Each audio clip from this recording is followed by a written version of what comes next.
Miko says it's raining. She reports that she's soaked through, including her skirt. Miko asks if the monster sees her. The monster asks Miko if she can see him, and Miko remains silent. She says she didn't answer on lean. The monster asks again if she can see him, repeating the question several times, and Miko looks at her phone. She says she really does see them. She says she's confused and asks what's going on. She explains that she can actually see them. Miko says there have been a lot of scary things today and thinks she'll have a nightmare. She then asks for salt to be sprinkled in her room so she can go to sleep. She's silent, drooling, and there's a creature with a distorted face standing next to her. She says, ouch, and explains that her eye hurts and something got in it. The creature makes an ah sound. She screams that it's crap and doesn't understand why this is happening to her. Miko says she shouldn't react to whatever it is. She explains that it should disappear when she looks at it again, like in horror movies, and tries to calm herself down, repeating that everything is fine. She turns on the water faucet. She's standing at the sink, and next to her is a creature with a distorted face. She says that her eye hurts, and then she says that it won't go away and that it's still there. Miko says it's umami salt. She's silent and breathing heavily, holding the bag of salt. Miko bends down and peers into the cabinet. She announces that the salt is ready and explains that in Japan they believe salt will ward off all evil spirits. She explains that she was in the bathroom for about 20 minutes, and even if she sees them again, they should disappear. Even if she just ignores them, then everything will be fine. She sits down on the bed. Miko says they're rosary beads. She explains that a rosary is a string with beads used to count bows during prayer. Miko explains this while lying on her bed and raising her hands. On her phone screen, a search for exorcism appears, along with variants of exorcism. She says she needs to sleep, then puts her phone on the bed. Miko lifts the blanket and sees a face underneath with large, empty eyes and a wide smile. Miko says the word mama. She says mom. Then she sits up in bed. Miko says she needs to buy brushes tomorrow. Then she needs to wash the sheets. The salt didn't work after all. She says that school should be safe. She reports that she hasn't seen them today and may never see them again. Hana says, "Good morning," clapping Miko on the shoulder, causing Miko to flinch. Miko asks Hana not to scare her and how she knew it was her. Miko says he doesn't see anything, and maybe it was just yesterday. Hana says that in any case, no matter what happened, there's no need to be so surprised. Hana tells Miko that she looks a little tired. Miko says, "It's the third floor, right?" The girl replies, "Of course," and asks if she hit her head. Miko reports that something came into her room this morning and said it was time to study. Miko sees the terrifying creature again and says she's scared. Hana looks at Miko questioningly and says she gets a little nervous when she looks at Hana like that. The girl says that maybe Miko is going to confess his love to her. Miko remains silent. She asks where she can buy rosary beads, and the girl replies that maybe in Donki. Miko says he can still see them. The girl tells another girl that she watched a scary story yesterday that actually happened, and confirms that it was truly scary. She explains that she only watched it because of Yokota-kun, and that the guy had a severed head. Miko says the girl doesn't understand such things at all, and can't understand who could be so cruel to them.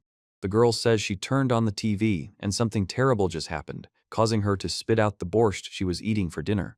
Panicking, the girl says they said there was a severed head and it was a stupid show. Hana says she can't open the locker for the girl. Miko asks why. The girl explains there might be a head inside and asks her to open it. The girl says that her heart is beating hard. She says there's nothing here.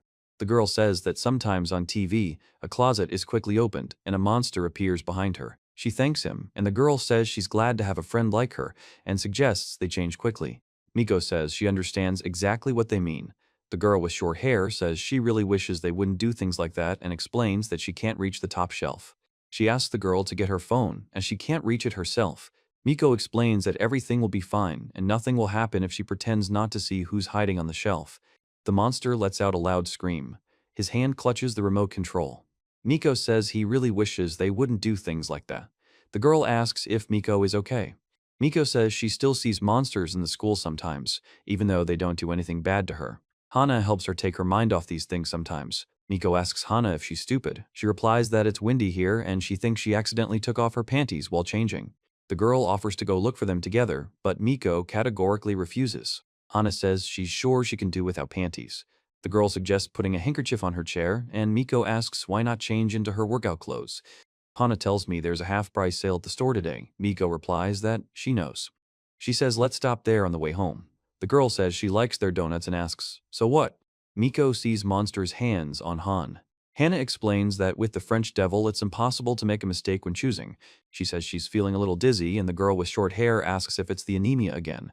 She confirms that yes, it is. Miko suggests that Hannah go with her to the infirmary because she's feeling dizzy. Miko sees a terrible creature. Hannah says it's strange because the nurse isn't here. Miko replies that she wasn't worried and that she's fine. She sees the monster enveloping Hannah and says she can't get her out. Hannah explains that anemia is a serious problem and that you can get sick if you don't do anything. Miko, meanwhile, is wondering what to do to stop this creature from bothering Hannah. Hannah tells Miko to listen to her heart. Miko asks what she's hinting at, that the flu is out there, so hands should always be clean.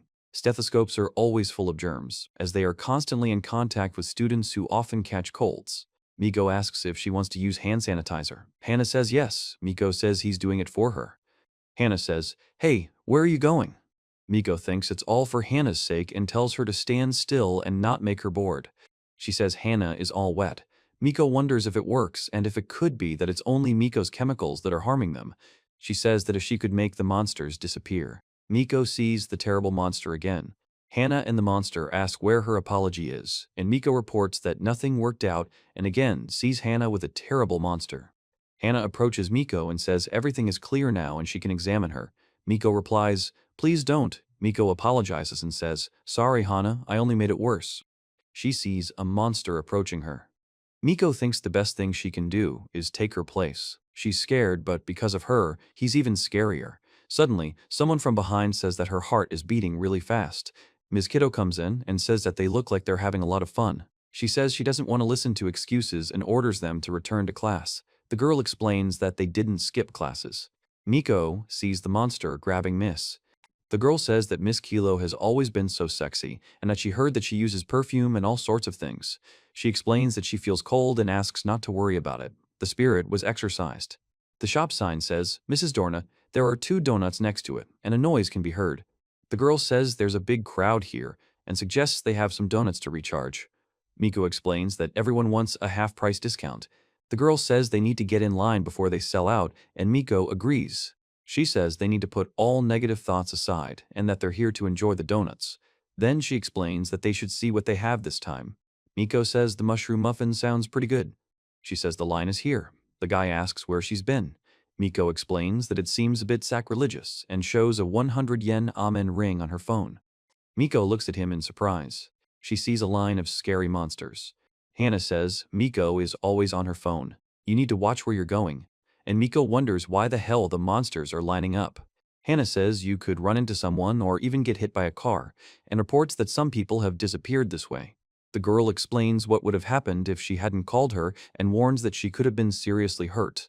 The Mikos watch as a monster grabs a man's leg. The man is standing next to another man, and the monster bites his leg. Miko thanks Hannah. Hannah tells Miko to never get distracted by her phone. She got mad and got YUMON.DER ring. Miko asks if she's going to eat it all herself. Hannah replies, "Of course not." Miko asks, "Did you know they're very high in calories?" Hannah replies, "Yes, I know, and I'm going to get even fatter." Miko says that someone left the cat here and calls him poor thing, while the cat meows. The girl says the kitten is so cute and tiny. She asks what happened to the kitten. The girl explains that she always sees such creepy things. She says she could use a little wit. Miko sees a kitten and a monster behind her. Hannah can't believe someone abandoned a kitten here. Maybe she should take it in? Hannah says the kitten licks her fingers and she's thrilled. Miko says she is too. Hannah asks what Miko thinks. Hannah says she forgot she's not allowed to keep animals in the house. The girl with short hair explains she hopes someone will come and take the cat. Miko asks if the monster is after the cat. Hannah says everything will be fine and wonders how anyone could give up such a cute kitten. The guy says PRO. Hannah bumps into him. The man asks if they're looking for someone who might have taken care of the kitten. Hannah apologizes to him. The boy hopes he'll be allowed to look after the animal. The black-haired man says he was just lucky he was passing by and says it's great. She's glad someone came to look after the animal, but Miko categorically denies it. Miko says we shouldn't trust him. Miko is standing next to another girl holding a kitten, and Hannah asks what happened. The guy asks if they will give him the kitten. Miko says no, and Hannah asks if she's sure. She says she's absolutely sure. The man thanks her and says he'll take care of the kitten. A message with a photo of the kitten appears on the phone screen, saying they're warmly welcoming a new family member named Meowville. The man says meow, and the cat meows. The man says meow, and the cat meows. The man laughs and says he's being aggressive. The man remains silent. The man says the cat is meowing now and laughs. The cat is meowing. The girl says he likes meow. The man makes a meow sound to the cat. The bus says it's leaving. It says it's Saturday and the doors are closing. Miko says she wonders where Hana is and that she'll text her. 3 people laugh and say they can't believe it's true, it can't be true, and that's hilarious. She laughs. The man with 4 heads says it can't be true and can't believe it's true, and also says it's a joke. Miko explains that she's the only one who can hear them and laughs. She says she'll definitely buy herself a rosary today and asks me to be hilarious to make it happen. A text from Han arrives on my phone saying she'll be arriving soon. Miko informs her that the next stop is hers and she needs to get off. Miko looks at her in surprise, after which a creature appears next to her and says that it can't be. She says she can't believe it's true and asks, "Well, what is it?" Miko tells you to watch your step when getting off the bus. A voice outside the door says, "Hey," and behind Miko, you can hear monsters laughing. The doors are closing. The girl laughs and says, "Why not? That's hilarious, ha ha ha." She says she'll call back. The girl asks if she's crying because of her. Hana explains that she missed her stop, got on the wrong train, and is also late. Miko says that a matcha latte will help her calm down, and she's all on edge, hoping that Hana will show up soon. The guy says he's not lying and can't wait. The girl remains silent. The guy says he loves her.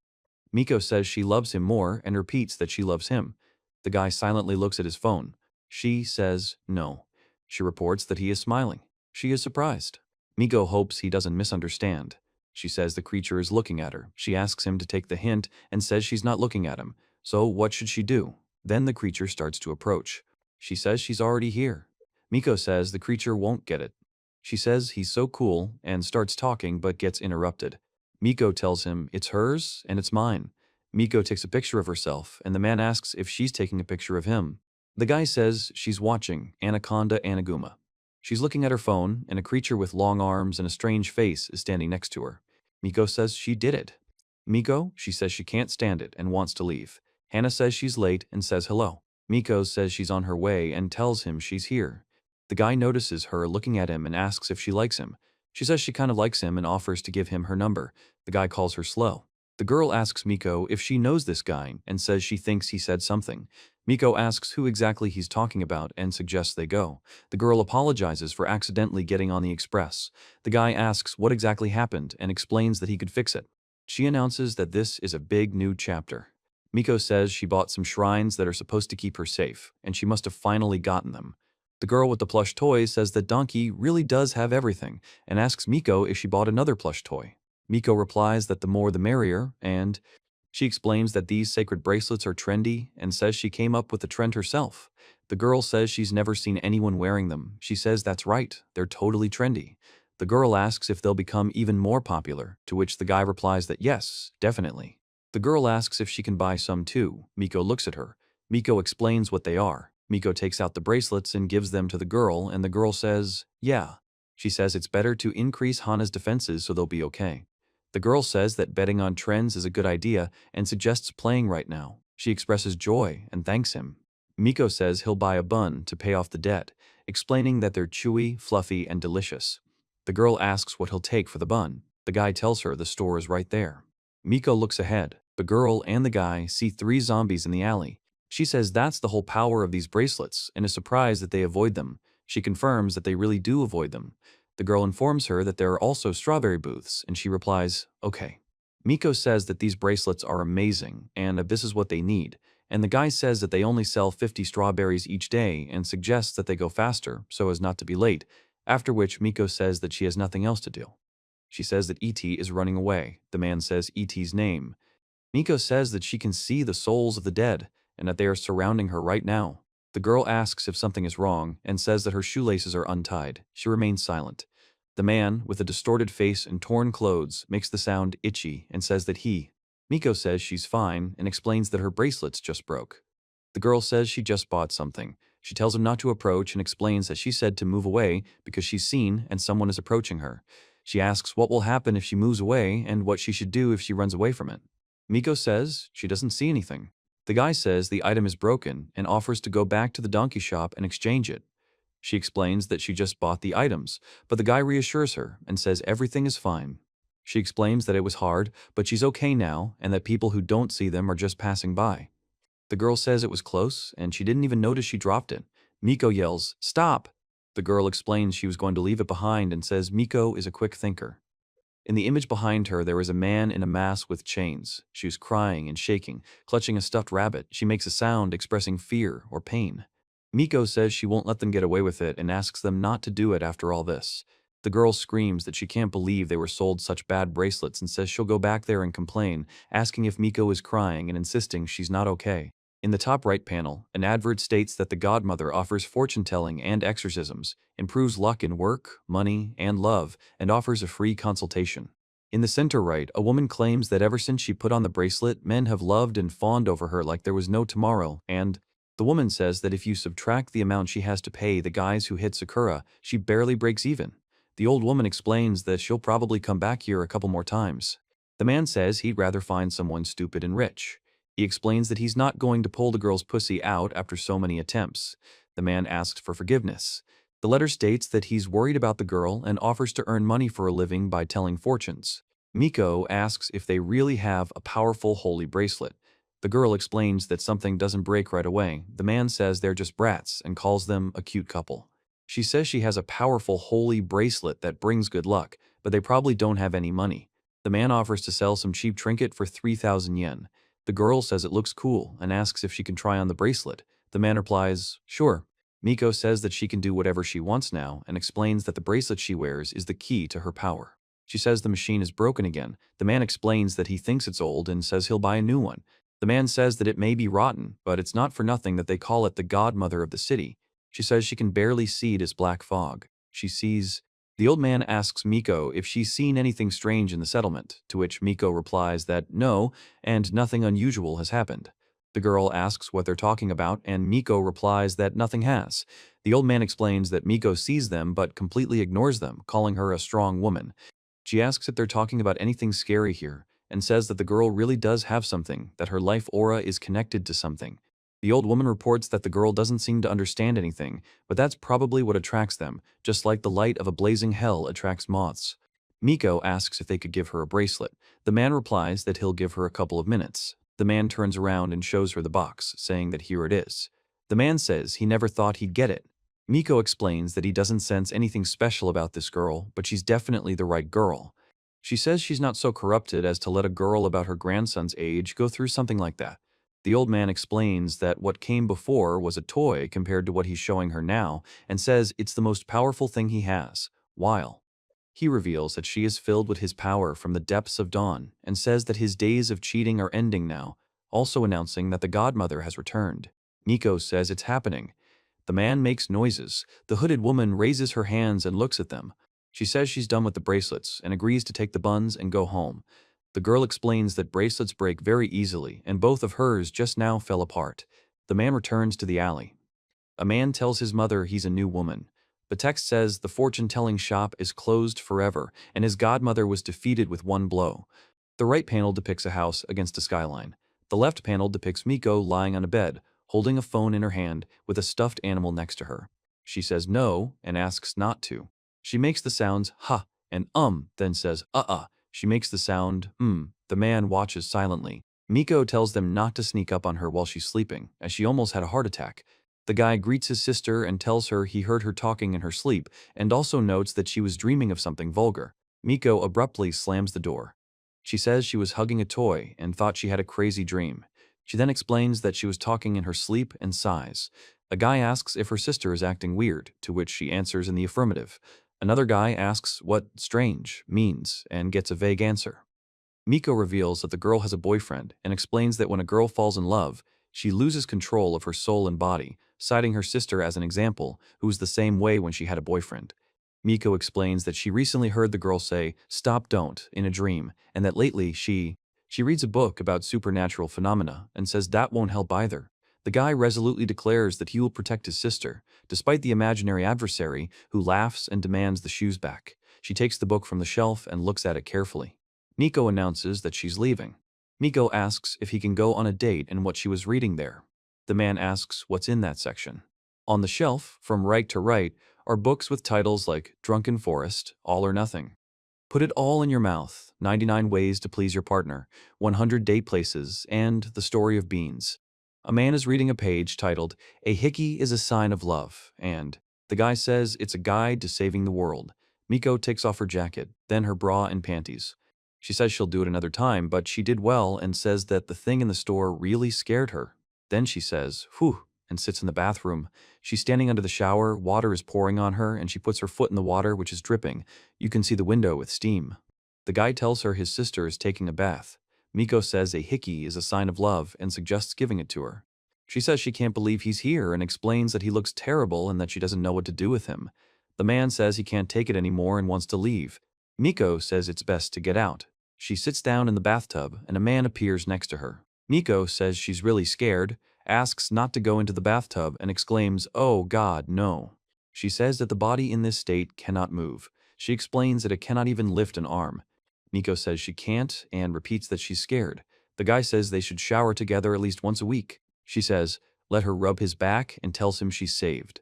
The guy replies, "Ha," and agrees. He says, "Oh, sorry," and explains that he'd better go after her, adding that thank God she doesn't have any hickeys and wonders why he's so embarrassed since they've been there since childhood. Miko asks if her sister has a boyfriend, and her sister replies no, she doesn't think so, and says she's not hiding it. Miko explains that her sister doesn't need to hide anything from her and asks if her sister likes school, to which her sister replies, yes, probably. The text states that the brother and sister are together. She says it's chilly and she'll get some red bean soup, then says she fell under the vending machine and decides to get some bean soup for someone else too. The guy asks if she's thirsty and says she'd love a Coke. The man in the mask holds a large coin. Miko says it's not a man, but a monster.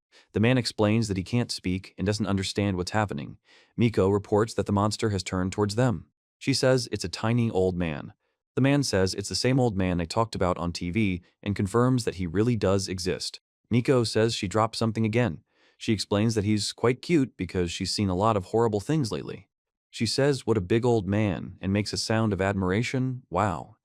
Miko explains that she doesn't understand why she followed him and says she's giving him her 500 yen. The man says it's his 500 yen and suggests they leave quietly. Miko thinks that if she runs, he'll chase after her and she shouldn't pay attention, but she's afraid. She says she's saved and announces that the fee for saving a life is 500 yen, while simultaneously stopping someone. A man with a dog mask is kneeling, and she's standing against the wall opposite him. The guy asks what happened and where the drinks are, then says his money was stolen. Miko says it was a crow. The guy is surprised who dared and is about to go and return the money, but Miko explains there's no need because the crow saved his life. The guy incredulously asks, "What?" She says she found Dawson's autumn chestnut pudding. The girl next to her explains that they're selling it again this year and it's delicious, and suggests she get some too. She mentions that she missed it last year. The girl asks if that means the pudding has been ripening for a whole year, to which the guy says he forgot to bring a long bun. The girl replies, "Oh." The girl says to pay first. The guy says it's probably cool when all the calories go to your chest. Miko says good afternoon and names the price, 100 yen. She says, "Ha." The man says she owes 103 yen. The guy says the amount is 140 yen. Miko says it's 103 yen. She asks if she needs anything else. The seller says the fish pie costs 61 yen. She agrees and says she wants the fish pie. The seller offers the fish pie. The girl says, "Go ahead." Miko says that every morning she wakes up and gets everything she wants. In the upper right corner of the stage, a man announces that he won't see them today. In the lower right corner of the stage, a man stands against the wall next to 3 bags, and 2 women talk among themselves. Miko says the weather is wonderful, and it seems like she's seeing more and more of them every day. Then Miko says she bought chestnut pudding yesterday and will eat it now, since it's already morning. She asks how long it will sit there, and notes that it's been 3 days already. She says, "Speak of the devil," the guy says. "Here she is." The man is reading the newspaper. The man says Miko is late. The man turns to Miko. She says she doesn't look well. The guy asks if she got enough sleep. The man asks if she had a nightmare. The man says that maybe the guy dumped Miko, and then jokes. The man laughs and names the guy. Miko explains that it's because the guy sleeps with his stomach exposed, adding that even though she adjusted his blanket, the man laughs and asks if the guy really has. She says that nothing happened. The girl asks if something is wrong. The guy says he saw pudding in the fridge and asks if it's hers. Miko confirms. The guy explains that next time she needs to sign the pudding, otherwise someone will eat it again. The man asks Kyosuke not to remind Miko about it. The woman says Miko was very upset when her dad. She says pudding several times. The man coughs and says pudding. Miko thanks her mother for the food. Her mother asks if Miko has eaten yet, and Miko replies that she has. Miko looks at the dessert packaging. She says, "See you soon." The man bids Kiseki farewell and tells him to take care of himself, and Miko also wishes him to take care of herself. The man and woman stand next to the monster, and the man explains something to Miko, who turns to them. The man says that she forgot something, but she remains silent. Miko closes the door. The girl asks Miko. The man, the girl, and Miko exit the room, with an ominous silhouette visible behind them. The image does not contain speech bubbles, characters, or text for retelling. Miko says it's a limited edition autumn drink with chestnut flavor, priced at 100 yen. The man says she.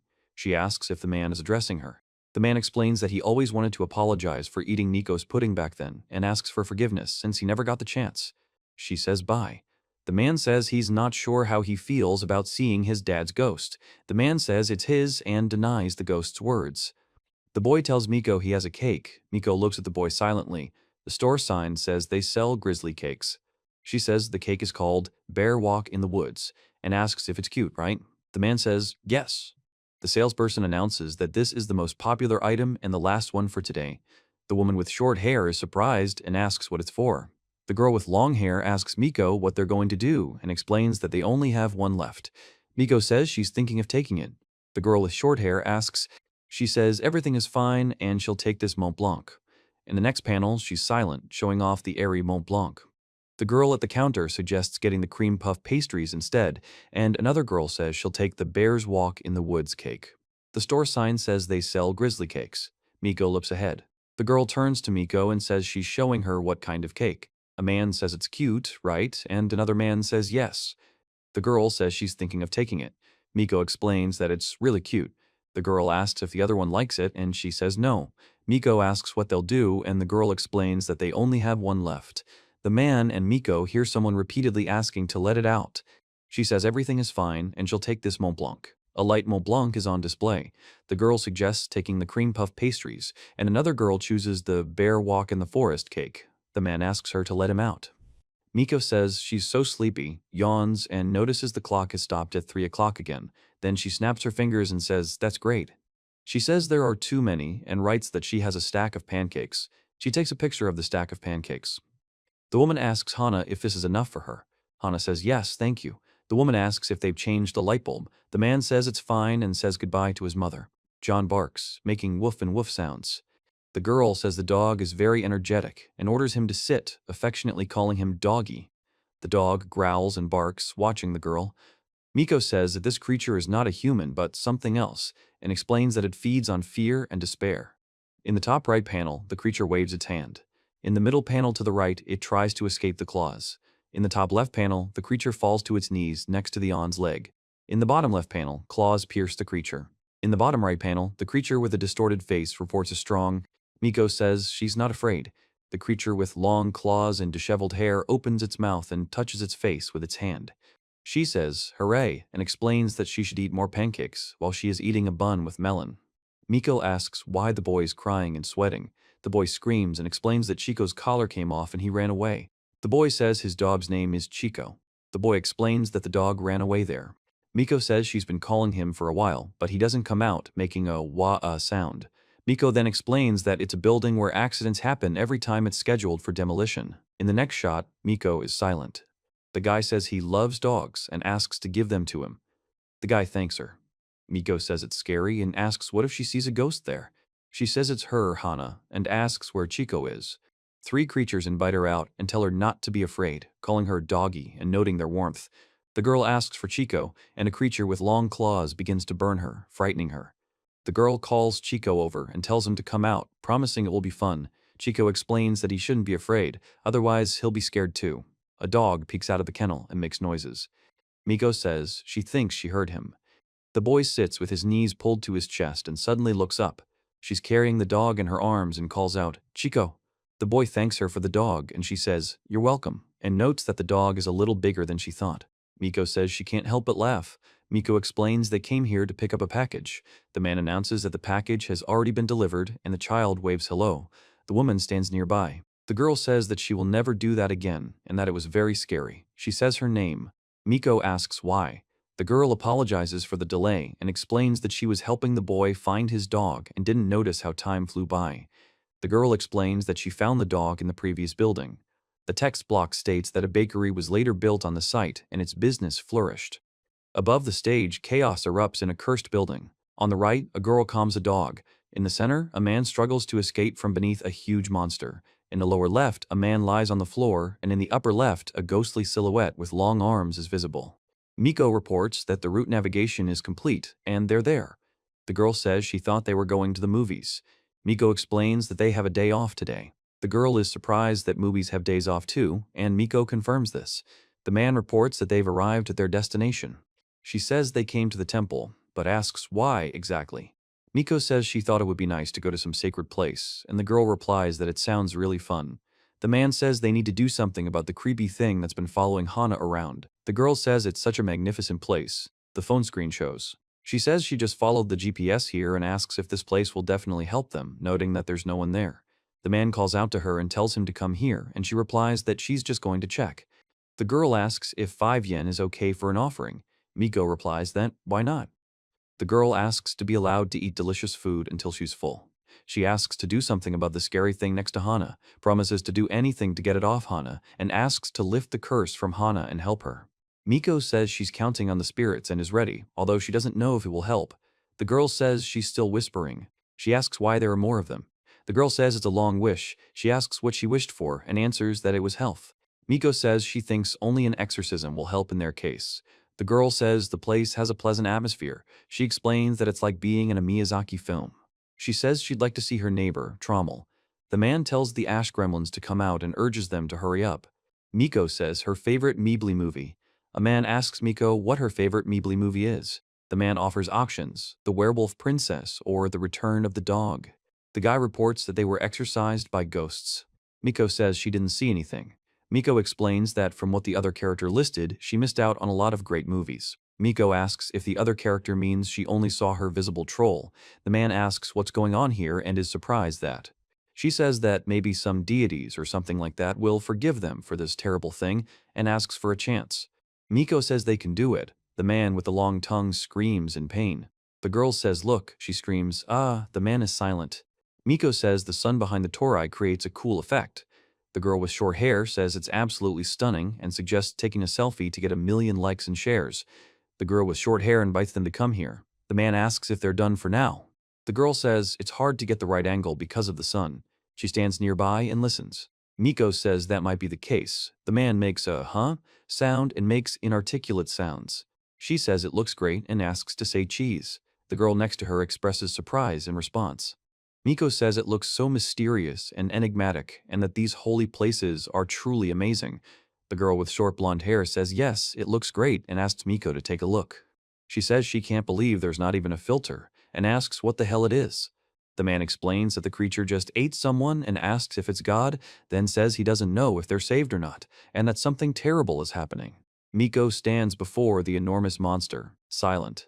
The girls in kimonos try to tell Miko something, but she can't move. Miko says she's scared and can't move.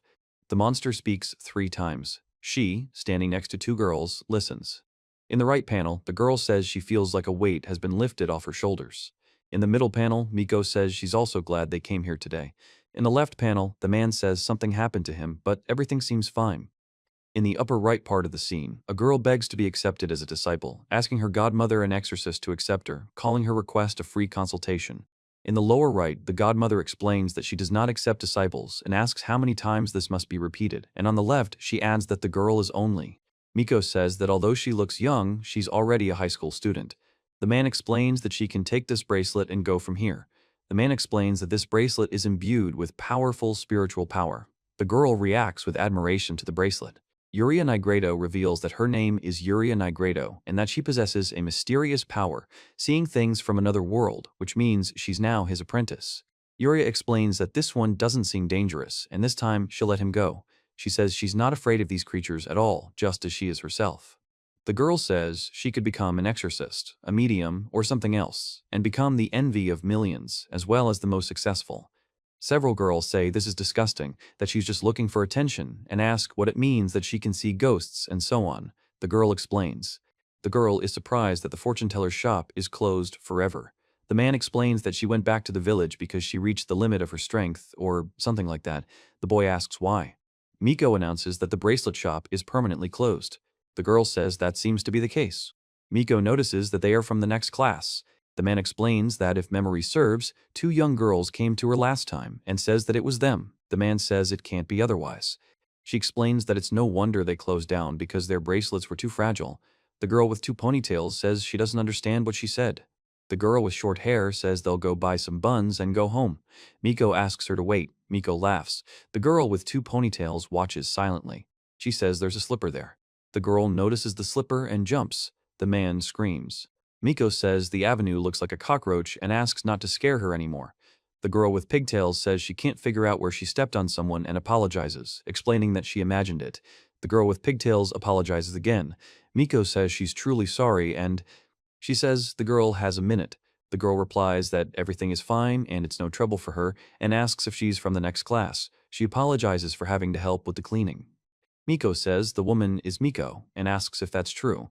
Yuri replies yes and gives her name, after which Miko says, "It's nice to meet you." The girl says she just noticed that she's the same as her. She asks what exactly. The girl explains that she can see them, right? Miko reports that she's been watching them for several days and they haven't paid her any attention the whole time, and she doubts she would have noticed them if she couldn't see them. She explains that they like dark, damp places and that they collect shiny things, so she scattered bottle caps everywhere.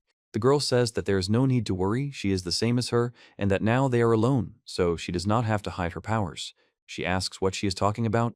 Miko says there are cockroaches here and suggests they run away quickly, but the other girl denies it. The girl with 2 ponytails explains that Miko remembered she was so strong that she was able to get rid of the godmother and now considers herself pathetic, not even worth her attention. The man ponders. The girl explains that it's simply impossible not to see cockroaches and asks if she's talking about cockroaches. She answers, addressing the girl. She then wonders why she can see little old men but not this terrifying giant. The monster tells her to calm down and asks what to do. The girl explains that she doesn't understand. The monster warns her not to look down on his powers. Miko says that if he finds out she sees the monster, it's the end for both of them. The girl says fine and that she has no choice. Yuria reveals that she is the godmother's first student and can banish creatures from this world. The girl says she can't believe this creature actually exists and asks not to scare her. Miko says the creature is not dangerous. She says he'll understand now and repeats no over and over. The girl says she can't drive them away anymore and asks why the bracelet broke. The man asks if he can see her and repeats the question. She explains that Miko says snake throw and the other girl yells anaguma twice. She says he's trying to scare her with stupid jokes again and asks for forgiveness, since that's all she could come up with, explaining that this is what drives her crazy with bad girls. The girl with curly hair says he's a powerful psychic and admits that. The door to the office says this is the medical center. Miko says she's finally found someone she can trust and that this is her chance. The girl in the bed, horrified, calls Miko a murderer, and Miko explains she didn't kill her. The girl clutches the blanket and says it looks like Yuri. She says they got out this time, but no one knows what will happen next time. She herself doesn't know what's going on and suggests pretending not to see them. She explains that she can't see what the man is saying and that it might be a bad idea, but the man asks them to wait. Miko tells her to forgive her for the pain she caused. The girl remains silent. Miko tells her that she was lucky to survive this time, but next time she will kill her and advises her to pretend she didn't see anything. The girl, horrified, says she wished she hadn't seen them. She says she wonders if they can talk about it and says she didn't kill her. The girl asks if she really killed that girl from the 2nd grade and says she strangled her. She explains that if you don't want to get hurt, it's better not to interfere. The girl says it's so humiliating. Miko says Hana isn't rushing to shop. Hana suggests exchanging photos of the underwear they bought today. Miko replies that she can share hers if Hana wants. Hana calls this a terrible move. She says she can't understand why he did it and explains that she has no intention of forgiving him. The man says he doesn't want her to suffer and says he did it for her own good. Miko says everything is fine. Then Miko falls silent, making sounds like a heartbeat. She says she can't believe he did that and explains that he shouldn't have done that. The man says he can't let Miko die and explains that if she dies, he will die too. The man says the number 1 and a woman says the number 4 and makes a sound like prej. Miko says it touched her. The old woman says there are 4 left. Miko asks, wait, is it a person? She carries an elderly woman on her back and sighs. She says that she has seen so many of them lately that she can hardly distinguish them from people. She asks if this is her house. The woman screams for her mother, runs to them and says that she almost went crazy asking where. The woman asks Miko to forgive her for having to go through all this. Miko says it's not worth it. The old woman invites him over for dinner. The man thanks her and says he should give her something in gratitude. She explains that it is not necessary, asks him to wait a little and says that she will write to her mother that she will be late. The man says the number is 463. Miko says that it is not a person and expresses fear. She says she can just leave and asks what she should do, and the man explains that it's okay if she leaves now. Miko says it's normal. The man tells the top. She turns around. She hands the smartphone to Grandma. Grandma asks if this is the internet. She shouts to Grandma. Miko says the light is quite bright. The old woman says she's holding the fire very tightly. The man warns that someone is coming. She says, hi-ee-ee. The man says the numbers 1, 3, 4, and 6. Miko says the light is so bright. The man says the numbers 1, 3, 4, 6. She explains that it's a smartphone that can be used to call others, send emails, or access the internet. The man answers clearly and says, oh. The older woman says she doesn't know who he is, but thanks him. The man says he's got a couple of red bean buns and apologizes for the wait. The phone displays the number 4631. A woman tells her mother. Mother opens the closet door. Mother opens a large safe. The woman says to at least turn on the light. Miko explains that no matter how hard she tries, she can't open the safe. The man asks, what? There are several envelopes and a comb in the safe. The old woman says she'll make pork miso soup today and turns to Haruko. The woman tells her mother not to stand at the table, and the man asks her to help him. The woman addresses her mother, saying her name. Miko watches intently. The woman begins to speak, but pauses. She says she can't understand why he did this, and explains that she doesn't want him to suffer. The man says he's not complaining and just wants to be with her. Miko says she needs to go. The woman and the older woman say Miko should join them and try some miso soup, and they invite her to come with them. The man remains silent, looking at the photographs. She says she doesn't want her mother to worry about her. A woman and an elderly woman wave goodbye. A message from the mother appears on the phone screen, informing her that she's on her way home. A notification sound indicates the message has arrived. The man says, thank you. Miko says, hee hee, then looks at her phone and says, I'm sexy. Miko hears a bang and walks away. The girl announces that Mrs. Donuts is having another sale. The man with the monster explains that the monster grabs another man by the neck. She stands nearby and watches. The girl on the right says, ta-da, and tells them to look at the photo. The girl on the left explains that it's a photo they took at the temple and says it has a lot of likes. Miko looks at them silently. She says that's not the issue and answers the question that it doesn't matter. The girl says she hid their faces with emojis so as not to worry. She explains that this is the first time she's gotten so many likes and says she's so happy, considering it normal that people don't even see them in photos. The girl on the right says she might have a talent for photography and says she's been thinking about it. The girl on the left asks, huh? The girl on the right shows an instant camera and says, ta-da, look, I have an instant camera. Miko looks on with a displeased expression. She says that from what she sees, one can only make an album of nightmares, and at the same time she reports that there is no...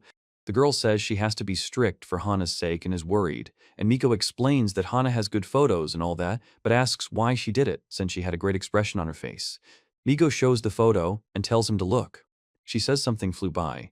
The girl with short hair says she definitely has talent. She explains that by taking photos, she captures fleeting moments of her life. The girl with short hair and she says she has talent and what a great shot. Miko tells Yuri. The girl with two ponytails explains that she's the girl Yuri loved. Miko says she didn't have to tell him that. She says they were just messing around. The girl asks when they became friends. She explains that she has someone in mind. The girl says she heard her say she wanted to find a good place for a photo. The guy offers to take her there next week, to which the girl responds. Miko says they have a great photographer, and it would be a shame to waste such talent. The girl with short hair tells Yuria she's so good and promises to try to prepare her. Yuria watches them silently.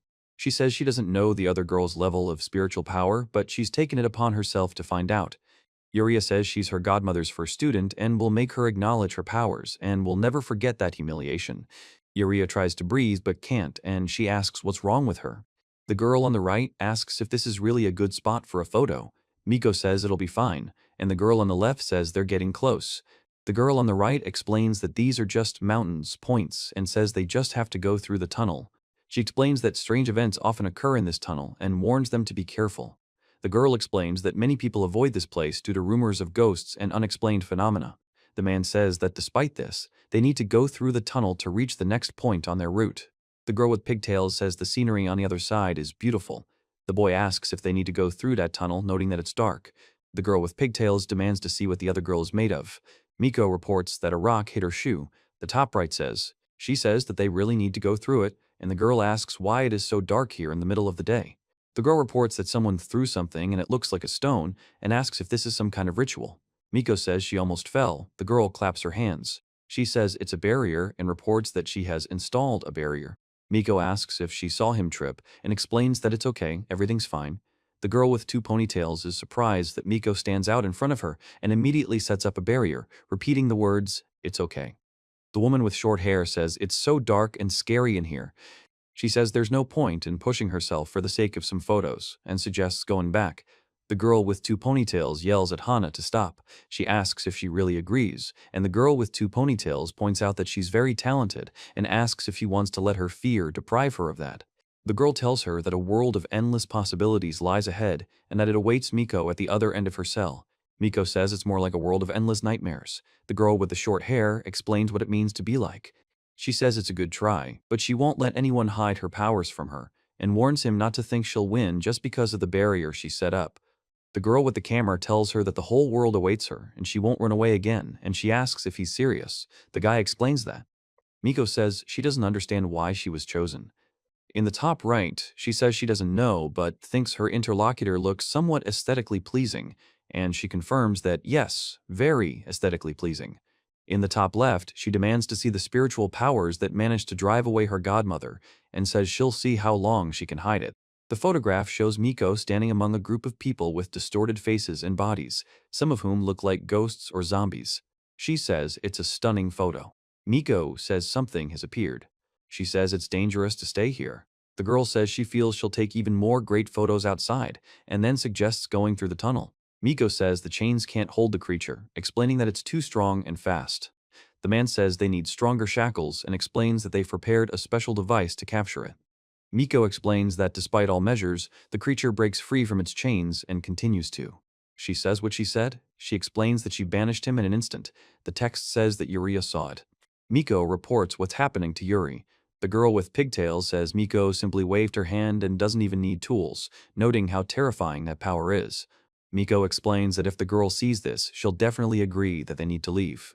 The girl with pigtails asks. She says that the girl has powers not only for him and asks what she is doing. She notices that it seems she does not see it and says, "Damn." Miko says she can definitely stop Hana from approaching them. The girl calls the creature that pushes Hana away a cockroach. Miko says the word spider. Then the scene shows a creature with chains and a huge hammer attacking the spider. Miko and Hana watch in horror. She says it's a technique for exorcising ghosts. The girl with the ponytails shouts spider, and she repeats spider and asks where it is. The girl says she can't recognize any of them and asks if she's really that weak. Then she notices something has disappeared and wonders if she did it herself. The girl says that she saw what kind of power she has and asks if her interlocutor saw it. Miko says she saw what she just did and tells her that now she'll have to acknowledge her powers because she's a true medium. Miko says no. She says the situation is bad and they need to run, and the girl with ponytails answers her. The man says there's a spider and suggests they go. The girl with ponytails suddenly grabs someone's hand. Then a huge spider appears, and the man screams, asking if anyone can see it. Miko says they're not people, but spirits, and explains that they won't cause any harm if you leave them alone. The girl asks what's going on, and Miko explains that the spirits are gathering around them. The scene depicts a creature with many limbs and long hair, making a grinding noise. The top right frame shows the hand holding the metal cylinder squeezing. In the top center frame, the hand holding the cylinder begins to move. In the top left frame, the hand holding the cylinder extends from the corner, the chain jingling. In the bottom frame, Miko holds a girl with a... The girl says she's afraid of spiders and asks to leave, and she agrees. The man with cat ears gives the thumbs up. The final panel depicts three girls standing together in a bus stop sign. Miko says she really wanted to see this place and is sure she could take lots of great photos. The girl with the twin tails explains that she was simply put in place and that she's not suited for it. Miko remains silent, and the girl with the twin tails and another girl look dejected. Miko asks. The girl says to say cheese. She, the girl, and another girl are together. The girl with long, straight black hair says there's no need to be sad and that they can take a photo anywhere, and also says she's already sent it. The girl with two ponytails explains that everyone has such weird faces and that she'll set it as her wallpaper. The girl with long, straight black hair. The girl on the right says she's terribly hungry and suggests they go to Mrs. Donuts. The girl with long black hair says there's no point in worrying anymore, they're in no danger now, and agrees it's a good idea. A girl explains that she set a photo as her phone wallpaper and shows how it was done. The text says that she set the photo as her phone wallpaper. The guy says to look, and the girl says it's a nice photo from a night hike. A man reports that there's someone inside the tent and asks if they noticed. The man says it's clearly photoshopped and explains why people don't want to watch TV because they think they're idiots. Miko asks if he's right. She says that. The guy says that the ads after the ad are fake and that TV has been total crap lately. The TV screen shows ads with a warning not to switch channels and the promise of even more terrible photos after the ad. Miko says her hair is fragrant and its shiny formula leaves it smooth and silky. The guy says it's time to go to the bathroom and asks to call him if something scary happens. She asks if she's irresistible and then remains silent. Miko says it's a nice photo from a night hike. The man says it's clearly photoshopped and explains that's why people don't want to watch TV because they think they're idiots, asking Miko if she's right. The man yells that someone is inside the tent. She says that. The man explains that the advertising after this fake and the TV lately are complete crap. The man says that after the advertising, they show even more terrible photos and urges people to stay with them.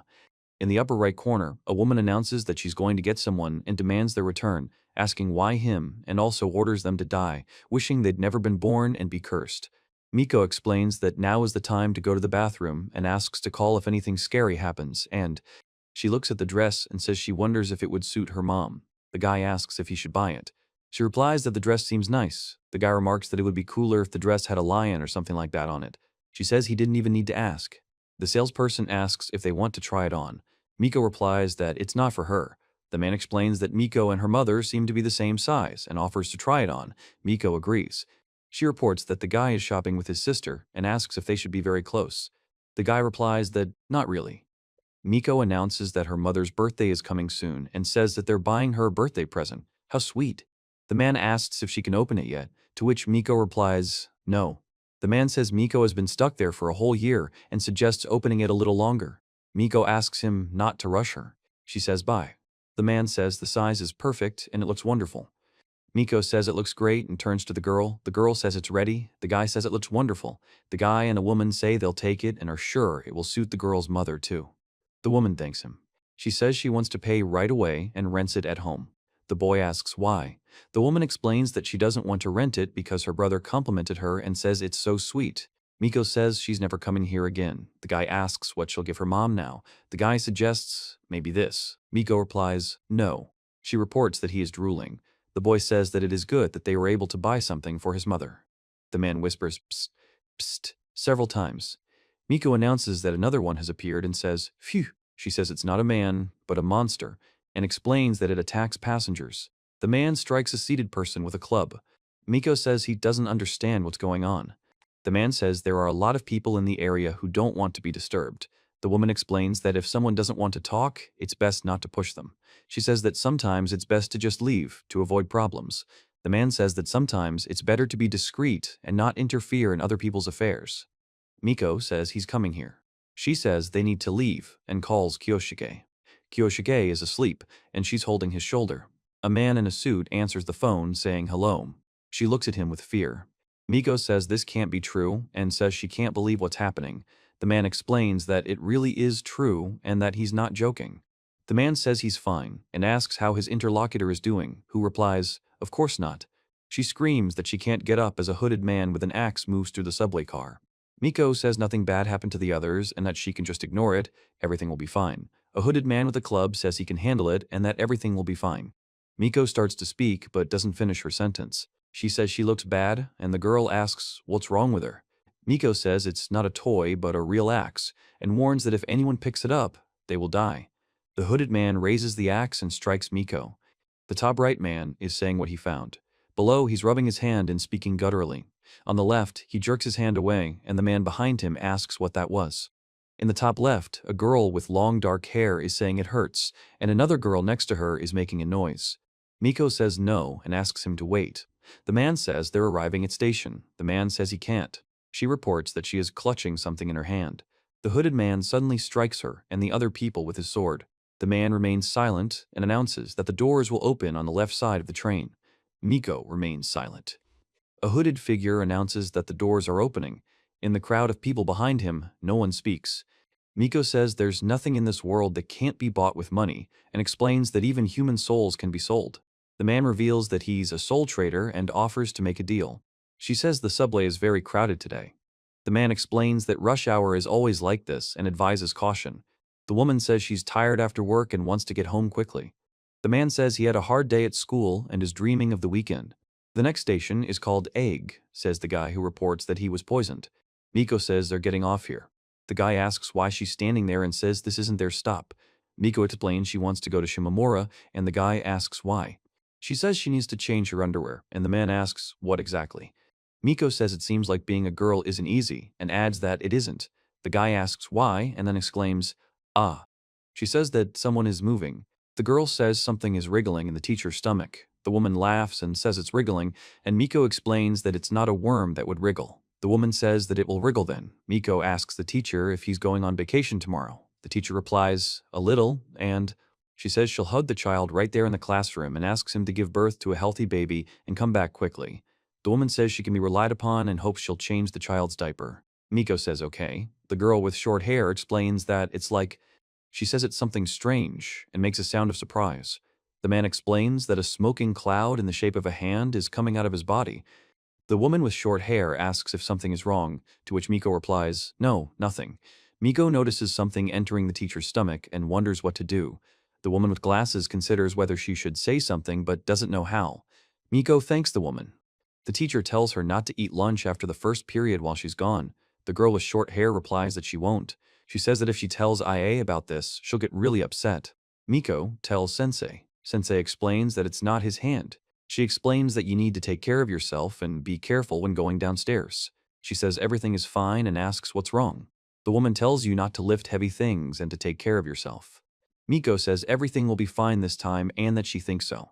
The girl asks if it will be this time, and the guy expresses confusion. The woman reveals that this is her second pregnancy. She tells him it was a boy, but he couldn't be born. She explains that she will give this child all the love she couldn't give to his older brother, and says it's a little strange, but Miko says she feels like everything will be okay. The girl shouts, Zenzei, while Miko looks at her. She says she's changed her mind and will be changing his diapers, and the girl with glasses says she's counting on her. She looks forward and smiles. Miko announces that she won't be attending the event this time because she wants to relax. The man explains that he understands her decision and wants her to have a good time. Miko says he hopes everyone has a good time without her. The man says he'll definitely call her later and let her know how the event went. She says someone is asking for help. She looks at a bouquet of flowers standing next to a can of coffee and a pack of cigarettes. Miko says, help. The man says, I saw them today. The man explains who I am and why I started seeing them in the first place. She says she doesn't even know what to do.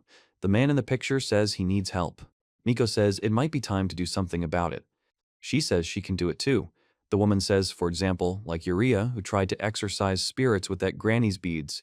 Miko says we need to fight this. A man informs him that the vending machine sells drinks. The man explains that he drinks them to quench his thirst. Miko says she can. Miko says she can. A man at the drink machine is trying to choose something. The monster says he's cold and then says he's warm. She stands in front of the monster. Miko says he can't and explains it with an uncertain sound. She says she'll buy herself some red bean soup. She says she doesn't know how to deal with it. The man next to her makes a warm sound. Miko says that yesterday, when she wanted to buy juice from the vending machine, she saw a huge moth sitting on it. She explains that she doesn't want to be cursed by Molly, so she just bought some juice at the store. The girl says that if you chase them away, they'll fly right into your face. She says that he pressed her anyway, and the guy replies that he wouldn't do anything. The woman says that she was sitting right on. Miko says it's best to ignore them, and agrees. Hana thanks him and says she does the same. Tonozen informs them that from this day on, he will be their teacher until Arai-sensei returns from vacation, and hopes that they will find common ground. The guy asks if he's being pressured, and Miko stares silently, eyes wide open. The guy on the right makes a questioning sound. In the top right, several girls are discussing a guy, calling him handsome, quite sweet and calm. One of them says she'll give him a chance. In the center, the guy is depicted standing against a backdrop of creepy shadows and creatures. In the bottom left, a girl says she has a bad feeling about this, and another girl next to her asks, "The man says he can't believe it happened." The man says the food is top quality and delicious, and also reports that the cat is fast. The man says the sir has been standing there for 10 minutes.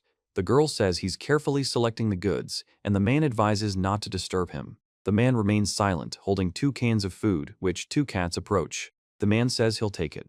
The salesperson thanks him for his purchase. The man shows a jar labeled high quality.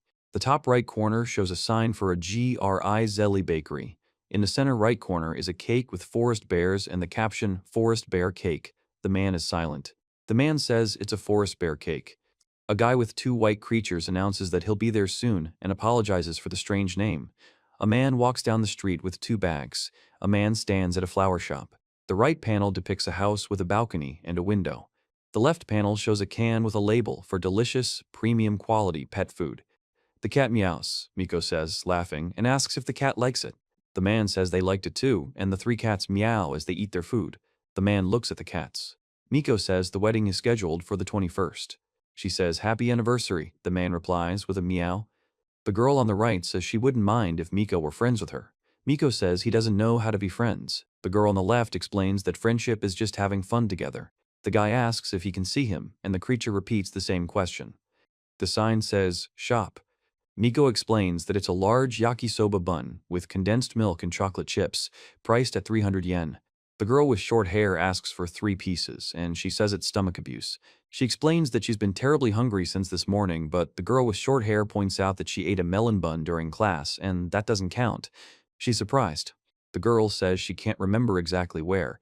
Miko says she might have bumped into him somewhere, but the other girl says she doesn't know. The girl with short hair says she's definitely seen that teacher somewhere. She says Hana can't see them, so she doesn't remember him. The girl says she's too hungry to think. She explains that at times like these, she begins to doubt her interlocutor's sanity. The girl says she forgot to buy bread for an after-meal snack. The girl asks to wait, and Miko tells her to go ahead, promising to catch up soon. She says she thinks it's better if Hana never remembers him. She says they need to think of a way to distract Hana and mentions the coupon in Mrs. Donuts. Miko says, the man says he's leaving. The guy says there shouldn't be anyone in this place and explains that he came here to check. She says she heard strange sounds and saw handprints on the glass. The guy reports that there is no one in the women's restroom. Miko says this is crazy and asks if she can ignore all of this. Miko breathes heavily, leaning against the bathroom sink. Hearing footsteps outside the door, Miko notices someone is following her and expresses alarm. She says she needs to breathe deeply and calm down. Then she goes into the bathroom and sees a creature in the toilet bowl, causing her to scream. Miko says, and says she was scared. The man says, twice. The monster says, then denies and says, no, followed by, oh no. Miko says it's big. The man asks, The man repeats, The monster, repeatedly, and she says she's weak in her defenses. Below, the monster mooms again, and she asks what to do next. Miko reports that there is no paper here, and says that she will go to another booth, confirming this with the word definitely. She says there's toilet paper here, noting monotonously. She reports that he's still looking.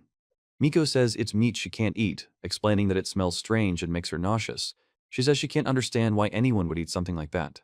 The short-haired girl explains that the bun doesn't taste like she imagined, and asks Yuria if she wants to try it, to which Yuria declines. She explains that Yuria only realized it after eating the 3rd piece. She explains that she's already seen many scary monsters at school. Miko explains that they shouldn't eat there anymore because it's bad. The girl with the twin tails asks Yuri if he always eats there, and Miko says she doesn't think she saw that thing, adding that there's nothing wrong with it. The girl with pigtails says she'll tell them where to eat. She says they can always dine with them and offers them a cream bun. The girl with pigtails looks at the buns silently. Miko announces that today is the bun festival, and then explains that it is not for that and not for her. The boy says no one could have imagined he'd end up a teacher or even their homeroom teacher. The girl says she hopes nothing bad happens. Miko says she must keep an eye on everyone as someone who can see them. She sits there holding a box of drinks, and behind her a terrifying creature appears. Then Miko says, "Stop looking."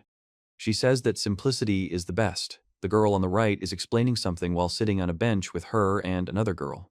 The guy tells Miko that a bug got into her eye and calls it a nightmare, then asks what's wrong. Miko is silent and looks confused, tears streaming down her face. The text message says it's a warning. She tells Hana that she doesn't have to go if she doesn't want to. A girl with short hair tries to hold Hana back, who resists. A man in a pumpkin suit explains that if you collect the seal inside, you'll get 20 free donuts and congratulates you on it. The man in the suit with the Miko is silent. A warning sign on the wall next to her warns against looking. The man in the pumpkin mask says he thinks it's good training for his endurance and reminds her not to forget to put the stamp on. She says it's scary. The girl on the right says the dolls look real. Miko replies, yeah. The girl on the left complains about the puffed sound.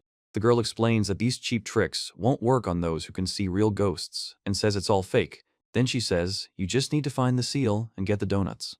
A girl screams. A man with a sack over his head and an axe threatens and screams. A girl with pigtails screams, and Miko asks who it is. The girl with pigtails screams, and the other two girls retreat in fear. She says it's not what she expected, and that he's just like Jason or some other maniac, like a real person. The girl with two ponytails explains that it's too scary. The girl with short hair says it's definitely a donut shop. Miko says the girl's scream is more frightening than the monsters. The girl says she can't help herself and is screaming in fear. She says it was an ordinary abandoned building and reminds him that the girl had calmly walked into the cursed building, suggesting that he imagine it was the same place. The girl is surprised and asks if the cursed building is the place where even the most powerful psychics were afraid to go. The girl adds. Miko jumps and creates magic circles, while a girl with short hair stands nearby with her eyes closed and her hands folded. The girl with pigtails asks to hold her hand, and Miko agrees. The girl with pigtails thinks someone used Hana as bait to get rid of everyone at once. Dev. She says everyone is screaming. The man with the chainsaw is making the sounds of the tool. The man with the scythe, the man in the wolf mask, and the man dressed as Frankenstein are screaming, and she and the girls cover their ears and hide. Miko tells her to wait, then says she doesn't need to pretend. The girl screams for help. A large man in a clown costume with an axe stands in front of Miko and the two girls. She screams, expressing joy and delight, and the girl with two ponytails and the other girl look scared. She says that screaming is so cool. The guy is silent, straightening his tie. Miko says he can react to them and laughs. The girl reports that Miko is laughing. A masked man with knives stands in front of them. She says it's so refreshing. Next to her, a girl with pigtails and another girl with glasses look scared. A creature in a mask with horns appears behind them. She screams for help. The girl with pigtails asks if they're sure they're in the right place. She says she'll put a seal on it now. The man says he is addressing someone by saying, hey. Miko says everything will be fine. The girl with short hair asks Miko if she thinks everything will be fine. The man with the mask says no one will give anything away about them now. Miko remains silent, and the girl with long hair replies, hey. She says that this one is real, and the man calls her several times, addressing her with the word, hey. Miko says they need to brace themselves before heading back, noting that it was close. A girl with short hair asks for Han. A guy with a mask warns that someone is following them and calls A twice. She says they are all here, and the girl screams. Miko says she'd like them to leave her alone and suggests they run for the exit. The twin-tailed girl and another girl support Miko. On the right, a man in a mask and a man with a bag over his head are silent. She says that she always has to grit her teeth. On the left, a girl with short hair hugs her from behind and says, now. She calls him by name. Miko says not to approach her. The man says he can't understand why the clown and other characters look so strange. Top right, a girl says they won't listen and urges them to run. Miko screams that she said it and urges them to run. Top left, a group of people with axes and shouts approaches. Bottom right, a girl says she's finally able to say it. Bottom left, a man in bone. The pumpkin mask character says it's 20 free donuts. The short-haired girl says it's worth living for and asks her if donuts are her meaning of life. She stares at her silently. Miko says she doesn't think she's improved her stamina today, but she feels great. Miko says she thinks Yuri enjoyed it too. The girl with two ponytails says she'll never go there again. Miko suggests they go again later, to which the girl with two ponytails thinks. The woman says good morning to Zen and informs him that she has made too much beef stew again, then brings him some food and offers him some if he wants it. Zen thanks her. A woman reports that the crows are becoming more and more numerous every day. She explains that stray cats used to chase them away, but now they've all disappeared, and the crows have torn the entire dump apart. A man reports that another dead cat was found in the park. The woman exclaims. The man thanks her for the meat and says he'll help and bring the container once everything's eaten. The woman notices Zen's hand is bleeding and asks if something's wrong. The guy says he accidentally broke a glass. A man explains that leftover food is thrown into the trash. The man says that the food spoils and becomes unfit for consumption. A man places a bag of garbage near a waste collection net. A man reports that a cat named Kufi has gone missing. He explains that animal cruelty must stop and that if anyone sees anything suspicious, they should call the number provided. Top left, crows are saying they've found a buffet and are demanding they get out. Top right, a woman is yelling at the crows to stop tearing up trash. Bottom right, crows are perched on power lines. The girl asks if it's time for lunch yet. Miko explains that it's only second period. Miko says she overslept today and only managed to eat breakfast, and the girl asks what that even means. She says she's been feeling a bit anxious lately, and that she's incredibly hungry at times like these. She asks me not to laugh at her. The girl replies, heh, and remains silent. Miko says she actually enjoys seeing another girl happily eating something. The girl with short blonde hair explains that she's genuinely nervous, and Miko laughs and asks for forgiveness. Then the girl with short blonde hair says she always has a big appetite, and Miko asks. The girl tells her she loves her, and she says of course. She suggests they race, explaining that jogging will help her take her mind off things. She says they shouldn't slow down and calls another person. Hana asks her to wait, saying she's too fast, and that Miko says he will lose. She says she's changed her mind and suggests running together. The girl asks what's wrong and reminds him that they were planning a race. She says she loves the girl too much, to which the girl agrees.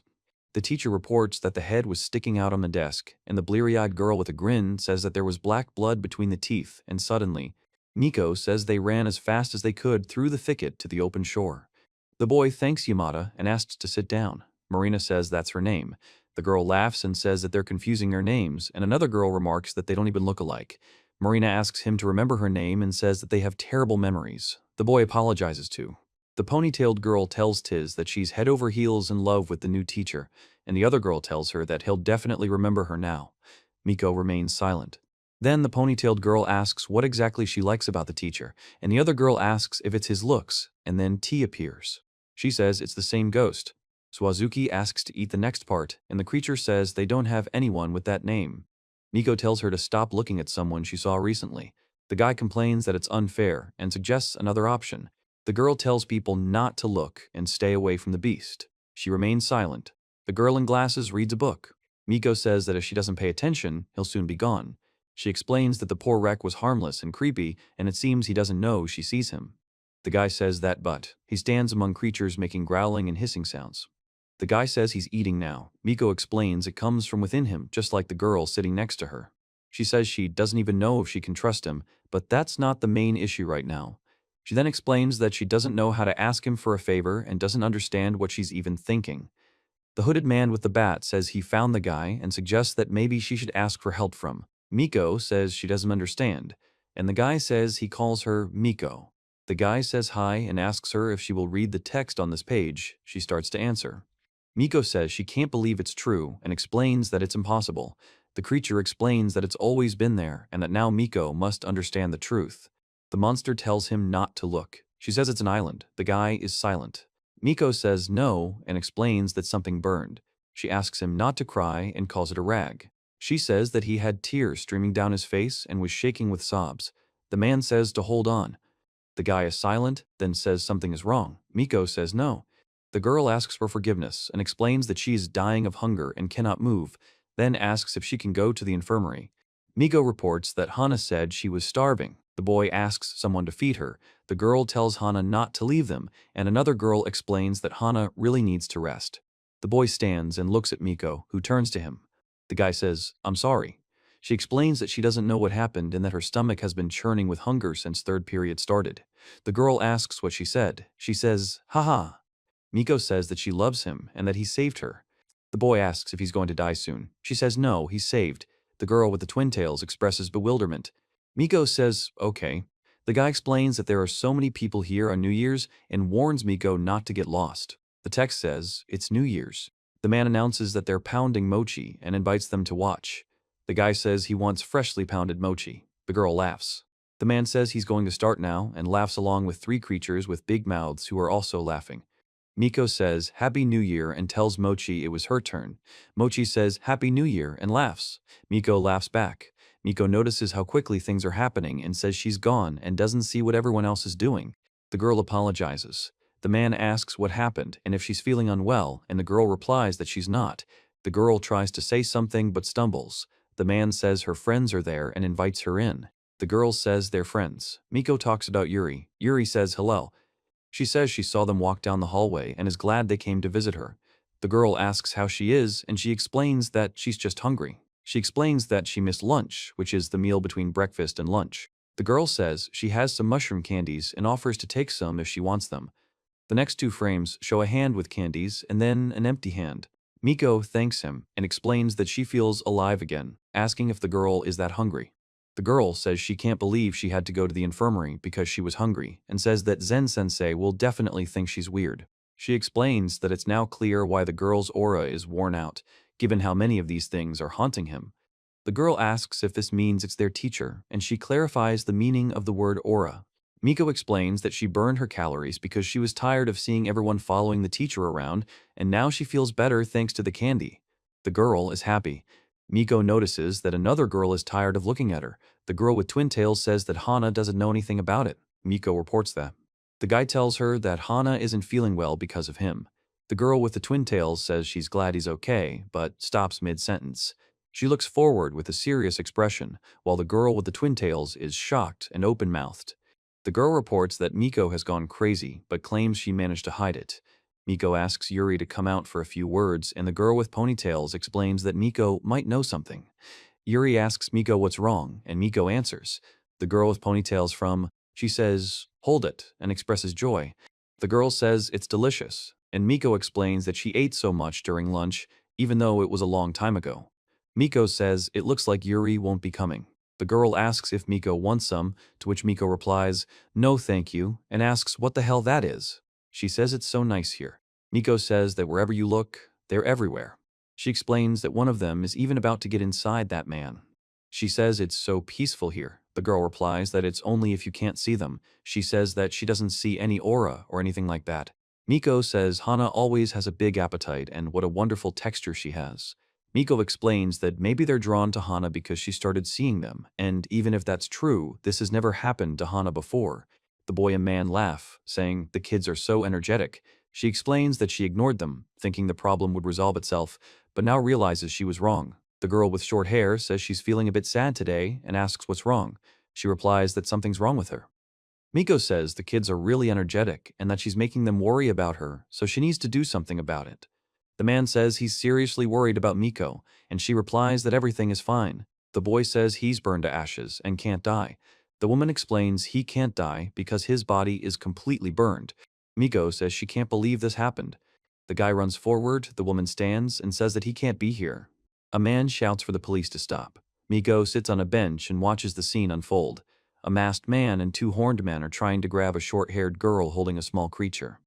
In the top panel, a demon with a distorted face and huge, empty eyes suddenly rises into a jump.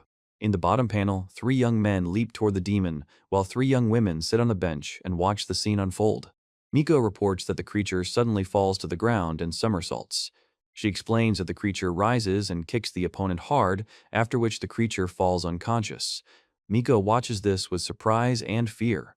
She explains that if this is not stopped now, it will all be over, and warns that if this is not contained, it will all be over. Miko announces that she won't stop. She explains that she intends to continue acting, raising her hand with her fingers extended. In the background, a girl watches the scene. She and the girl are sitting on a bench. She says they are so innocent. In the park, a man laughs. Miko says she was given 3 chances and explains what that means 3 times.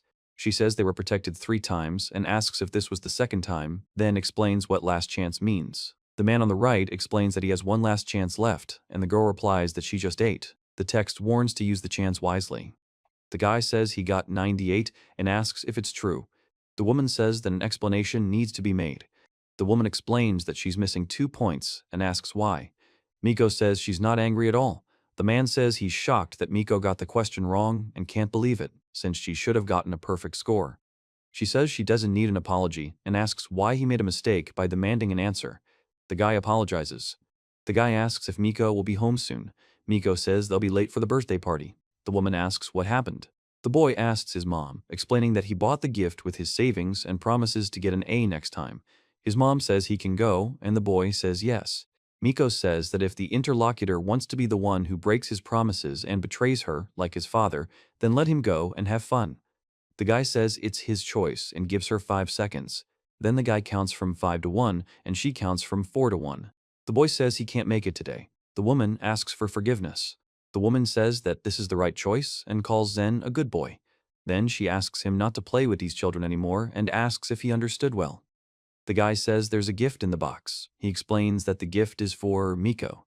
The boy throws the box, then steps on something, making a crunching sound. The boy explains that he broke a pencil. The boy says, "Meow." The kitten is meowing. The girl says she's read everything. Miko says the book says Japan capitulated in 1945. The guy says the girl behind him should read from now on, adding that he doesn't even try to remember their names. The girl says he doesn't care at all. She says, then he says. The girl with the short hair eats, making noises. Miko tells Hana she has things to do. The girl asks if Miko has found a boyfriend, and another girl repeats the word boyfriend. A girl and another girl say they'll see the teacher tomorrow. The girl explains that the teacher has to leave early, and the other girl says it seems like he's having a hard time balancing work and his personal life. The man stands by a pole, looking ahead. Miko says she can't understand why they're doing this. The girls say they don't want to interfere in other people's affairs. The man says that there are more and more of them every day. Miko says she's scared, but she has to do something about it. The man says it's obvious he's influencing Hanyu. She says she has to do this for Hana and can't just watch her suffer. The guy says the thing can see him, and it's best not to look at it. Miko says she needs to be very careful, otherwise she might accidentally use her third chance. The guy says they need to get him as far away from Hana as possible. He explains that they need to follow him. The man says the main thing is to avoid being seen by this thing, and they need to find some evidence. She says she'll report him to the police if she sees him doing anything suspicious, and that's how Miko says he avoids crowds. She watches the tracks leading across the street, past people and buildings, toward a quieter spot. She looks at a man standing in a tunnel with a dog. She says that it's forbidden to pass through here. The man explains that he just wanted to get through the tunnel.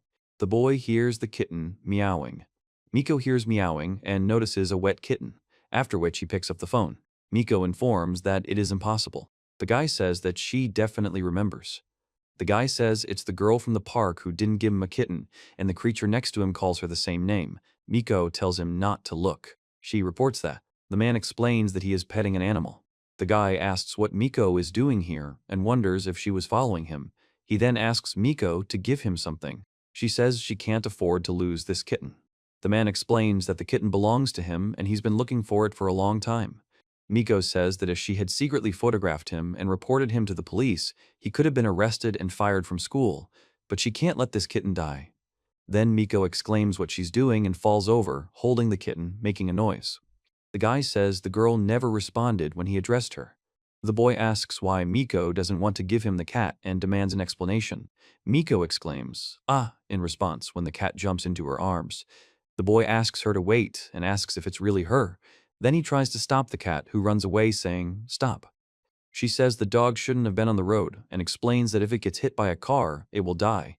The man says he'll try to save the dog. Miko says, "Eh." Miko reports that. The guy says, "Meow." The guy tells him to leave him alone and that there is no food here. The cat meows. The guy is silent. The kitten meows. The boy responds in kind. The boy reports that there are towels and a bucket in the closet. The kitten is drinking milk from a plate. The guy says he can't get in because the door is locked. First, the boy explains that he's feeding the cat. Then he says the cat eats with pleasure. The woman informs the boy that he needs to finish his homework. In the rightmost panel, a guy is reading a book called How to Raise a Cat.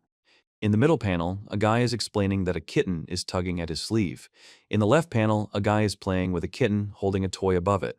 The guy says the cat looks happy. The man says the cat always reacts this way when you pet it. The boy says there's nothing in the closet. The man explains that the closet is empty. The image contains no text or speech. It shows a dirty rag and plate. The woman says she got rid of the parasite and will throw the rest away during the cleaning. Miko says he's hiding something from her again. The man says she's upsetting him greatly and calls him a traitor. She says that the interlocutor means the whole world to her, and she does everything for him, and also asks him to promise that he will not listen to anyone and will cherish her as much as she cherishes him. Miko says, "Well." The man asks, "Zen?" The woman tells the boy that he shouldn't be afraid because she won't hurt him. The boy says he doesn't understand why she's saying that and asks her to explain. The woman explains that she wants to help him and that he can trust her. The building depicts a hospital. The boy reports that he cannot remember what happened and explains that he has a headache. Miko says it's not his fault and explains that he jumped in front of the car. The man in the hospital room says the girl has nothing to do with it. The man with the bandage on his forehead asks if the cat is okay, to which the man in the room replies that it is. The girl explains that the cat is now. The guy says that it is clear and nice to know. Miko says she was just afraid something terrible might happen to him. The guy asks her why she thinks that and explains that it's hard to explain. The guy says he still doesn't understand, and the creature next to him says it really is hard to explain. The guy says that there have been a lot of animal cruelty cases in his area lately, and he was afraid that she was to blame for all the incidents. So the fact that she was following him was very suspicious, and she did not give him the cat that day. She asks if this means that they are pet. The boy explains that he can't help them anyway, since so many died they grew up sick, weak, and soon died. He assumes these are all the cats he tried to save. Miko says that now everything makes sense. She says it's best to avoid social media if she wants to find an owner for the cat, as there may be some dubious characters there. She also says she knows someone who can help with this, and it's best to contact them. The man in glasses asks how many more cats she'll send to his clinic and greets Zen. Zen. Miko says hi. The man says he never thought one of Zen's students would come visit him in the hospital. Miko asks how long they've known each other. The man explains they've been friends since elementary school and didn't expect Zen to have friends. Miko says he doesn't know the man. She says he probably doesn't even remember the names of his students, and the man explains that he's not really interested in people. The man says he's not surprised that he was hit by a car while trying to save a cat and asks if that's true.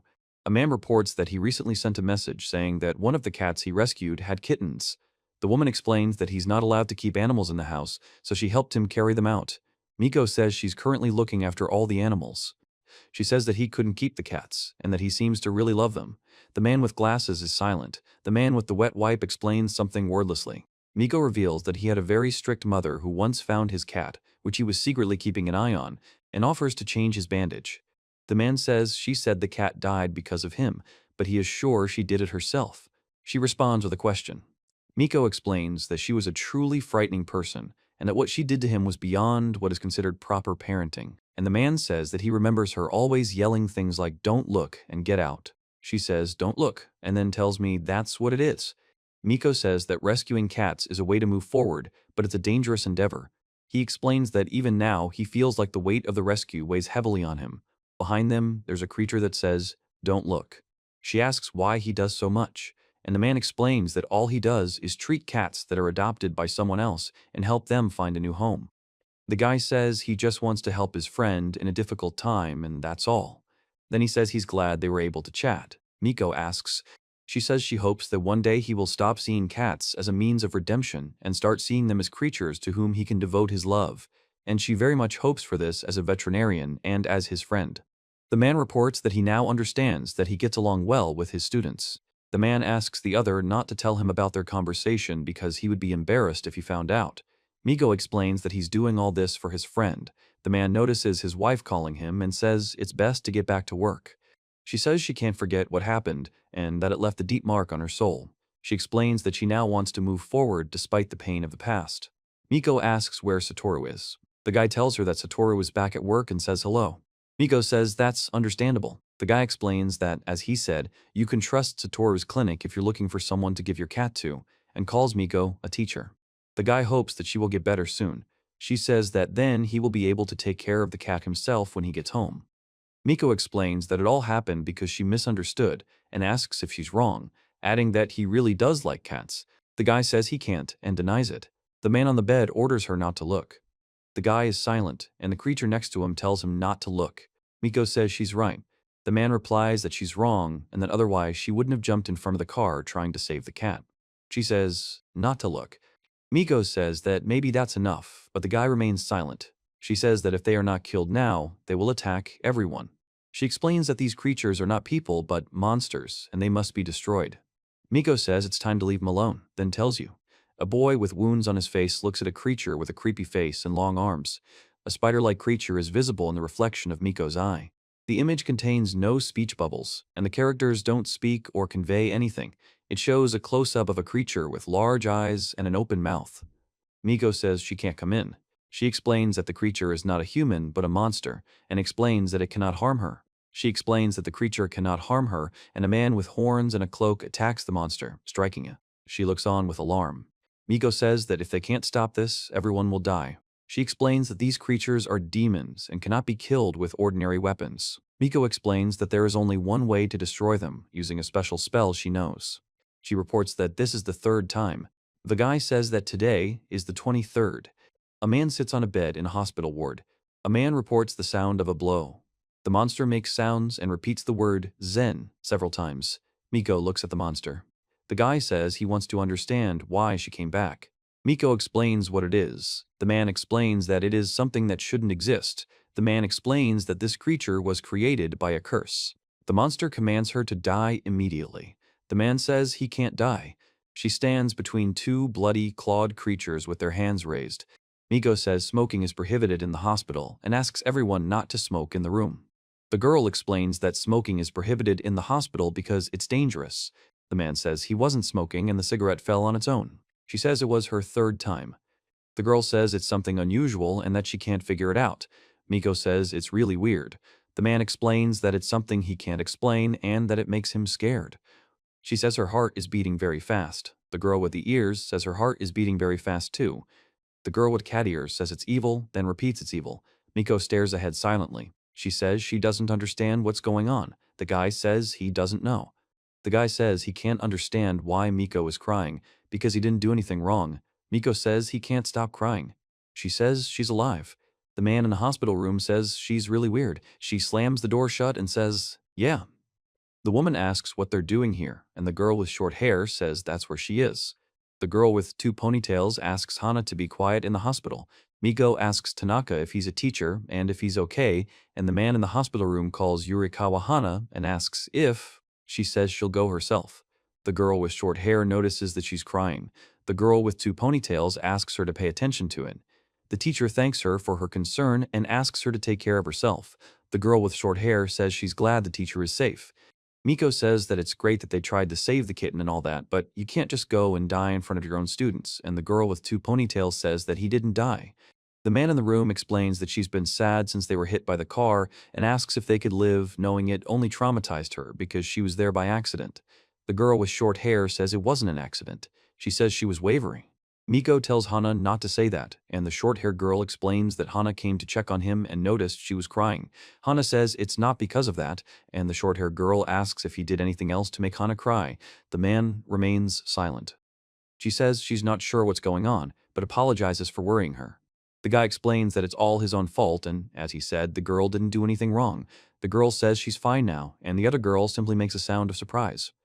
Miko explains that fire is not just a flame, but a living being that can feel pain and joy, and that it must be treated with respect and care.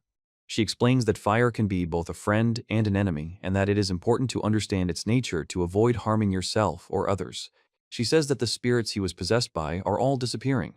The girl asks if she's okay and explains that it's because his mother left, or because of Hana's aura. The man says he can't understand why the cat is crying and explains that cats can't cry. The man says the cat might just be licking his hand. The guy says he can't believe it happened, and that he can't believe it happened to him. The guy says he can control fire. Miko says it's awesome. The girl says the clouds look so delicious. She explains that they're said to possess you if you pity them. The twin-tail girl says that might be why they were chasing him.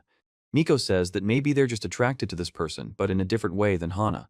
The girl with the twin tails apologizes for that incident and asks if Miko kept it a secret from Hana. She says she's easily frightened, and the man confirms this. The man explains that it's too complicated for him. He still doesn't understand a lot, and maybe he needs to think it through more. The man suggests going to a cafe, to which she agrees. The text says that a week has passed. Miko says, "Take care of him." The guy cries and says, "Wah, Nikomaru, be a good cat, okay?" She asks him if he's sure, but he's silent. She tells him everything's fine and asks him to ignore him. The woman asks him to let go of the boy, who's screaming and calling for Nekomaru. The guy thanks and says that he will take good care of the kitten. The boy says he's going. Miko warns Nekomaru to take care of himself. Miko informs him that the teacher has taken him in. She says she thought he wasn't allowed to have animals in the house, and the girl explains that he said he'd move somewhere where he could. She says it's true love. The girl says she can't even imagine him petting a cat, and the guy adds that he does too. Miko says he told her to leave him with a veterinarian friend until he finds a new home, and explains that he has a friend. The girl asks if he has a friend. Miko says Yuria will come with them and asks if she invited the neighbor. The girl replies that she wanted to invite him.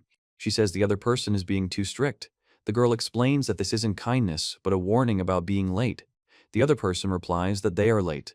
Miko says that's all she's worried about. The man says they need to run quickly before all the caramel popcorn is gone. She says that this is not just an illusion, but a reality that they must accept. She explains that if they don't accept it, they will never be able to move on.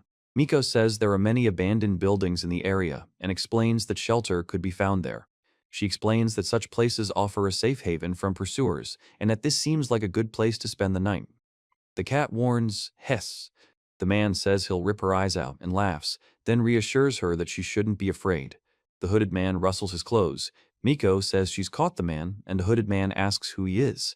The man reports that the case is closed and talks about the missing Tanaka Jiro, 33 years old. The man sighs and says that Mitsuya is working hard again. Another man turns to Mitsuya. Miko says it's nothing like that, she just needs to get back into shape. The man asks if she's gotten used to the hard work in the fields and explains that it's harder than selling her crystals. The man says he's glad she's back and asks how long she'll be staying. She replies that she's decided to start a new life. The man suggests they take a break and the woman calls for her mother. The man reports that the woman's son has become such a wonderful young man. The woman is silent, then says that the man doesn't really want to stay here. The man confirms this. The man says the fortune-telling has always been true, and the woman explains that her strength isn't what it used to be and suggests she forget about it, as it's all in the past. The man says he's too old for all this. The woman asks why he still goes to the mountains. The man remains silent.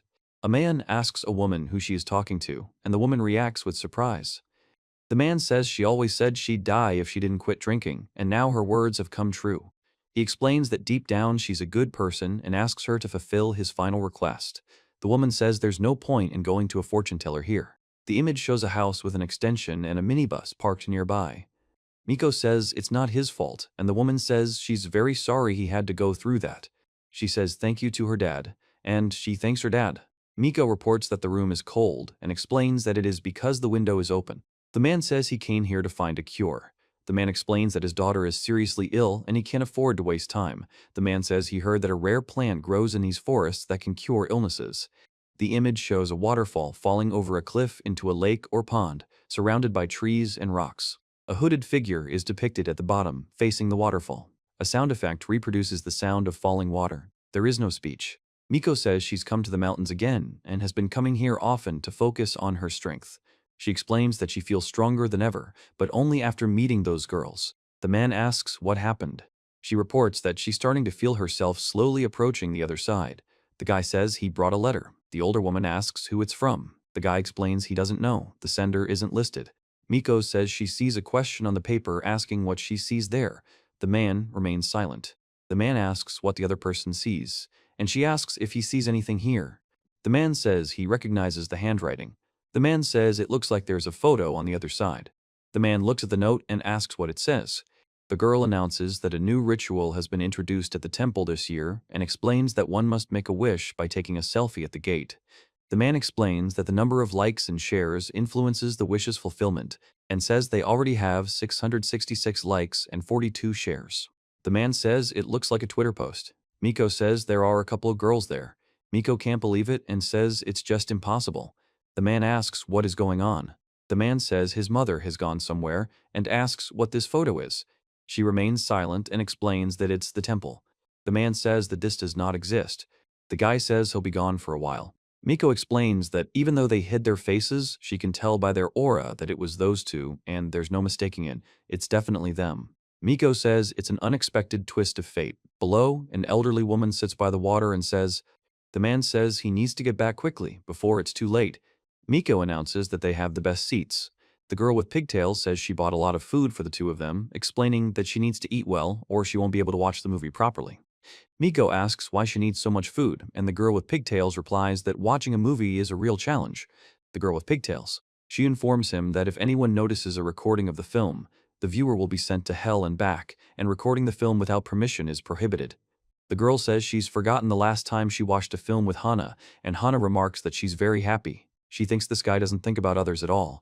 The man presents the painting. Miko says it's a truly touching love story and asks if you're ready to enjoy it. She says she can't eat because she's afraid of choking. The girl says she doesn't want to eat so as not to get her mouth dirty. Miko says he found it. Then Miko looks on, eyes wide. If you are caught recording this film, you will be sent to hell and back. Miko screams as a monster with multiple eyes and an open mouth appears before her. The man tells her the battery is dead and asks if it's serious. The girl says it's terrifying.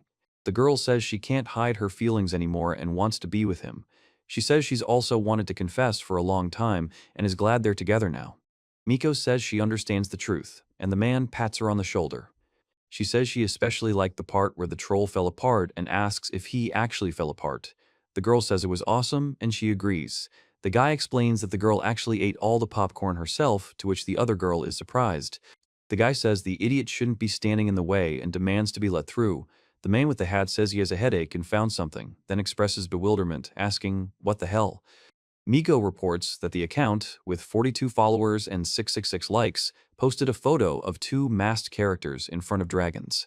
The man explains that the photo was taken at an amusement park they recently visited. She says she agrees too. The girl says she didn't think this would happen to the gremlin's ashes. Miko tells her she can now watch the second part. The man says he found something. The text says a mysterious guy has appeared. The girl announces that a new lambda rabbit has arrived and shows him on her phone, noting that he's so cute and has an interesting nose. She explains that she doesn't see any difference between the new and the old rabbit, and the girl insists that it's the new one. The teacher asks everyone to sit down. The guy reports that a suspicious person was recently spotted near the school and warns people to be careful on the way home. Miko tells her to go home, and the girl agrees, saying that at first she thought it was a pie, but then she realized it was just a rock. The girl asks, "What if it was a pie?" Miko hears a sound and looks into the hallway, where someone is walking toward her. She says no, and the girl asks if she forgot something. She stands in the hallway and looks at the retreating figure. Miko says she's been hearing that ringing 3 times lately. She suggests that maybe she should go to the temple again and say thank you, since they've already saved her 3 times. She says it's not for him. Hana explains that she would refuse the pie. Hana asks what would be a good offering. She repeats the word offering. Miko says there's one for each visitor, and then says they need to come quickly before they're all gone. She says she'll wait here. The girl says she'll go buy one for herself. Miko is silent, looking at her phone. Miko says she can't understand why the guy isn't answering. She says she doesn't understand what's going on. The man wonders why he's staring at her and calls it creepy. Miko says that it is a person, yes. The guy confirms this. The guy greets. She says that stones come in different shapes and asks what's wrong with them. The guy asks if she likes stones and expresses surprise. Miko says she doesn't need anything and asks which option she prefers. The girl says she's been betrayed and her life will never be the same, then explains that it's terrible because everything is already sold out and they don't know when a new shipment will be available. Miko reassures her. The guy asks what's going on, worrying the girl. She says she hears a plim sound. The girl with short hair reports the same thing. The man and the girl with a headband also say they hear plim. She and the girl with short hair continue talking about the plim sound while the man sits nearby in silence. Miko reports that there is an online exhibition called Shindo Rome Palace Enigma Syndrome. Shindo Rum says it's him, and the girl with long hair calls him creepy and asks how he can send this to everyone, and another girl asks if it's a mailing list. She tells Hana to go buy a rabbit when it's on sale again, to which Hana agrees. The girl asks where they got it from. Miko replies that it is. She says she really wants this rabbit and asks him to give it to her if he doesn't need it. The girl warns him to stop. The guy explains that he saw people lining up, so for fun, he joined in and bought the thing, and remarks that it looks like a wonderful wood doll. Miko says top. The man in the hat explains that he likes a certain stone and asks which stone Hana likes best.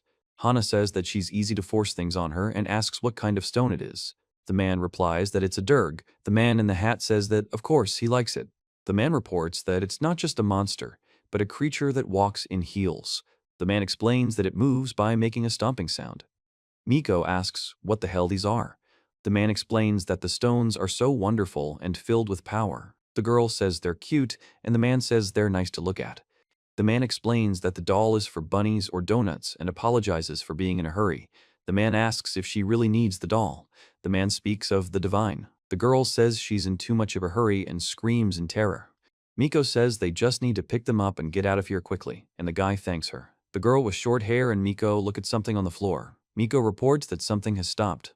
She explains that the creature is made up of 2 bodies tied together and reports that it is shaking. The man explains that he can't die because his body belongs to someone else. The man explains that his body is a vessel, and he can't leave it until the vessel is destroyed. The man says that if the vessel is destroyed, he will disappear with it. Miko says something came out. She reports that she is screaming in fear, and the sound of heels is repeated. Miko says she can't understand what's happening. The man is silent. The creature with long limbs and a woman on its back makes sounds. Miko explains that this creature doesn't look normal. The creature turns its head. Miko reports that it's looking right at them. In the top right, she notices the creature leaving. In the bottom right, she says, "Ah," and the man in the hat explains that he usually sells the stones for 500 yen each, but if you register right now, you can get them for free, and also get a 50% discount on your next purchase. Miko says that of course there are other advantages, and asks if she's interested. She says it's clearly a scam, and asks him to get his act together. The guy in the hat refuses, saying, "Thank you." The girl demands her lambda rabbit back and gives him 500 yen. The guy is surprised and asks, "Wait, yours?" She said she could take it. She agrees. The guy says they were almost scammed and suggests they get out of here. Nico says Mrs. Donut is waiting, and the girl asks them to wait, saying she has another one. The man explains that they can keep it for themselves and thinks it might come in handy. The image shows 2 hanging bunny keychains. There is no text. Miko says he doesn't see a difference. The girl says it's nice to have a new version. Miko asks who this person is and wonders if he sees them too.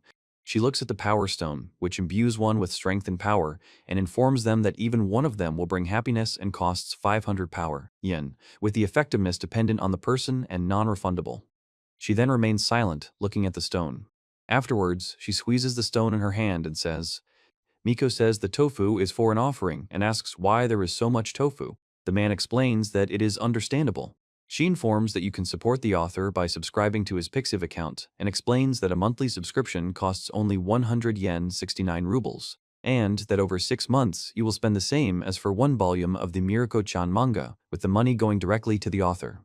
Miko explains the spell, uttering the words Ondara Bandara, Tsoi Toi Toi Waka, and Undara Bandara Koi Koi. Miko says this is a real exorcism performed in front of the audience. Miko clicks the dislike button under the video. Mother Laura says it's right here, points to it, and asks them to look, then explains that they should take her word for it anyway. She asks if they can see it and receives a negative answer. The man and the girl tap the screen, which shows a house with the words dislike and the number 50. Miko says there are too many scammers lately and adds echo. She says that it's enough to see a real medium once to understand the difference. The girl reports that she collected all the parts and strung them on a string. The girl says that she has no right to call them scammers and that, if you think about it, she is no different from them. Miko says she's not like them, and the spider screams. Miko looks at herself in the mirror and explains something, pointing with her hand. She says she has incredible power, but she's chosen to hide it and explains that they say a smart hawk hides its claws. The woman reveals that Hana has a huge life aura that she's unaware of, and that she can replenish it by eating. Dev. Miko says she can stand beside them. The girl says that if only she could successfully complete her godmother's training, perhaps one day this will become a reality. The text notes that this is just her imagination. The girl says good morning to the boys and girls, after which the phone starts ringing. She explains that she didn't really mean for it to ring and that it's not quite what she needs. Then the girl notices that the phone has turned on by itself, says that it looks like another pseudo-exorcist, and reports that she put. The great Shindo Ram announces that this is Enigma Syndrome and greets everyone with a good day.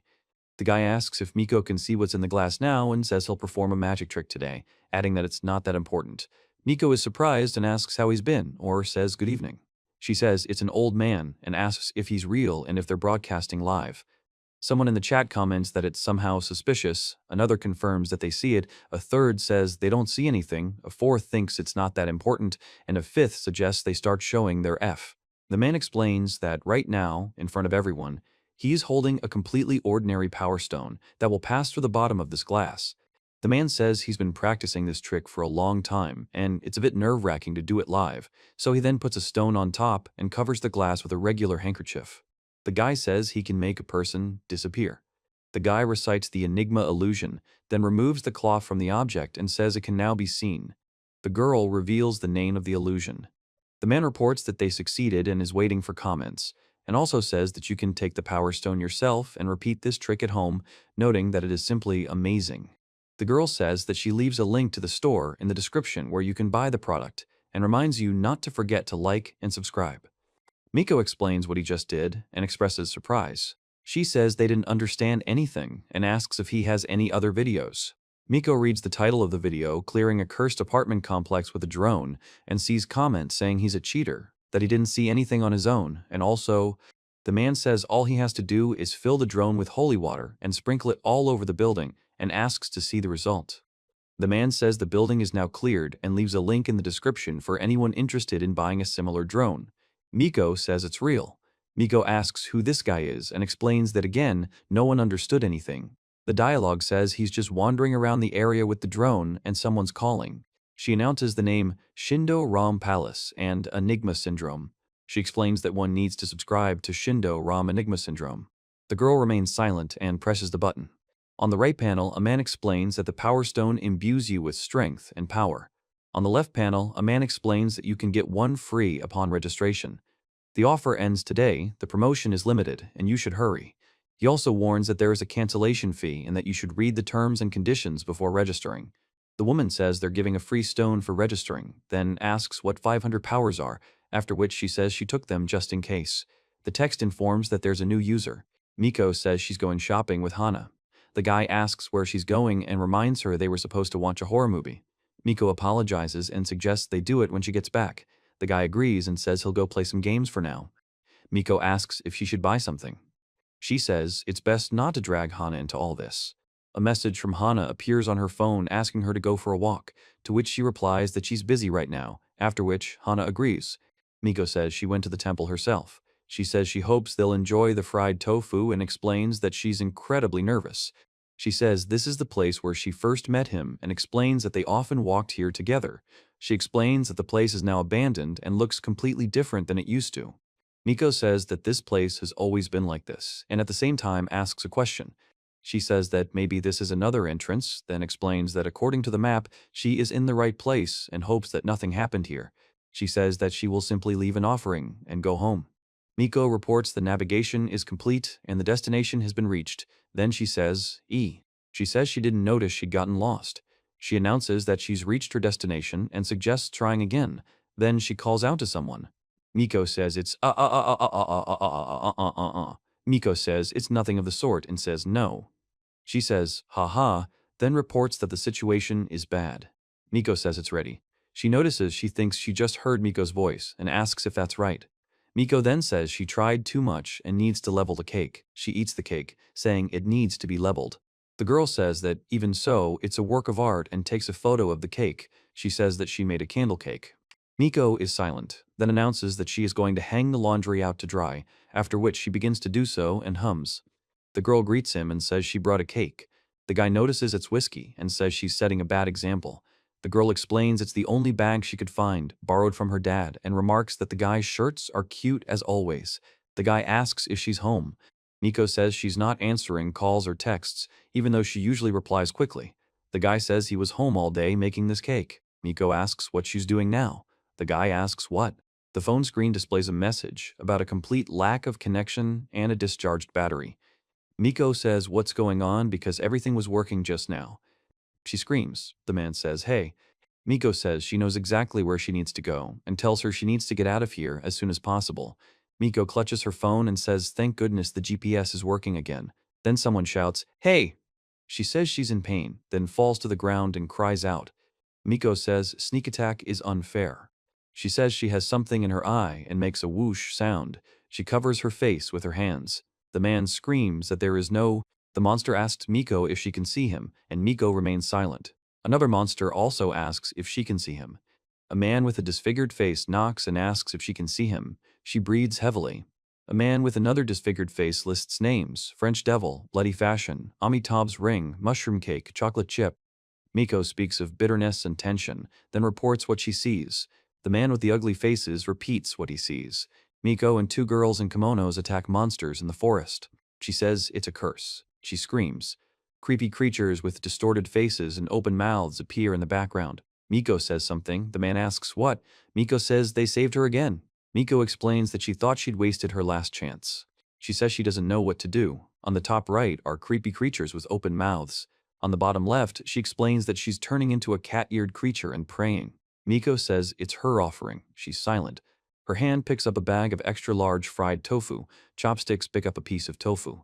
She explains that this dish is called gyoza and that it consists of thinly rolled dough filled with meat and vegetables. She explains that gyoza can be fried, boiled, or steamed, and that it is a very popular dish in Japan. Miko says she was finally able to do it. She thanks them for saving her and asks them to accept her offering, then says that everything will be fine and simply thanks them. Miko says she can't understand why her face has changed so much and explains that it's not her real appearance. The image shows something covered in dirt and insects moving or sliding along the ground, accompanied by rubbing or creaking sounds. Miko says it's bad. The clawed girl asks if they're angry. Miko explains that she doesn't understand why this happened and that she did something wrong and thinks this is the end. Then there's a slapping sound as someone places a hand on Miko's shoulder. The old woman asks her if she is lost. She says yes. The man says it is the most powerful item he has. Miko says she didn't expect to meet an old woman in such a place and asks if she's the old woman. The old woman explains that there's nothing here but mosquitoes and asks if Miko was playing Pokemon Go and ended up here. Miko responds doubtfully. The old woman offers mosquito spray. The man says that they are going there and orders her to follow him. She says something in response. Miko is silent. The old woman explains that everyone has been bitten and that she wishes they would leave her alone. She says she'll spray it everywhere. She explains that although it's not particularly effective, they don't like the stuff. Well, mosquitoes. The man says she sees them. First, the woman in the top right says there are too many of them and orders them to leave. Miko agrees. Below, the woman whispers for Miko to go. In the top left, Miko says the main problem is those two, and she doesn't think she can do anything to them. Below, the woman says she sees them much clearer than ever, and the other one asks, what's going on? Miko says that if she can't win, she'll die. She explains that she can't afford to die here. First, there is the sound of someone hitting a tree, then she reports that someone has left, and the elderly woman expresses surprise. The man says he understands what's going on. The man shows his open palm. Miko says he can't believe this happened and asks him not to cry. The old woman says she can't stand the pain anymore and asks Miko to leave. She says they came out on the other side of the mountain, and the man says he thinks they've gone far enough. The old woman says she's scared out of her wits. Miko explains she just came to visit a temple. Miko says there was a temple here last time, but the GPS wasn't working properly. The older woman says she knows she's confused, but will explain everything later, and asks her name. She starts to say she'll continue later, but the woman asks the girl to calm down and calls her she. Miko says she is impressed and calls her interlocutor amazing, noting that she is so young but already brave. She says, let's take a break somewhere, as she's sure the man is terribly hungry, and asks how about Gast's coffee shop. The man remains silent. In the next scene, the man says she's not there either, and the guy says he doesn't know anyone else who would go. Chapter number 28. Manga title and author name. The man asks if the drink has also become cloudy. The elderly woman explains that it turned that cloudy overnight. A man describes the sound made when touching a glass. The man explains that he is lifting the glass. The man hopes the girls are okay. He says he'll likely be able to get into the temple this time, but he doesn't think it will be easy. The man says he's been waiting for this moment for a long time, and now it is time to act. A man notices a bell and says it's ringing. The man then reacts to the sound with surprise. A boy runs along a forest path. The cafe's sign says, Benny's Diner. The man says the food brings back memories, and he absolutely loves the steaks they cook there. Miko says that you can't stop eating meat, even though it's hard to chew, and explains that you can trade corn for another steak. Grandma asks if half a casserole is enough for her, and if she wants corn, she says, no, thank you. She says children eat so little these days. Miko thanks Takeda Mitsue for saving her in the forest and says she doesn't know what would have happened to her without her. Takeda Mitsue explains that that's her name, and she's also known as the godmother of the city center, but you can call her whatever you like. She says that you can just call her Mitsue. She turns to Takeda-san and asks if he can see something. Miko says he's giving the command to stir the coffee into his cola. The guy in the cap calls the other guy a genius and suggests posting it on TikTok. The second guy agrees. She's silent and laughing, and the woman with braids says she doesn't think she told anyone about it and explains that she doesn't blame her. The woman explains that she tried to hide it from her friend that time too. An elderly woman reports that there's a spirit in the house that won't cause harm but can frighten. She explains that the spirit appears when someone tries to learn about the house's past. The man places his hands on the table. Miko says she's that piece of broccoli, and the man explains he's that piece of carrot. The man says it's all mosquitoes and asks if Miko sees that corn. The man asks if the guy sees them. The guy eats silently. Miko says they'll be leaving soon. The man explains that there are always a lot of mosquitoes here, but don't worry, they don't bite. She says that she would like to know how exactly the interlocutor sees them and asks if it is just a blurry outline or something else. Miko says to spin it. Miko explains that if you don't spin it, the cutlet will fall apart. She says it's clear. The old woman says she doesn't see the mosquito and asks if it followed them from the temple. Miko says no and thinks the mosquito has already been there. The old woman remains silent. She says that's it and says that she doesn't want others to accidentally hear about it. Miko says her intuition tells her the mosquitoes can't cause harm. The woman replies that they might. The man explains that it doesn't seem like these mosquitoes are up to no good, adding that intuition is heightened when you're involved in such matters. Grandma says, risk. She asks what she should do and says, The man says, pop. The man reports that the photo has 42 reposts and 666 likes. Miko says she's with her friend in this photo and asks where she got it. The woman says she'll leave the details and that this temple caught her eye. Miko notices that it's the same. The man says that he is not of this world and that man should never have entered there. Miko says she was simply following the GPS. The man explains that it's not that simple and that Miko was able to enter because she accidentally fulfilled all the requirements, after which he warns her never to try to go there again. She says she understood. Miko says he's back and at the same time says he's not. The waiter asks if he can take the plates away. The woman thanks him, but the older woman refuses and says she doesn't want corn. The man says there are places amateurs shouldn't go and asks if Miko understands. Miko wonders what to do and how to tell her he's back. The creatures apologize for the wait. A man with an animal skull on his head tells them not to go into the mountains. She asks what's wrong.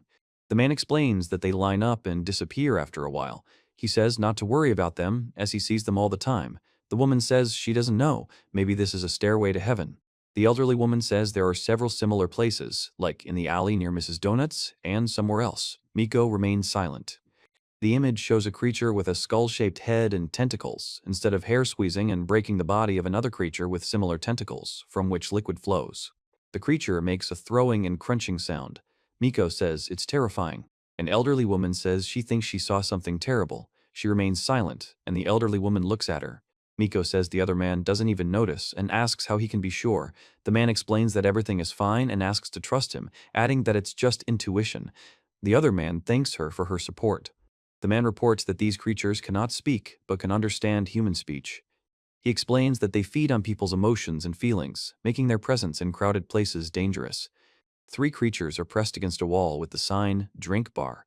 One of the creatures slides down the wall, and then the 3 creatures merge into one with 3 heads. A character in a suit and mask says dumping him was a great idea. A girl with long dark hair and another girl confirm this, saying that they definitely would, and yes, screw him. A man explains something to 2 girls, one of whom is Miko. An elderly woman places a coin on the counter.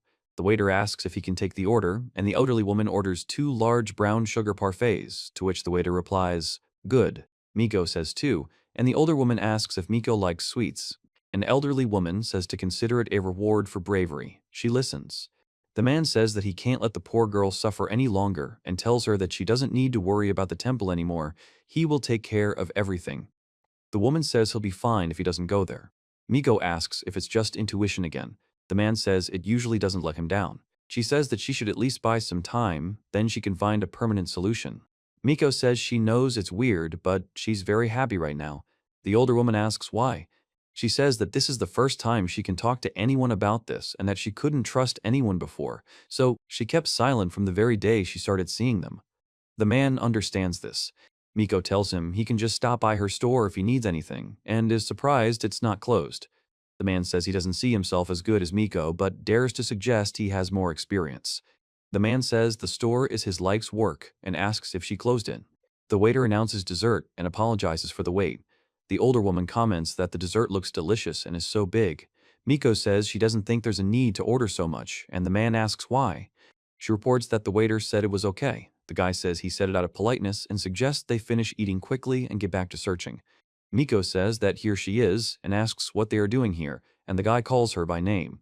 The woman says they searched everywhere for her and everyone was worried. The phone wasn't answering. She remains silent. The man explains that the battery is dead. The guy turns around abruptly. The man explains that he has a bad back and decided to treat the old woman to lunch as a token of his gratitude. The old woman says it's all her fault and that Miko was helping her with some errands. The woman asks who it is, and the man calls her Takeda Mitsue. to which the woman clarifies, not Takeda-san. She says they just met by chance. The girl asks when they became so close. The man asks who it is. The older woman says she has a striking aura. Miko says it's a huge brown sugar parfait. The guy calls Hana and asks why she's sitting there. The man tells her that he has been looking for her all day and is now dying of hunger, and then tells her to sit on the other side. She asks why this is. Miko says that this is her place, and the man says that what difference does it make? The cafe sign says Benny's Diner. She says her grandmother was always very kind and caring, and the man says she always listened to their stories and supported them. The image shows a sky with bright sunlight and clouds, without characters or text. The upper right shows a sign advertising free godmother consultations on fortune-telling, exorcisms, good luck, work, and love affairs. A crash is heard in the upper right. In the lower right, a man says he knew Mitsuzi would return. A man says that without competition, their business just wasn't right. Another man explains that he owns a shoe store and asks what kind of competition there is. A man tells his interlocutor that he's already halfway to the grave and warns him to take care of himself. Another man asks what he's getting at. The man says he was looking for the girl Miko took as an apprentice. Miko says that's exactly it. She says she's busy and asks him to leave. The man tells her she's no longer his student and asks if she's still there. The man reveals that he does not have the sacred bracelets filled with power and asks for forgiveness. The man says Ram. The man asks how they are related. Miko says that cat speed is the highest quality and most delicious food. The man and the boy are silent. The guy is sure he saw it first. The man says that can't be true. The man says he thinks it's best to call the police. The woman says it looks like they're about to fight and asks for something to be done quickly. The guy explains that it's a treat for his baby because she's had all the shots. The man says that his baby also got a shot today, and it's his favorite food. A man and a girl exchange cat carriers, and the cats meow. The man and boy look at each other. The cats eat from the same bowl. The guy asks what his name is. The man replies, Godzuka, clarifying that he's talking about the cat. The guy starts saying, ah! The girl tells Miko they have a donut print and asks if she can have it, saying it looks delicious. Miko explains he'll try on a couple of options and offers the girl to pick something out too, to which she agrees. Miko asks if that means the girl is going for that. The girl asks what she will say and wonders if it is too provocative. She remains silent. The guy asks if this is it. The girl says she thinks it's pretty good. The girl says she'll try on another one then. The girl shows another option and says here, then says, ta-da. The girl explains she's decided to take a bold step. The guy laughs. The guy offers to take couple swimsuits and asks Miko which one she likes best. Miko says she's going with the first one. She can't see which one he's talking about, and the guy confirms it's this one. She remains silent. The girl with short hair asks for 2 of these swimsuits, adding that one should be a size smaller, if available. She remains silent. The girl with short hair says she can't wait to get to the beach, and she agrees. The girl with short hair thanks her. The text block states that.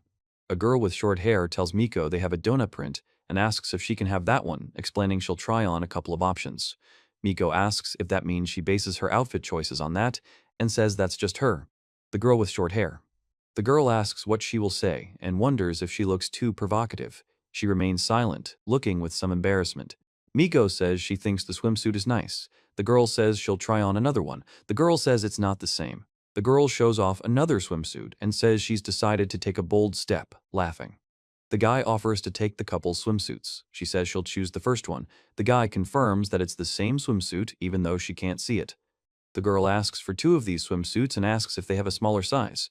Miko is silent and looks at her. The girl says she can't wait to get to the beach, and Miko confirms. The girl thanks her. The man says his editor is A. Mura-san and the designer is Sugimoto-san. The man explains that Izumi Imo and Ryo Sugiura-san are also involved. The monster asks if he can see his interlocutor. The image contains no text or speech. 4 small creatures surround an upturned glass, with one of them underneath. The man with the hat says he really likes this little drone. He can even control it with his phone, and now he doesn't have to go into ruined buildings himself. The older man asks if he wants one, adding that the drone is a bit noisy, but he doesn't need it. The older man also addresses. The man says the reception wasn't very warm and reminds her that Miko recently met her precious student. She says she has no students, and the man says she only sells her dubious junk. The man explains that he knew it was too early for her to retire and says she's still going strong. She asks if he's thought about it and clarifies that he sent it. An elderly woman asks if a man is making fun of her. The man replies that he's not and that he never even thought of it. He sincerely respects her. A young man asks the two creatures if they feel they have a common goal. The man with the hat explains that they can both help people and considers it like two birds being one stone. The man reacts to the sound and asks if that's how he sees it. The man says it seems Miko has gotten stronger since their last meeting, and it would be great if they could team up. Miko remains silent. The man asks Miko to tell him when she plans to take those girls to the mountain. Miko asks what he wants. The man explains that he spoke from. She remains silent, and the man says that he will not allow anyone to even touch them with a finger. The man shoots, making gunshot sounds. The creature makes shrill noises, and the woman makes similar noises. The man says, okay. The guy says he only had time to come and say hello and says, see you later, Mitsuze. The man says he needs to go home and finish his video, then the woman says goodbye. The man remains silent. Miko says the dish is ready and at the same time says, ta-da. She explains that this is her new dish and asks if it's some kind of chimera. The girl says they were supposed to make meatloaf. The guy says the teacher said she could make something else. The other guy says he thinks she did pretty well. She explains that. Miko reports that Hana is focused on eating rather than cooking. Hana says she also bakes cakes and other sweets. The girl explains that she already sees Hana trying the cake until there's only a tiny piece left. Miko says she won't do that. She says she's bad at cooking and leaves it to others while she does the dishes. The girl says she's really clumsy. She explains that everything will be fine and suggests he just try. The girl says she used to be bad at cooking too, but now asks to look at her and asks what it's all about. The man laughs and takes a photo. The woman says, oh my god. The man continues laughing. Miko hears the ringing and says, ahaha. Miko responds to the ringing. The girl asks what's wrong. She says it's nothing and says she hasn't heard the ringing sound for several days. The man says he shouldn't poke his nose where it doesn't belong. Miko remains silent. The man says he thinks Mitsue is right. She says that even if they do nothing, she still sees them. The woman says that everyone is doing well and that if they have any free time left, they should cook something for their homeroom teachers. Miko says she'll cook for Mr. Zen then, and the girl says she'll make something too. Miko remembers that she makes excellent meatloaf, despite saying she's a bad cook. The girl shows the heart she made, and Miko calls her clingy, and the girl asks for help. She says she can do something small for Mitsu, and Mitsu says it's so much fun. Miko announces that she'll make a flower and asks to make sure the excess air is released, and the girl replies that she understands. Miko says she should enjoy cooking with everyone and notes that there's no reason to worry. Miko thinks she needs a distraction. The monster places his hand on the slab, and a creature appears on it, raising its hands. She says it's serious. A knocking sound is heard. The man reports that the body is being torn apart, and a creature with a huge eye and mouth is bursting out. Miko remains silent, watching the scene unfold. The monster says he has an idea. The girl suggests drawing their faces on them, as that would be really cute. The man explains that instead of faces, it would be better to write love or something like that in ketchup. The girl explains that, with just a little effort, you can make your dish more appealing, showing an example with 2 tomatoes and some corn. The 2 girls say it's not bad and agree to do it. Miko notices someone cooking and asks them to wait. The man. She remains silent, clenching her hands. The creature on the chain makes a sound similar to a scream. The depicted object falls to the ground. The chain stretches and twitches, and a strange creature is chained to it. Miko watches this as the creature suddenly yanks the chain and breaks free. A girl with short hair announces that she has a star with a tomato on it. Miko silently watches the creature, which continues to twitch on the chain. The sound of freshness is repeated to the right and left of the creature's face. Miko says she can do it too if she wants. The man replies, no thank you. The man asks what to do now, and the girl offers to trust him. The man remarks that it's sweet. She says that this is not a man, but a monster, and explains that he has no eyes, only holes. The monster asks if Miko can fry vegetables, to which Miko replies that she can. Then Miko notices something and makes a sound of surprise, and the monster makes a long, drawn-out sound. The monster makes a piercing sound, and she says she can't believe it. 3 girls notice something, and one of them says a knife has fallen. Miko slashes with the knife with determination, making a sound, and a monster appears next to her, making a hissing sound. The girl says she'll make some sauce and admits she loves onion sauce, but the onions make her cry. The man notices that the girl is chopping the onions too close together. The woman says the guy is great at chopping onions, and the other man asks why they need onions. The man suggests leaving the cooking too. Miko says it was close. The creature makes sounds and crackles. She says she'll have to make sauce now. The girl with short blonde hair explains that a little bit is fine. The girl with short dark hair asks if she can season it a little more. The girl with short blonde hair sings la la la. The clock shows exactly 1 o'clock. The girl says it smells great. The man says all the dishes look great. The woman adds that the dishes look very appetizing. The monster makes sounds, twitches, and screams. The man holds a small creature in his hand. The monster rustles. A man reports a rash. A man reports a rash. A man reports a hissing sound. Miko announces that everything is ready and remarks that it actually cooks. The girl with short hair and two other girls express admiration, saying, "Wow" and "Ta-da." Something bubbles and sizzles in the pan. The girl with short hair says that it will be better next time, and the other girl closes the door. In the first frame, the creature makes an "ah" sound. In the second frame, the creature makes an "ah" sound. Miko and the girl bring the dish to the man in the staff room. The girl says they made it for him. Miko explains that Mr. Zen should like it, and the girl asks if he'll even eat it. A creature on a chain appears from the kitchen and screams. She explains that she asked to say that they did it together. The girl replies that Tise did it too. The guy asks if they washed their hands before cooking. The man replies that they were wearing gloves. Miko asks if it's good. The guy replies that it's fine and says it was pretty good. The girl says she'll try a piece then. The girl says Shinozaki's bread is fresh, soft, and delicious, calling it baby bread. She says this bread should last until lunch. A man stands by the bridge railing, watching the river. Miko is silent, looking down from the bridge. She tells him not to jump and explains that he still needs to eat a lot of delicious food. The guy is surprised and asks what. Then the guy notices the baguette and she pulls it back. The girl says Shinozaki's melon bun is amazing, and the guy asks why. The girl suggests the guy try it and change his mind, and the guy replies, The boy says he didn't think about jumping because his talisman fell into the river. The girl says she thought otherwise. Miko remains silent. The guy says to take a bun and wait here, while covering her mouth with her hand, and she says in surprise. Miko says she's going to take care of her kids and her bag, and the guy asks where she's going. She says that this talisman is important to her, and she will get it. Then she explains that the water is very cold, and she didn't think it would be so icy. Miko asks how the guy is, and he says he's fine. Miko says he thinks he can reach it. Then she notices there's still a little bit left and tries to reach it, and the guy asks why. She says her line is too short, and asks who else is there. The man asks to ignore her. Miko says that she got it, and at the same time confirms it with the word, yeah. She says that the bag is sliding off the branch, and she says that it is sliding, then she says that it is bad. Miko says he's asking if the man is okay. The man with the hat says he's exclaiming, "Oh my god." Miko expresses surprise. She says she's not even wet. The guy explains that she's soaking wet. The man laughs and says, "Ouch." The guy remains silent, leaning on the railing. Miko says that the gift is not that important and he shouldn't have done it. The man asks if it is a gift from a close friend. The guy asks how the girl, turning to her, explains that she doesn't pay attention. The girl, surprised, says, "Eh?" Miko says ha and then asks what's wrong. The girl replies that she doesn't know and that it's kind of hard to walk. She says it might be because her clothes are wet and says she needs to eat. The man with the hat says, "Oh my god," and the guy next to him calls the situation weird. The girl in the water laughs and asks if anyone heard it and clarifies if it was the guy's stomach in the water. Miko says her chest hurts and she can't breathe. The guy asks what's wrong and the girl says she's stuck. Then the sounds of swallowing are heard. The guy asks what she's doing and the man says it's impressive. The girl in the water says, "Oh," and asks why the current has suddenly gotten so strong. Miko says she can't move and repeats the word gulp, and the man in the hat and Miko react. The man in the hat says, "Come on," and Miko expresses surprise. She says she's too hungry and can't move and that things are bad.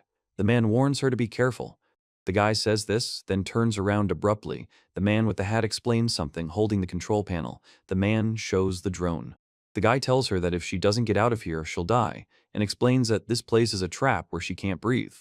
Miko says she can't get out, and the guy tells her not to panic and to look for a way out before it's too late. The man says the word flesh several times, accompanied by clicking sounds. She communicates something by pointing down. Miko says she feels better. The guy asks if she's okay. The guy says grab it and hands over a baguette. The girl says food. The man says swallow, swallow, swallow. Miko says she's getting sucked in again, and the girl screams. She says there's not much left. The man makes a sound like, ooh. A girl bites a baguette. Miko remains silent, trying to pull the girl out of the water by the hand. A terrifying creature emerges from the water, making swallowing sounds. The creature dives back into the water. She says thank you and tells him she's full of energy now. The guy explains he didn't do anything. He hands her something and says, "Here you go." Miko says the guy is a little wet and asks her to bring her bag, as she has her gym clothes in there. The guy thanks her and agrees. Miko immediately replies that she'll get it right away. She says the other person could help. The man explains that his help is not needed. The man asks if it's hers and says he almost forgot. Miko reports that there was a death note on the ground. Miko remains silent. The guy asks if he's given up and she says he has. The guy with short dark hair asks what. Miko says not to give up. Miko says he won't. Miko explains well. She says she doesn't want to be seen like this and asks not to show it to anyone. The nurse tells her she must stay in the ward until she recovers. Miko says everything will be fine. The man replies that it won't. The guy explains that he won't give up. In the upper right corner, a guy with a broom stands next to two other guys, one of whom is kicking a broken bottle. To their left, a guy with short dark hair throws a bottle at someone while two guys next to him watch. In the upper left corner, Miko says this man is a weirdo. He says okay and explains the enigma illusion, clapping his hands. The girl says, yeah, by the way, here it is and call me if you need anything. She thanks him and says, oh, and the girl explains, trust me, he's working. The girl says goodbye, saying, well, bye. Miko says she has something to say, and then her mom tells her. She says she doesn't want him to leave and asks him to stay. He explains that he can't stay because he has things to do. She says she'll wait for him to return. Miko reports that someone called Shinozaki Bakery and asks if the person on the other end wants to place an order. Miko says she does but hesitates. The person laughs and confirms. The person calls this a source of strength. She reports that Hana is sick. The girl says she didn't think Hana was the type to get sick. She explains that Hana isn't the type to get sick, but she's the type to jump into a river and hopes she's okay.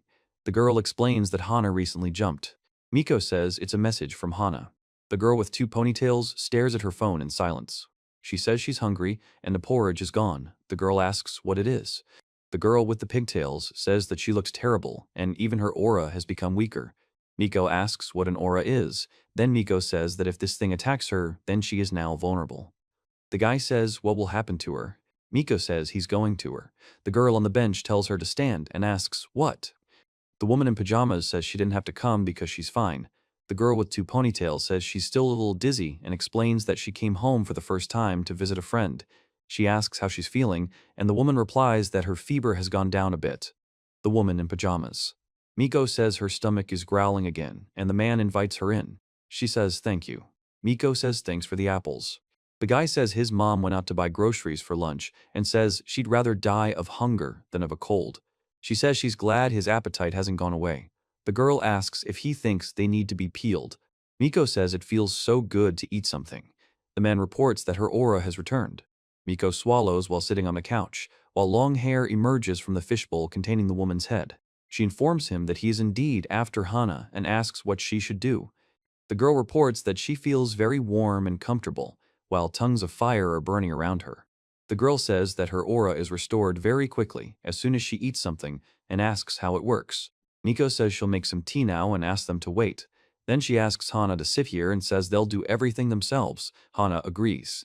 She says that she can't understand why the girl in the bunny costume is so relaxed, and she is silent. Miko says she wanted to ask about Hana's aura, but the man reassures her that he won't tell her anything.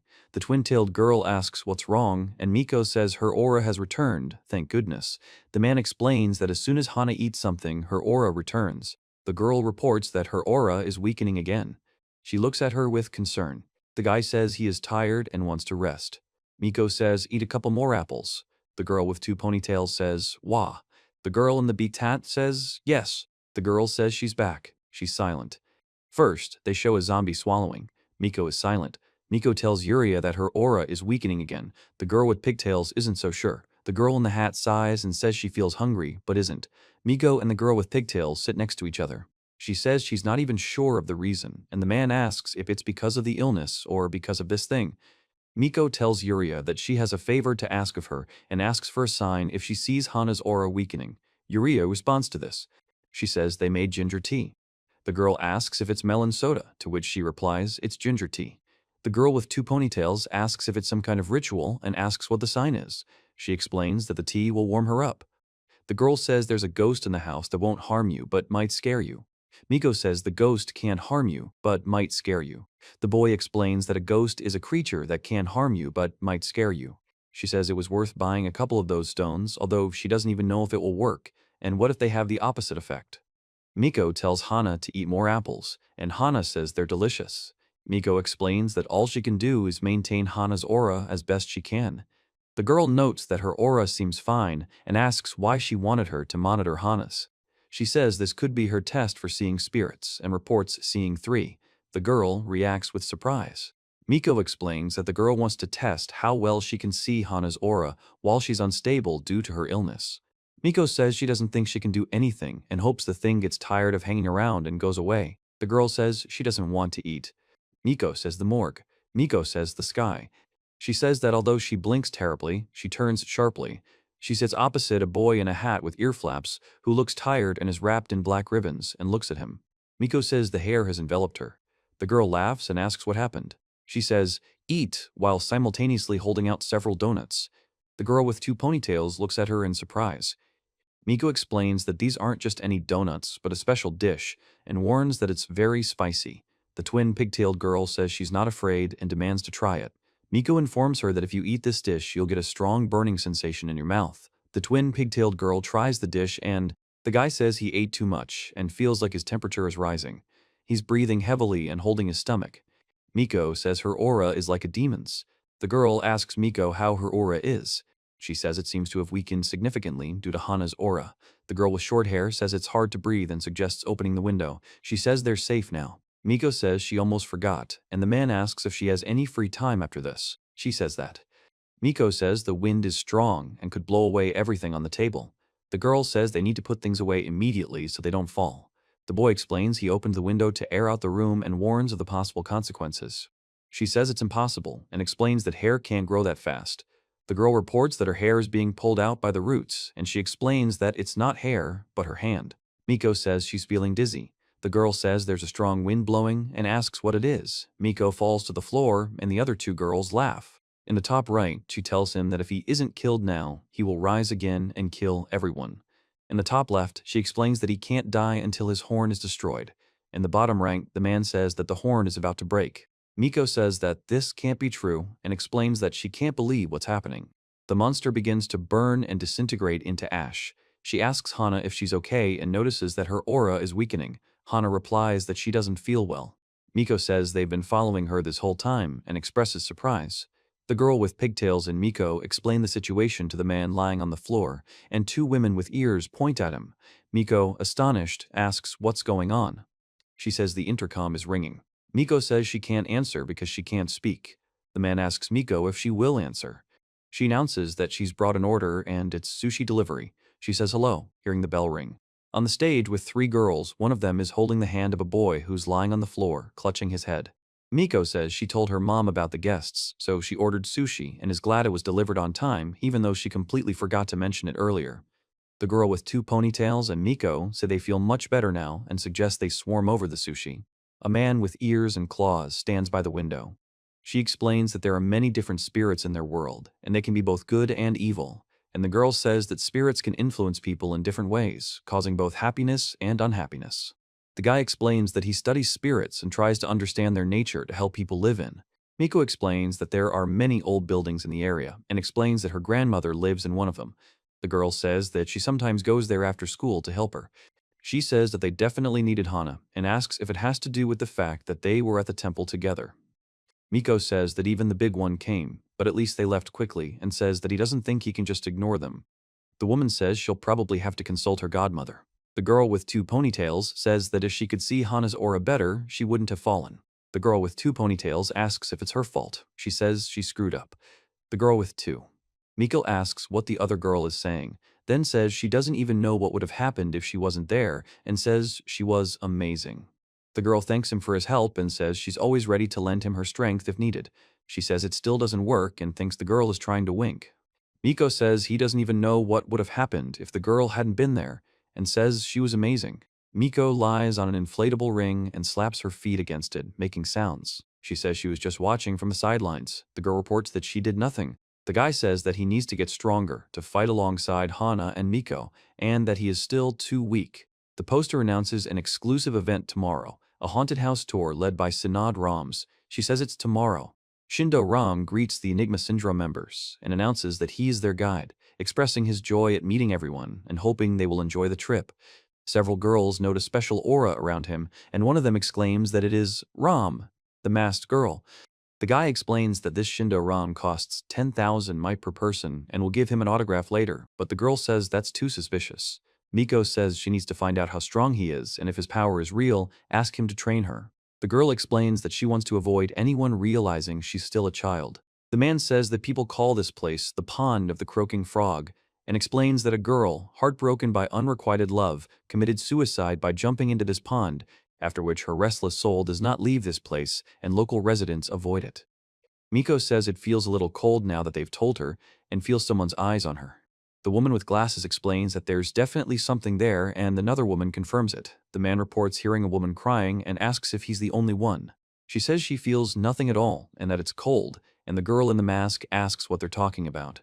The man in the hat says that the least he expected from members of the Enigma syndrome was such heightened senses.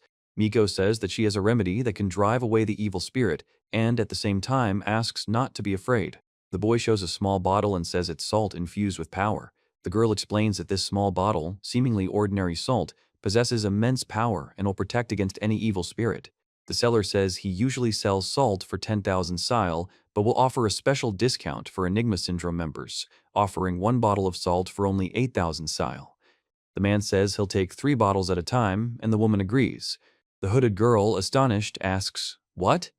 Miko says the video is real and doubts he's scamming them. The man asks if he's just a regular crook. The guy says he has no money. The man says they're heading to another location, and everyone chants, "Let's ghost." She says this place is called a haunted house, and explains that the father killed his family and then committed suicide, but his restless soul still wanders within the walls of this house. The hooded girl says she also senses an evil aura. The man says he senses them. Dev. The girl points to a second-story window and says there really is a pale child there. The guy with the backpack says he hears a cat. The woman says she's thinking about her neighbors. The man says there are rumors of a curse that will fall on anyone who enters the house, but asks them not to worry and explains that he has a talisman charged with power that will ward off any curse. Miko says they need to buy one if they want to go inside. The man explains that this is their only chance to experience the curse's power. The boy asks for one, and the girl asks for one too. She says she doesn't feel anything at all in this house, and is surprised that no one noticed anything in the neighboring house. The guy says it's great to be surrounded by powerful mediums, and that he's still a long way from them. The woman notices someone on her shoulder, and she replies that she exorcised him. The girl says he just likes to scare people. The guy asks if he thinks he's some kind of medium, and the girl says he's just a weirdo. Miko says that people like them are the reason she's treated terribly. A hooded man says he sees a woman crawling on all fours. A man with a headband says the other one will be cursed. A man with a cap offers to take a selfie. Miko explains that they're all just pretending. The man in the hat remains silent. The man on the right explains that they have a plan and asks everyone to listen carefully. The woman holding an apple says that they must be careful and not make mistakes. The girl in the hood remains silent. Miko explains that a blessed ring is needed for protection, as it will prevent the nurse's spirit from approaching. The text reveals the name of the place, a cursed hospital. She says that you need to hold a spirit-repelling keychain here, and with it, anything that comes near will be instantly driven away. The text block talks about a cursed curb. The sign states that this is a cursed observation deck. A man explains that all you need to do is wear sunglasses, which will protect you from ancient ghosts and ultraviolet rays. Miko informs them that this is their final destination, a cursed canyon. He explains that a murdered woman's body was dumped there, and an evil spirit roams the bridge in search of her killer. Miko says earplugs will help prevent such a fate and warns that the bridge is quite dilapidated. She says it's just ridiculous. The guy in the hat asks for earplugs, and she replies, "No thank you." The guy says it's really dangerous there. Miko says it looks like his video is fake after all, and he's just a scammer who gathered all these people together to extort money. Miko explains that people like him make real psychics look bad. She explains that she's crying. The girl in the hood says she doesn't understand what's happening. The guy says to twist. Miko falls and says, "Ah." Miko explains why it broke again. A girl falls off a bridge and says, "Ay." Miko says anything but that. She hears sobs. Miko asks what's going on. A guy says, "Oh my god," while holding a girl's hand as she falls over a railing. Miko says it might be dangerous here and asks if he didn't tell her that. The guy asks the girl if she's in pain, and she says thank you. The girl notices that these are the same stones. The guy says it looks familiar, then asks about it. Miko says the stones broke in half on their own.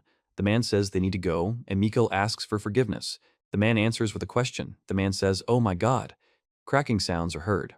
She's crying, covering her face with her hands. A man in a hat is holding the girl in his arms, and she asks him to stop. The man tells the girl to hold on tight and walks away, breaking something under his feet. The man asks who this man is. The girl notices that there seems to be something there. The man thanks everyone for coming and announces that this is the end of today's tour. He then explains that he recommends buying a couple of these for the trip for just 3,000 HP, and if anyone wants a souvenir, he has energy buns. The guy says he's lost count of how many he's exercised today and says these glasses are simply amazing. He feels powerful. The woman asks if the salt was really that black. The girl with long hair says the ring broke and her ears are all sticky. The man thanks Ram. The girl says she's made a bracelet. The man says his godmother gave it to him. The man asks if that's true. The girl asks how he knew and says she felt it. Miko says she and Mitsu have been friends for a long time. Yuria Negredo says she's her godmother's first student. She says he's her godmother's friend, so he's not a crook after all. Yuria Negredo says she honestly hasn't seen her godmother in a while, stumbled upon her video, and decided to visit the website. The man asks. The woman says she thought the man was just a swindler and a fraud, but she's glad she was wrong. The man asks her not to scream, and the girl says she wants to become stronger and a real medium, like the man and her godmother. Miko explains that there is nothing but fear and pain in this world, and explains that this place is a prison for those who cannot live in the human world. She says she understands. The man asks to be trained. Miko agrees and says that it can be done at any time. She's silent. The man says it doesn't look like there were any real mediums today, and that the salt and earplugs seem to help, and the ring and glasses helped a little too. The man says he'll need to get more stones. The man thinks he still needs the help of those girls, and Miko reports that Mitsu isn't here today and hopes she can help find out what's going on with Hana. Miko calls Hana, asks how she's feeling, and offers to buy her some ass bun, which she agrees to. Miko believes the ass bun won't hurt. There is no text or speech in the image. The man says he's glad to see Mitsuha again and thanks her for coming. The woman says she's also glad Mitsuha is still alive and well. A man asks if he's always had a dog, and the woman replies yes. The man explains that a small, grimy mongrel got in there, and he couldn't pass it by, and says that at least now he has something to do. The woman agrees. The man remains silent. The man asks if there's anything in there. The woman says yes, and it doesn't look like he'll fit in that booth. Then says, oh. The older man explains that he usually keeps it inside and asks the woman's name. The older woman asks if she came for it. The man says he needs to return something to her and hands her the gift, saying, here, it's yours. The older woman takes the gift and says she's been keeping it safe. Miko thanks him and says she owes him and is glad she left it to him. The man asks if he can get back together with her. Miko replies, no way. The man says, by the way, the guy reports that strange drones have been spotted in the area recently and warns people to be careful on their way home. Miko says that if they take any weird photos, the teacher should take her home. The teacher says that's all for today and allows them to go free. The girl with long hair on the right says she's being ignored, as usual. She says she wants some bread and asks if everything is okay with Kahana. Kahana says she's hungry. The guy expresses doubt. Miko says she's been spoiling Hana too much lately. The girl with the hair clip explains that it's all clear. She asks why she's being so loud, adding that people will think she's fat. She says she wants to offer him a croquette, and the girl agrees. The girl thanks him for his concern during his illness and says she's fine now. She apologizes for her reflex. The girl reminds him not to forget to eat when he's hungry, and she says there's no need to tell him twice. Miko notices that Mitsu's godmother has left and wonders where she could have gone, remembering that she said she could always come to her if anything happened. She reports that Mitsu is still missing. In the top right corner, the man says he'll take care of everything, and that she doesn't have to worry about the temple anymore, and that she'll be fine if she doesn't go there, asking if that's right. In the top left corner, the guy asks if he should sit back and do nothing, and what he's even planning. Miko explains that if he wants her to be with him, he must make her want to be with him. He says he doesn't understand how to do that. Miko says he must become the person who can protect her. She says she's going home. The creature follows her silently. Miko says she'll never get used to it, breathing heavily. She stands silently by the wall, watching the retreating figure. She says the same. Miko says, oh man, I'm gonna have a cup of tea. The man says the vending machine has drinks he wants to buy. The woman explains that the cafe offers drinks and food and invites him to a table. The woman explains that it's a great place to relax and enjoy the atmosphere. The guy treats Miko to red bean soup. Miko thanks him. Miko says that this guy is being overly suspicious, but he can see them, and it seems he sees them better than anyone she's met before. The guy invites her to sit down. She declines, saying no, thank you. The guy asks her how her friend Hana is doing and clarifies if this is true. She replies that everything is fine, thank you. The girl notices that the guy remembers their names and says it's kind of creepy. The guy asks if there have been any new events and clarifies that he is talking about the temple. Miko says that. She says he was recently looking for Mitsui. The man explains that he sent her a photo and asks if she mentioned it. She says it seems they were in a difficult situation and he was worried. She is surprised and asks how he did it. Miko says she wants to know if he knows about the temple and can tell her what's going on. The man asks her to calm down and if Mitsu said anything. She says he has some time and suggests they chat a little. Miko says the stones are wonderful. The man explains that the stones are very effective. The man asks if that's interesting. The man says he doesn't see a mosquito and tells Miko not to worry, adding that everything will be fine if she doesn't go there again. A man explains that he is praying for good luck in money, work, and love, and pins a sign on his wall, then sneezes. The man says he's glad to see Mitsuzi again and asks how her trip went. Mitsuzi explains that she was traveling on business, not vacation, and that she needed to pick up something very important. The man asks if anything happened while he was gone, to which Mitsuzi replies. The man says it's no surprise, since he was already 1 foot in the grave, though he will still be missed. He says he rests in peace, Shige. The boy reports that the first student came here and left with a black-haired girl. The old man exclaims and calls Miko. The man says she's been coming here for the last few days, and the other man says the guy seems to be up to something. Fire says he's happy to have a quick chat before he leaves. The man radiates fire energy. The man radiates fire energy. The man radiates fire energy. The man radiates fire energy. The man radiates fire energy. The man radiates fire energy. The man radiates fire energy. The man says the weather is perfect for hiking and that they should have brought something to eat. Miko says it's quite cloudy today. The man asks where Hana is and whether Miko invited her. She says she doesn't want to call her. The man explains that he said it would be better if she came too. Miko says he won't call her and asks if that's okay.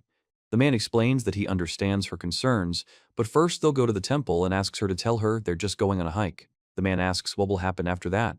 The old man says you'll have a little picnic and then bring her home safe and sound. She says she told him not to come to the mountains and calls the old man Mitsu. The man remains silent. A man says he likes his interlocutor's outfit and that it brings back memories. Miko tells Ram that she seemed to have told him not to approach those girls. Ram says he doesn't remember agreeing to that. She says that if he doesn't want to get caught, he should leave. The man remains silent. The guy explains that he's not going to run away. Miko says no. The old man tells Miko to go home and that he'll sort everything out himself. She says that he is surprised. The man with braids is silent. Miko says that everything happened because of her, and that she was the one who brought Hana to the temple. She says that she has to deal with this herself and says that she is going to the temple. Miko says it's an act of friendship. The man calls Miko by name. The text conveys determination. A man says he will turn back time. The man announces that this Saturday at 4 o'clock, he, Miko, and Hana will be going to the mountains. Miko listens. She says her name is Hana. The man explains that everything is fine and he just needs to deceive her. The man says that Hana can't see that they are, and deception is part of friendship. The man asks her to do the same. The boy explains that the kitten was found on the street and he doesn't know who it belongs to. Miko says the kitten looks sick and suggests taking it to the vet. The boy agrees and thanks Miko for his help. The boy is silent, then starts walking, after which he stops, holding the kitten in his arms. The guy asks what they are doing to a student. A man reports that a suspicious man wearing black clothes, a hat, and a square backpack was recently spotted near the school and asks if anyone has seen anyone like him. The man in the hat says he didn't see anything suspicious, but the description sounds rather creepy. The man with the backpack asks, Miko and the man in the hat say that the cat is meowing, and the guy with the cat says that. She says yes. The man says, see you later. The man laughs, saying haha and aha as he walks forward. Miko and the man follow. The man asks if Miko is patrolling the area again. Miko says he's glad he helped the student get rid of the suspicious person, and the man answers clearly. The man holds a cat, which meows. A boy greets a man named Bozuka, and the man greets him back, calling him Nyansuke. The man reveals his name is Gozuka, explains that last time Nyansuke called him Sasake, and is confident that sooner or later he'll remember his name. Miko says there's only one way to survive in this world, kill. She explains that if you don't kill, you'll be killed. Miko explains that she doesn't want to kill, but she's forced to do so for her own life. The girl says the weather is wonderful today and wishes her a good morning. The author says there's nothing to be done, it's too hot. The author reports that she constantly thinks about what clothes would suit Miko. The author explains that masks are currently necessary, but seeing Miko wearing one is quite unusual. She says it's cute. Miko says it was posted on Twitter in October 2020. The girl with short bangs says it was posted on Twitter in October 2020. The girl with ponytails explains it was posted on Twitter in October 2020. The girl on the right is offering New Year's greetings. She's silent in the center. The girl on the left is talking about the author's words. On the right side, there is an aquarium with a head inside, from which long hair comes out and the sounds of bubbles can be heard. The top panel depicts a ritual staff with bells. In the middle panel, a group of people climb a ladder in the forest.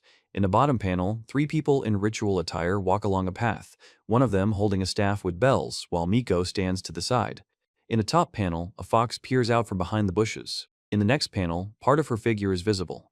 Then the fox's tail appears peeking out from the bushes. After that, she smiles slightly. The final panel depicts a mountain landscape with rain and the sound of rain. The man says he thinks there was a fox there and asks if anyone saw it. The man says animals are his favorite, although he's not particularly fond of animals, but if he had to choose, he'd prefer a fox. Miko explains that he doesn't even know, maybe a bear. The man says bears are wonderful.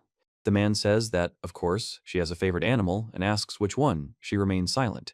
Miko says she heard the two have known each other for a long time, but for some reason they don't get along. The man explains he doesn't know what he told Miko, but advises her not to trust him. The man in the hat says he's just answering her questions, and the man with the beard thinks only of himself. The husband. She says that it is actually very important and asks how else she plans to earn someone's trust. The man tells Miko she's not telling him anything and asks why she should trust him and what she knows. The old man says it sounds great on paper, but in practice it means nothing, quoting her as, "Don't worry, leave it all to me." The man says it's her personal concern, and that's her biggest mistake. The old man explains that there are things that are best left unsaid, and that's why he told the man not to drag her into it. The man says it seems she has to decide for herself whether she wants to know or not. Miko remains silent. The old man looks down tensely.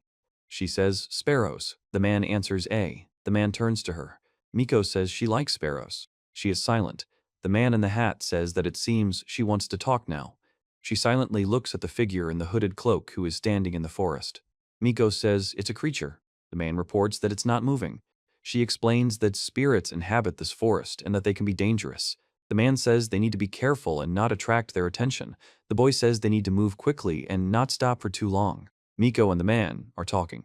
The man explains that these mountains are known as a gathering place and believes Miko herself knows how many there are here. He explains that the locals left long ago, which is why there are abandoned houses everywhere, and no one dares even approach these places except a select few. Miko. She says that if you pray to the god of this mountain, he will fulfill any wish. Miko says it's all because she prayed at the temple. The man explains that many other temples have similar superstitions, but the temptation is too great if you know about it.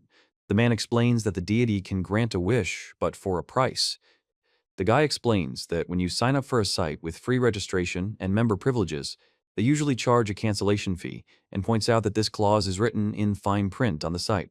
She asks what this means and if they want her to give anything in return. The old man confirms this and asks. The old man explains that only the one who made the wish knows, and that many powerful mediums have gone missing. Miko says she simply wanted to bring Hana to some sacred place to rid her of the thing that was haunting her. She says that her wish was immediately fulfilled and confirms this. The man explains that they probably wanted to be paid on the spot, although he doesn't even understand why they let her go in that case. Miko says it's probably because she asked for help for herself too. The man with the hat smiles. The old man reacts with surprise. She reports that she was told 3 times in response, after which, whenever she needed help, these creatures appeared, and she thought that meant they would help her 3 times. Then she says that suddenly she was wrong. The elderly man remains silent. The man in the hat says that this is quite unusual, as most people come here with one specific wish, such as being cured of a fatal disease. Miko says it was just a coincidence that she was able to make 2 wishes at once. The man explains that the wishes are very vague. The man says that it seems they are having trouble fulfilling these wishes. The man explains that if these 3 times represent the number of times they will help, the girl has already used up her 3 chances. The man asks what might happen if she doesn't repay her debt. The man informs her that her partner will also be held accountable. Miko tells Ram that's enough. Ram asks, "Yeah? What's wrong?" The man with pigtails asks Ram why he wants her to suffer. Ram explains that he's just thinking about the possible consequences. The man with pigtails says he won't let Ram do whatever he wants. She tells you to listen to her and explains that it's not too late to turn back. She says that if you go to the temple now, you might never come back. The old man says that he already has a plan and advises Miko to go home while she can, but Miko says that she can't. The guy says it's a great idea and suggests he let her take care of everything, to which she responds with a question. The man says Mitsui is determined, even knowing that many powerful psychics have disappeared here. The woman says Mitsui was still determined to clean up the place, and the man says that this touches him. Miko says that when the time comes, she'll still have to repay her debt. The man explains that if she doesn't solve the problem, no one will be able to help with Hana. The old man asks if his selfishness knows no bounds, and the man replies that it is selfishness and asks if he himself says so. The guy asks if the other person wants her to suffer the same fate, and the man shouts Ram's name. Miko says it's terrible. The man explains it's punishment for breaking the rules. The woman says it's forbidden to touch the tree. The monster says he can't leave. The monsters are calling out to someone, repeating the same word.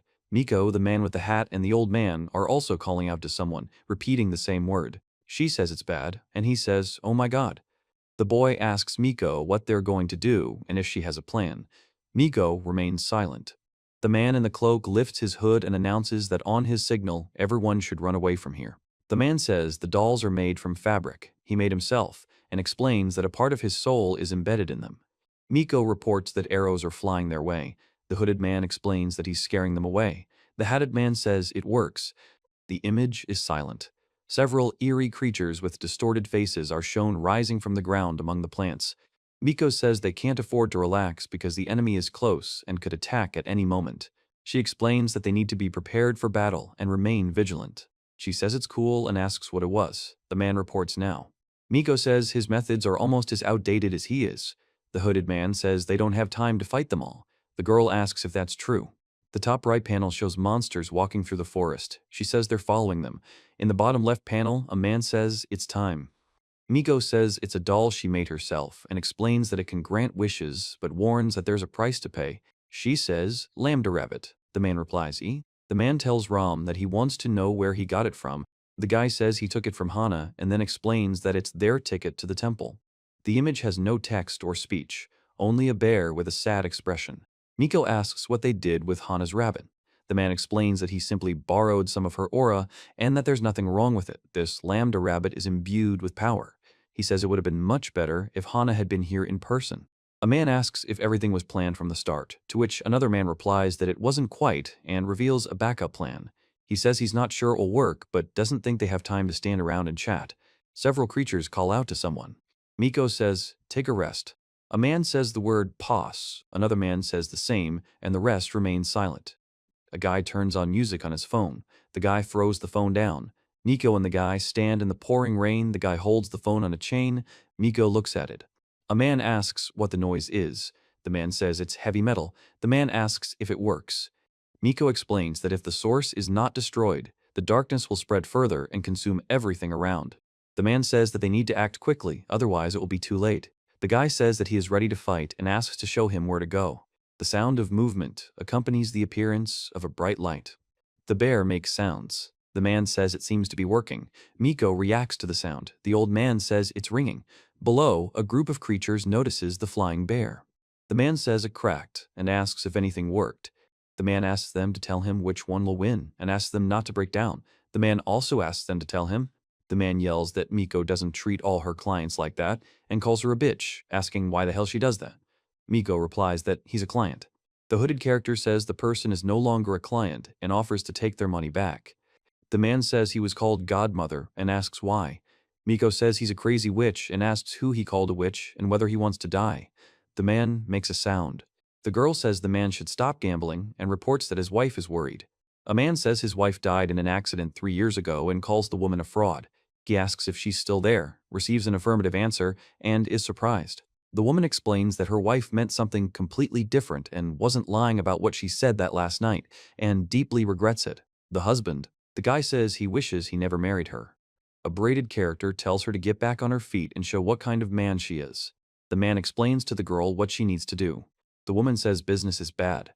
Miko greets the woman and asks if she's helping people again. The woman replies, no, she just kicked out an annoying customer. She says it's very kind of him and asks how she can help. The woman says she has one request, as she already has a bad feeling about this. The woman says this, placing her hand on the man's shoulder. A man asks to keep an eye on a young man. The woman watches closely. Miko says that if he can't win, he will die, and that he must win. She says she can't afford to be weak because she has a goal. The woman explains that she's always been strong and isn't going to give up. The man says he'll be there and support them no matter what. The guy says, you just need to take a look. The woman expresses surprise. The hooded man stares ahead silently. Miko, the man, and the old man climb the stairs to the torii. The man says he didn't think they'd come here again and asks Miko if it brings back memories. Miko is surprised and asks if they've been here before. The old man remains silent. The man says that this is already in the past. Miko asks Ram why he didn't tell her about the doll right away. Ram asks that he be at their service at all times. The man in uniform says he wishes Hana were here in person. It would have been much easier, and she would have worked much better with Hana.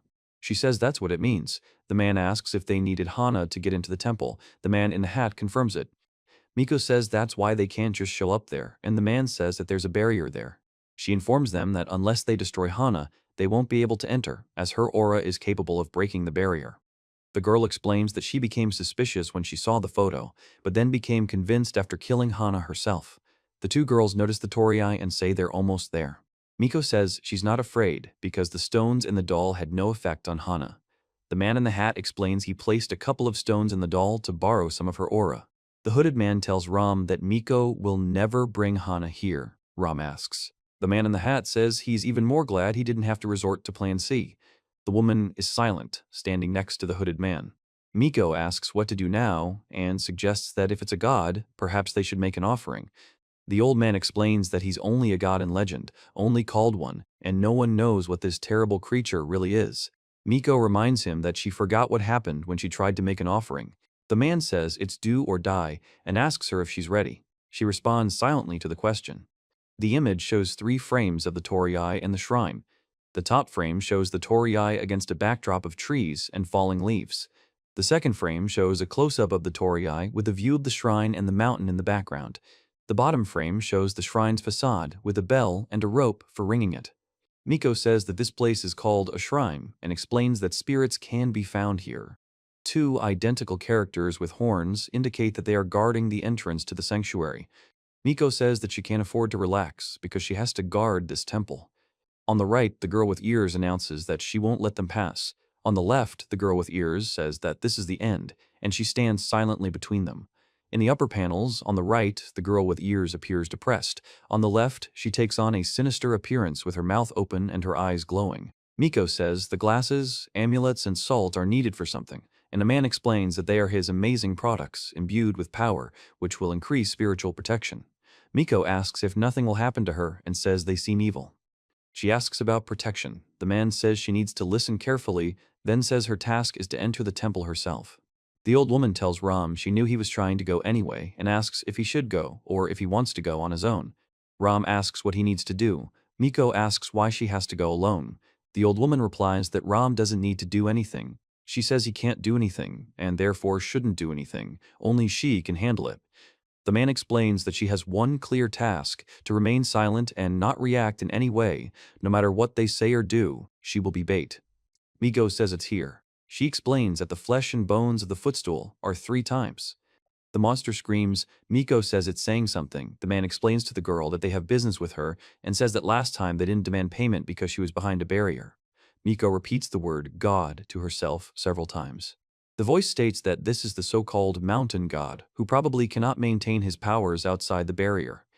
The man explains that if they enter the temple, he will likely demand payment, and that Miko needs to buy them time. The man says that while he's busy with Miko, he will destroy the barrier and drain her powers. The man says, no, of course not. The woman explains it's not that simple. The man explains that they need to work together, all 3 of them. Miko listens. The other man watches tensely. The woman says it's too much for her and she needs to think of something else. She says everything is fine. The man says he can handle it. Miko says she thinks she's gotten good at ignoring them. She says she wants to do everything in her power, and if she can do something, she will definitely do it, and also asks the other person to do everything they can. The man reminds them that they were recently told something different and calls her a fool. The woman explains that she was very happy to hear this and says, Miko says she can't understand why her hands are tied with prayer beads and asks for an explanation. The old man remains silent, not answering. She reacts to the exclamation. The man calls her a stubborn girl, then says that she is really amazing, and she thanks him. Miko says it's too close and asks not to do that. She screams that they're sunglasses, and the glasses fall. The man explains that they're sunglasses. The man explains that they're salt infused with power. Miko says it's salt now. The man says these amulets are also imbued with power and explains that they are amulets. She asks how long they'll last. The man explains that it's annoying when hair gets into food and asks her to imagine that situation. The man adds, Miko says that if she can't win, she'll die, but if she wins, she can return home. She explains that this is her last chance. She says they will last about the same amount of time. Miko reports that this is impossible. She says it's still better than nothing. She tells me to hold on. Miko tells Ramisu that she wants to hurry. In the next panel, Miko stands surrounded by falling drops and glowing particles. At the bottom, a hand is depicted holding an eye with appendages. An elderly woman reports that she can't hear. The man explains that the spirits can't leave this place. The man asks them to hurry. The guy says it will be faster if they split up and suggests the man go from the other side. The man agrees. The top panel shows a creature with horns and claws leaning on the ground. The bottom panel shows a hooded man shouting that it's impossible. The girl says this is a place where a spirit lives and explains that spirits don't like to be disturbed. The man explains that if the spirit gets angry, it can harm people. The block reports that something bad has happened and the man is shouting for Miko. She announces that she will exorcise the ghost and orders the spirit to leave, demonstrating the exorcism of Oka Tawako. The host announces that it was a demonstration of Oka Tawako's exoticism and celebrates another success. Miko thanks him. The text announces that she helped another family find solace. She says she's a good actress after all. The man says he can't believe they're still showing this and calls it stupid. The man laughs and calls on the spirit to exorcise him. Miko says it's not really that easy to find a cursed family that needs help. The woman says the producer is quite well connected and is all about money, and also says Miko should have simply refused. She says that money is important and that with it she can help those in need, and also asks how things are with her boyfriend and whether they've become close. The woman says that she's been silent before, but the man responds with silence and asks, "That's how it is." The boy says that he is terribly strong and probably even stronger than the two of them. Miko says the boy is truly gifted and understands he's different and asks how long she needs to keep him. The woman with braids explains that she doesn't know what's going on and that she didn't hire herself as a nanny, but she considers it too dangerous, so she needs someone like Miko. She says that someone will show him the right path. Miko says he should back off before he does that. The pigtailed girl asks for a break and says she won't do it. Miko explains that she's always in the studio and asks where he's more suited for this job. The woman says it's time to go home, but the dog barks. She tells him to stop littering and finish his vegetables. The woman says it's a t-shirt with a panda on it. Miko says she doesn't understand the purpose. The man explains it's for attention-grabbing and atmosphere. She says, "Spirit, be gone." The masked man explains that he's trying to exorcise the spirit with magic, while the black-haired man watches the process. A woman in a towel comes out of the room and watches what's happening. The guy says his name will be Shindo Ram. The woman explains that it's a tradition to give a middle name to a student and suggests that it can be considered a stage name with no particular meaning. Miko says that if you don't want to, you don't have to use it. The guy says thank you and says he will be Shindo Ram. The woman informs him that from that day on, he becomes his godmother's first student and asks if that's okay. The boy is silent, then says okay. The guy calls Ram. The man expresses strong surprise. Miko reports that she was right this time, and the explosion was very powerful. The man explains that this was due to a large amount of explosives hidden in the center of the blast. The man says he can't see anything and asks if she's okay, warning her that if he doesn't do something, there will be trouble. The man says he doesn't understand where this Ram guy is. She stands silently in the center of a black background. The girl says it's so dark. Miko says, "Wait, is she dead?" She says that she has already seen such pitch darkness when she passed through one of them, and this means that he is alive. Miko says she's in his mouth. She says she thinks she could just walk past him like she did that time, but she's unsure if she should. The man explains that she shouldn't react, no matter what they do to her. She says he insisted and thinks she should just stand still. Miko says it's a child. Miko expresses confusion. She says she can't believe this is happening and says it's impossible. The man explains that it's not a dream. Miko says he hears a bell. The man reports that the bell is ringing. A man reports the sounds of footsteps and the ringing of a bell. Something is making a sound in the dark. The man says he can't afford to relax because he doesn't know what will happen next. Miko says that this can't be true and states that she can't believe it. The top panel depicts clinking sounds emanating from hands lowered downwards. The bottom panel depicts two ringing bells. The woman says she can't believe it happened and that she didn't expect such an outcome. The ringing sound is repeated multiple times. The man says Miko's name. The man expresses surprise. Miko states her name. Miko says she sees something. Miko stands surrounded by fog. Miko looks up as sharp teeth reveal themselves around her. At the top left, paper charms are shown fluttering. She's breathing heavily. At the bottom left, she stands before a large skeleton with paper charms jingling around it. On the right, a large skeleton is depicted with an open mouth from which a tongue protrudes. Miko says she is. The man says he is the god who guards this temple and explains that his job is to protect people from evil. Miko explains that she came here to ask for help. The man says that to do so, she must pass a test and warns that it will be dangerous. Miko agrees. The older woman says it's too much for her and tries to stop her. She starts saying something. The older woman says the situation is bad and there's no time to wait. Miko says she's so tired of climbing these stairs. The old woman says her legs hurt so much. She says she'll probably rest a little.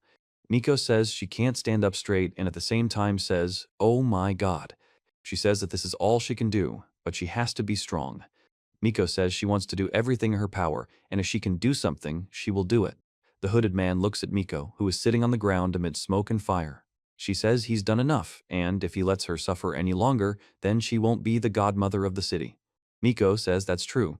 The man asks if he remembers her and says that even though she's older, she's back. The man says that she will return home no matter what. Mitsu makes a sound and Miko says her name with an exclamation. The woman says she can't die because she's a curse. She explains that curses don't die, they only fade, and that she will haunt a person forever. Miko says the bells are ringing. A man reports that the bells he wears make a sound when he moves. The man explains that the sound of the bells frightens enemies and helps him navigate in the dark. The man explains that these bells are his protection and a warning to others. The man says that if the sword can't penetrate his defense, he can't win.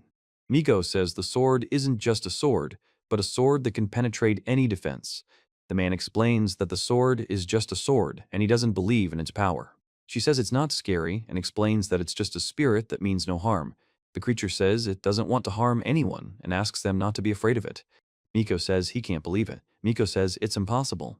She says she can't understand why the creature doesn't attack her, and the creature explains that it doesn't want to hurt her and just wants to talk. The man says, "Michu." Micho looks at the glowing bell on her head. The hooded man expresses surprise. Michu watches as the bell fades into the haze. The man yells at her to stop and says no. Miko says it's a bell she always carries with her and explains that it helps her feel the presence of loved ones. She says thank you. The man tells Ram. The boy reports that some of the stones have a faint glow, as if they're trying to tell him something. The girl explains that while the stones may appear identical at first glance, each one is actually unique. Miko says he can teach him how to distinguish powerful stones. Miko explains that he'll show him now and asks if the boy heard that. She reports that the sound is coming from the mountains. The girl tells Ram to listen carefully because this is very important. Ram says he never goes into the mountains and that it doesn't matter what he heard there, just don't go. Miko says he understands. The guy says it's okay. The guy says he can't understand why the girl is acting this way. The girl explains that she doesn't want the guy to think she's talking to him. The woman says she can't sleep because she's afraid someone will come. The man says that if someone comes, she should scream loudly so he can come to her aid. The man says the place is dangerous. The woman warns them not to approach, and the girl explains that they need to be careful. The boy stands in the forest, silent. Miko says she can't let anyone die and asks not to leave her alone. The man with long blonde hair looks at her with concern. Miko raises her hand, revealing a rosary. She says he can see things she can't, and even hear things she can't.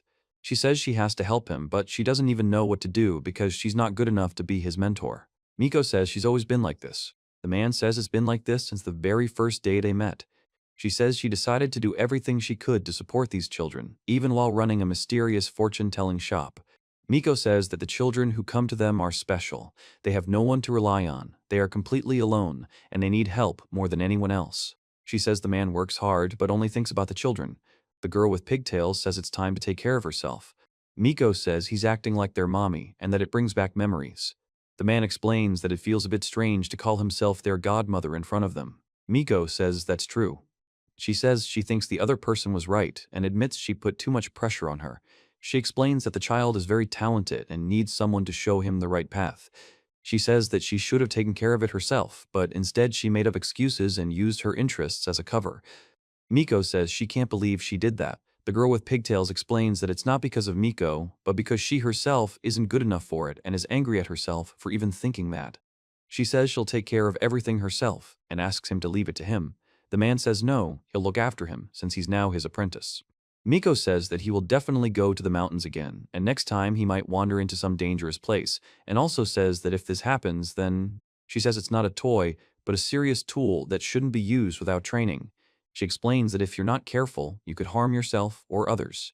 The boy says he can't move, and the man explains he won't let him leave. The guy reports that the bell has rung. The woman explains that if he doesn't answer, she'll kill him. Miko informs them that if a solution isn't found, they'll have to resort to extreme measures. Miko explains that this requires a purification ritual, which requires special preparation. Miko explains that the ritual could have severe consequences, so they need to be prepared for any outcome. She explains that this bell is a sign that will always be with her. Then she announces that she will now carry it with her. Miko says that if it doesn't rain, we can go to the park. She explains that there you can feed the ducks and ride on the swings. She says that if this isn't stopped now, it will be too late. She explains that this can't be allowed to continue. Miko says it's not just fire, but a flame that could burn everything around it. The man explains that they need to find a way to stop it immediately, otherwise they will all die. She says she can't take it anymore and asks him to stop. The man explains that if they don't stop now, everyone will die. She says she doesn't want anyone to get hurt because of her. The man says they need to find another way to solve the problem. Miko says she can't let the enemy get close to the temple. She announces that she'll use a special technique to stop them. The guy says it's not his fault, but the woman says he shouldn't have done that. Miko speaks to Ram. The man says Ram is holding a pendant in his hand. The man explains that the pendant is important and evokes strong emotions. A guy says hello, holding out his hand with an object. The man remains silent, looking at the object in his hand. The monster says that he is the god of death and that he will come for the soul. Miko says she can't breathe and asks for it to stop. She explains that she can't move and asks for it not to hurt her. The man says he can't afford to relax because he has to be prepared for any eventuality. He then explains that he always keeps himself on alert. Miko says she can't believe this happened and announces that she is now alone. She says she doesn't understand what the smoke is. Then she quickly zips up her jacket. Miko says she's okay. The man asks what it is. The man asks if Miko is okay.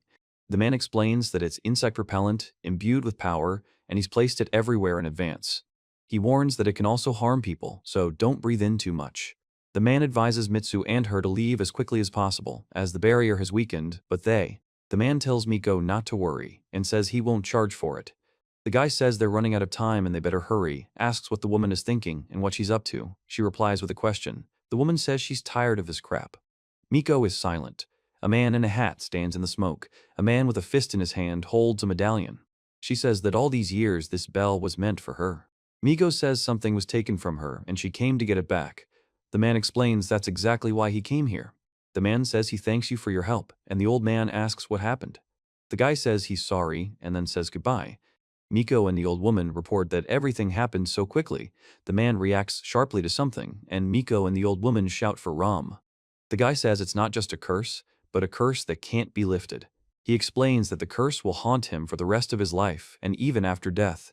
A man shows a device with a frequency of 852 Hz. The man turns on the device, which produces sound, and points it at a creature with multiple eyes and long hair. Miko says the bells are ringing again. She reports that they've recently taken over her mind, and not in a good way. She says to Mitsuze. Mitsuze is silent, kneeling down and clutching a knife in his hands. The man is silent. The man in the hooded cloak looks forward. The guy tells her to keep quiet and get Mitsu out of here quickly. The woman asks Mitsu what he's doing. Mitsu explains that he's her teacher, and a true teacher would never abandon their student. Miko screams for Ram and Mitsui. Ram reacts to her scream. The old man tells Ram to take Miko and leave. Ram asks if he understands. The creature, with a creepy smile, utters incomprehensible words. She says this place is a sanctuary where one can receive protection from spirits. The man explains that one can rest and recuperate here, and the girl advises that one must be careful and not attract the attention of the spirits. Miko asks Mitsue if she remembers what they talked about and wonders if she's thought about her proposal. Mitsu replies that she's not sure yet. Miko asks if she's still considering it and what's troubling her. Mitsu confirms that it's about becoming an apprentice. She says she's sure the girl will be able to help many people in the future and asks him to trust her. The girl replies that it's not that and that she doesn't like the name she gave him, so she suggests choosing another one. She explains that the name is perfect, but the girl has already made up her mind. The girl calls herself a godmother, and she calls herself a teacher. Miko delivers a powerful punch to the enemy, sending him flying back with a wound to his stomach. A man, a woman, and a girl watch the scene. The man explains that the creature is a demon that devours souls. The woman explains that the demon cannot be destroyed by conventional weapons. Miko reports that there's a video on television. A sign appears about the reunion of a teacher and a student. The girl reports that the number she dialed is unavailable and says she can't reach Miko because she really wanted to try the new donuts at Mrs. Donuts with her. She explains that she wonders what Miko is up to and asks herself, expressing doubt. The guy says that his sister went somewhere without saying a word, and that she has been acting strange lately, hoping that his sister hasn't gotten involved with some bully. A guy kisses a girl, then he apologizes, after which the girl says hi and offers something. The guy explains that it's just Hana and agrees. The woman says they're going to Mrs. Donuts and announces that Kei-chan is coming too. The boy screams that he's being kidnapped and demands to be released, explaining that he has a date with his older sister, Hana. The girl says she visited many places of power today and must reach the level of Miko, Hana, the godmother, and even Mr. Ram. She explains that she'll buy flower-shaped donuts and go home. A girl with 2 ponytails says she noticed something. The woman says yes. The guy explains he doesn't understand why it happened. Miko is happy to see Yuria and asks if she's also here to try the new products. Yuria explains she was just passing by. The girl hugs Yuria tightly and tells her name. Miko introduces Yuria to Keisuke, Miko's younger brother, who agrees. The girl says she heard about her younger brother, who is in elementary school, and sees similarities, and asks if he is her younger brother. She says that maybe he also has a special power and wonders why the girl is so tired. The boy asks what elementary school Miko goes to. Miko tells her that Yuria is in high school, but the girl says that's not true. The boy confirms that it is, and Miko asks if he's making fun of her. The man says that here they are. The woman asks Kei-chan how many he's eaten at once, and Kei-chan explains that he eats one at a time. The girl with the pigtails explains that not only Hana, but Miko's younger brother can't see them either. The girl says she's too old to worry about a simple boy, and explains that having a younger brother doesn't make him as amazing as she does. She adds that he doesn't see it because he's just an ordinary guy, and tells him what she thinks of him. The man says he can't even see the menu. The guy says there's another menu there. A guy points to 2 creepy creatures and says they're new donuts. The man explains that they look like monsters, but they're actually donuts. The girl is surprised and asks what he's doing. The guy says the Aniki were eating Vareniki. A hand burns with fire, making a sizzling sound. A man with a distorted face screams. The screen reads, "New donut," and displays donuts. The girl says she can't believe he said that. The boy tells her that her brother is also endowed with powers and imagines him saying the word disintegrate. The girl says she's hungry and suggests they hurry up.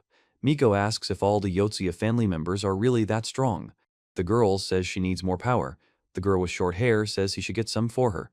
The guy asks if he ordered too little. The image shows 5 characters in masks and costumes standing together. From right to right are a character with a sword and a bandage on his face, a character with a bag on his head and gloves, a character with a shield and an axe, a character in a costume with the inscription IZUMEMO, and a character with a car. Miko explains that she burned the paper fox to free its soul. She says she sharpened the Dava's claws to protect her student. The man says he knew it. Miko says mentor. She says that she can't afford to relax because the enemy is too strong. Then she turns her head sharply. Miko delivers a powerful blow to the monster. The old woman expresses shock and says Miko shouldn't have done that. Miko explains that she couldn't help but do it and that it was the only way. She informs him that this is not a man, but a demon, and explains that he cannot die until his head is destroyed.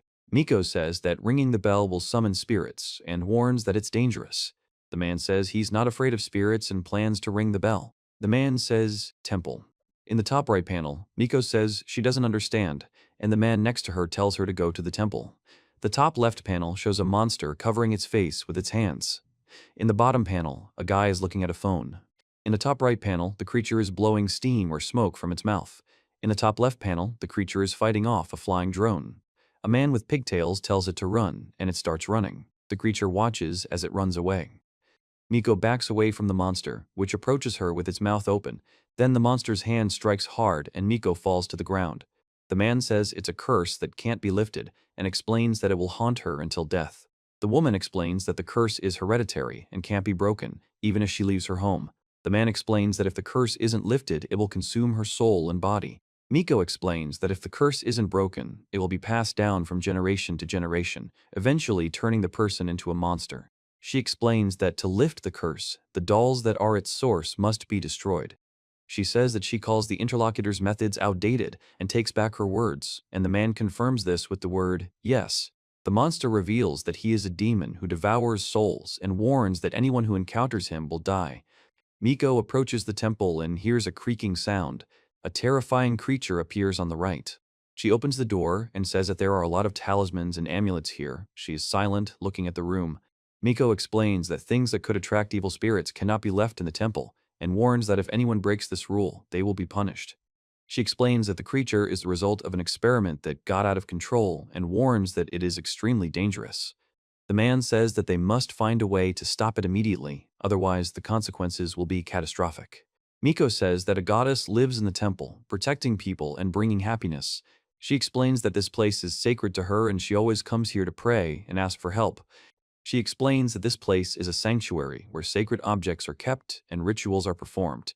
She says that here one can feel a connection with the gods and receive their blessing. Miko says that this is the head they found in the temple, and that it belongs to a demon that was sealed. She explains that if this bandage is removed, the demon will awaken. She says, Va. She says, A. Watching the broken dishes. A sinister figure with a distorted face appears. Miko says it can't be true and explains that it's impossible. The man explains that it's not just an illusion, but reality, and says they should be prepared for the worst. The girl expresses fear and surprise. The man with long hair looks determined, and the other man is angry and ready. She says she doesn't want to be scolded and asks him not to be angry with her. The man explains that he doesn't intend to be angry and wants to understand what's going on with her. The girl says she's afraid of being misunderstood and rejected. Miko says she can't afford to lose control. She says if that happens, it'll be over. She says that if a person cannot accept himself, then he will not be able to accept others. Miko says that as a child, she was very shy and had trouble making friends, so she often sat alone on the swings. She explains that one day, some children approached her and invited her to play together, which changed her outlook on social interactions. Miko says that since then, she has become more open and learned to make friends. She says it's amazing and asks if the guy can see it. The guy says he can't anymore because it scares him. The man offers to take him to the doctor, and the guy explains that it's too much and he can't. The boy says he's not an ant. The man says his name is Mitsu and asks if that's clear. The boy answers yes. The man says they owe Miko a favor, and the woman thanks her. She says thank you. The man and the older man also say thank you. The girl thanks them. The man and the older man hold the girl's hands. She stands to the side. The woman says she was happy to help. The man looks at the bracelets on his wrists. Okatawako explains that it's natural to come to the aid of those in need. The woman informs the boy that he will be the godmother's first apprentice from this day forward. The boy says, "Spirit, be gone."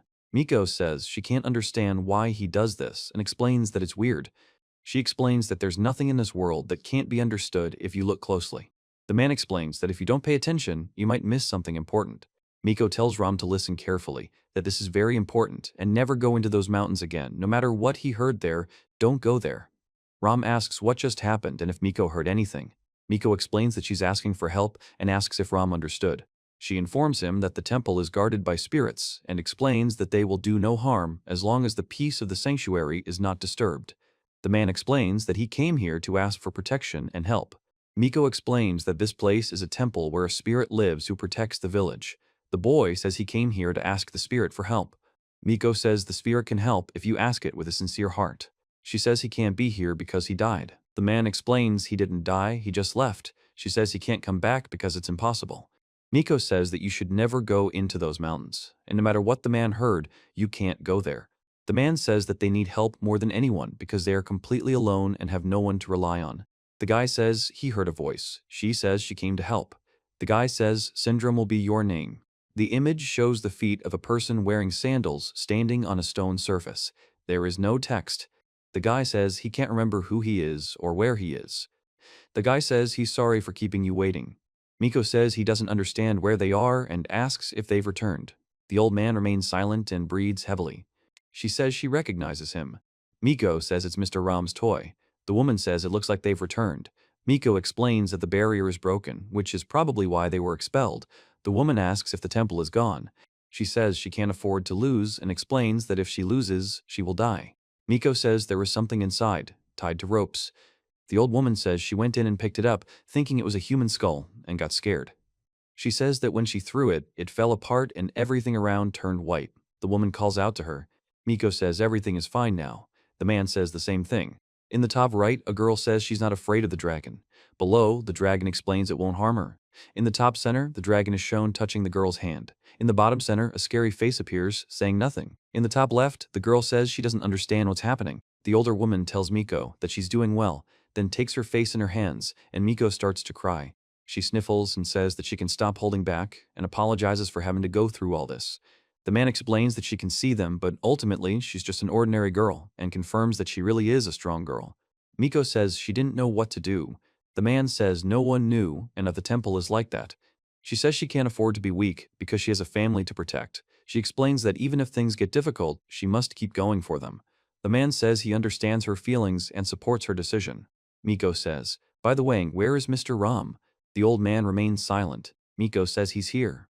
She explains that if he can't contain the flames, he will burn along with her. The man says he's willing to accept the risk and asks her not to be afraid. Shindo Ram says it's been a while since they've seen each other and asks if his interlocutor remembers, explaining that when they last met, he was still a child and about this height, and time marches on inexorably. The man asks how long he's been waiting, years, decades, or centuries, and asks for forgiveness. Miko and an elderly woman watch a girl standing in the forest with her head covered. The man asks how long she's been sitting there, waiting for someone to hear her. She says it's the girl from the temple. The old woman remains silent. The man says he's asking if the other person remembers his wish. The boy asks and asks to be allowed to help. The guy asks if Miko will do it this time. She only makes a sound that expresses silence or a pause. Miko says these aren't just spirits, but creatures that feed on fear and pain. She explains that if they aren't eliminated, they will consume everything around them and turn the world into hell. Miko then begins using her power to banish these creatures. She says it's not just a disease, but a curse that's passed down from generation to generation. The man explains that the curse begins to manifest at a certain age and gradually destroys the body and mind. Miko reports that it's a spirit that can destroy everything around it and warns them to be careful. The man explains that they must join forces to deal with this threat. Miko concentrates and begins performing a spell, channeling energy through her hands. She says she's a mentor. The man says, "Tawako." The mentor expresses surprise. Miko explains that if this isn't done, the spirits won't be able to leave this world and will suffer forever. She explains that a purification ritual must be performed to free their souls. She says she can't let herself die. The woman says she can't understand why she's saying that. The guy explains he didn't expect to hear those words. Miko says it's not just a fire, but a flame that burns everything to the ground. The man reports that such a flame cannot be extinguished with ordinary water. First, a dead horse is shown lying on the ground in the rain, with a skeleton next to it. Then, a man kneels under a canopy praying. Next, 3 women in traditional dress pray together. Ritual objects are shown, a stick with paper strips and a sword, below. Miko says the fire won't go out, and the man explains that it's not an ordinary fire, but a fire spirit that can't be extinguished. The girl explains that they need to find a way to appease the spirit, otherwise it will continue to burn and cause harm. She says she can't understand why he did this. Miko says that if he hadn't wandered into the mountains many years ago, Tawako could have helped someone now. She remains silent. The man explains that if she hadn't gone to the mountains then, they wouldn't have been able to save her today. Miko asks Ram if he saw her mentor's face. Ram replies that he did. Miko asks if she was smiling. Ram reports that she was. The guy says yes. The bus is approaching the road. Miko says the toys she holds were made by her mother and explains that they are meant to bring good luck and protect against evil spirits. She says they're really going to leave it like this, explaining that she fractured her skull, the temple collapsed, and all that. The man says it was a spectacular demolition and asked them to be quiet. She says they only got out thanks to the man, and the old man says she did a good job. Miko tells Hana that Mitsue and Tawako are there. Miko tells this to the man. The boy says he was able to save the girl only thanks to everyone present, and the man says he couldn't have done anything alone. Miko asks who she is and if she's a victim, and the man replies that no one knows and that little is known about this mountain. The man only knows one thing for sure: she was asking for help. She tells Ram that he himself should learn to ask for help. Ram says that he thought she had no students. She explains that she christened him Shindo Ram, and now there's nothing to be done, and also says that she is his mentor and can be relied upon. Miko says she never asked him to reciprocate her feelings. She says that if Hana is no longer in danger, then everything can be left as is, and calls Mitsu a simple idiot, refusing to call him godmother. Mitsu explains that he needs to go home because his family might be worried, and agrees to go somewhere, but warns that he won't pay for it. The image shows a forest with trees and fallen leaves on the ground, without characters or text. Miko explains that there is a place in this forest where one can hide from danger, and informs that it is an ancient shrine protected by magic. At the top right, there's a mountain, and something with claws appears from behind it. At the bottom right, she says something has appeared and asks what it is. There is a clock visible on the building. The girl says, M.A., and says, "What a wonderful morning." Miko says, "Good morning." A girl with short hair greets Miko and asks what she has. She says she found a lambda rabbit. The man asks what it is.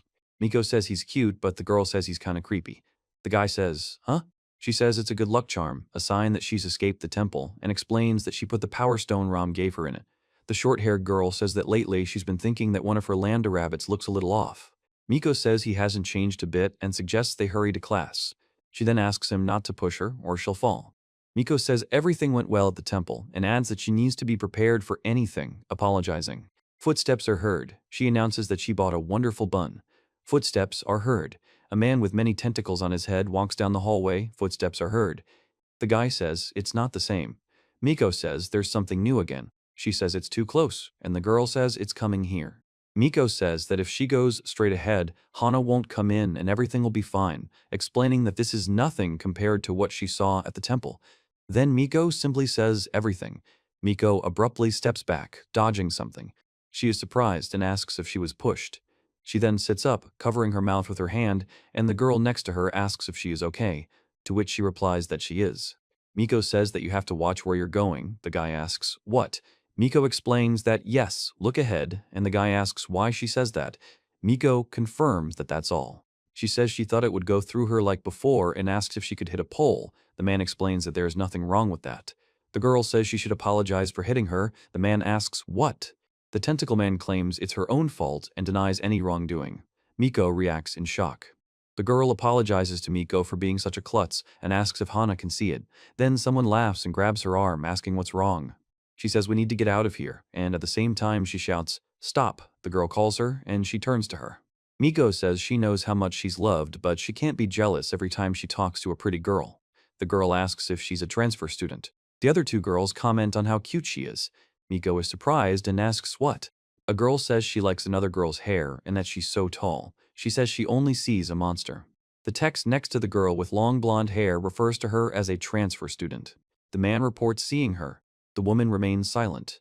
Miko says she hopes the woman was able to say goodbye. The man explains that they didn't get a chance to sit and chat about old times. The other man says it all happened in the blink of an eye and it's a long story. The man says he and Ram have been searching for her for years, but to no avail. The woman explains she was more concerned with helping people than saying goodbye to her students, and says she can't believe it. The woman explains that's why she became Ram's apprentice. The man asks what's up with Ram and if she was angry with him. The woman explains that a lot has happened between them over the past decades, and it seems she's allowed him to call her his mentor again, adding that she's so stubborn. The man asks how he's doing and says he's working hard and diligently. The hooded man tells him to shut up, old man, and explains that if they get back together, maybe they can make peace with him too. The man asks if this means he'll return to the village, to which the old woman replies, no.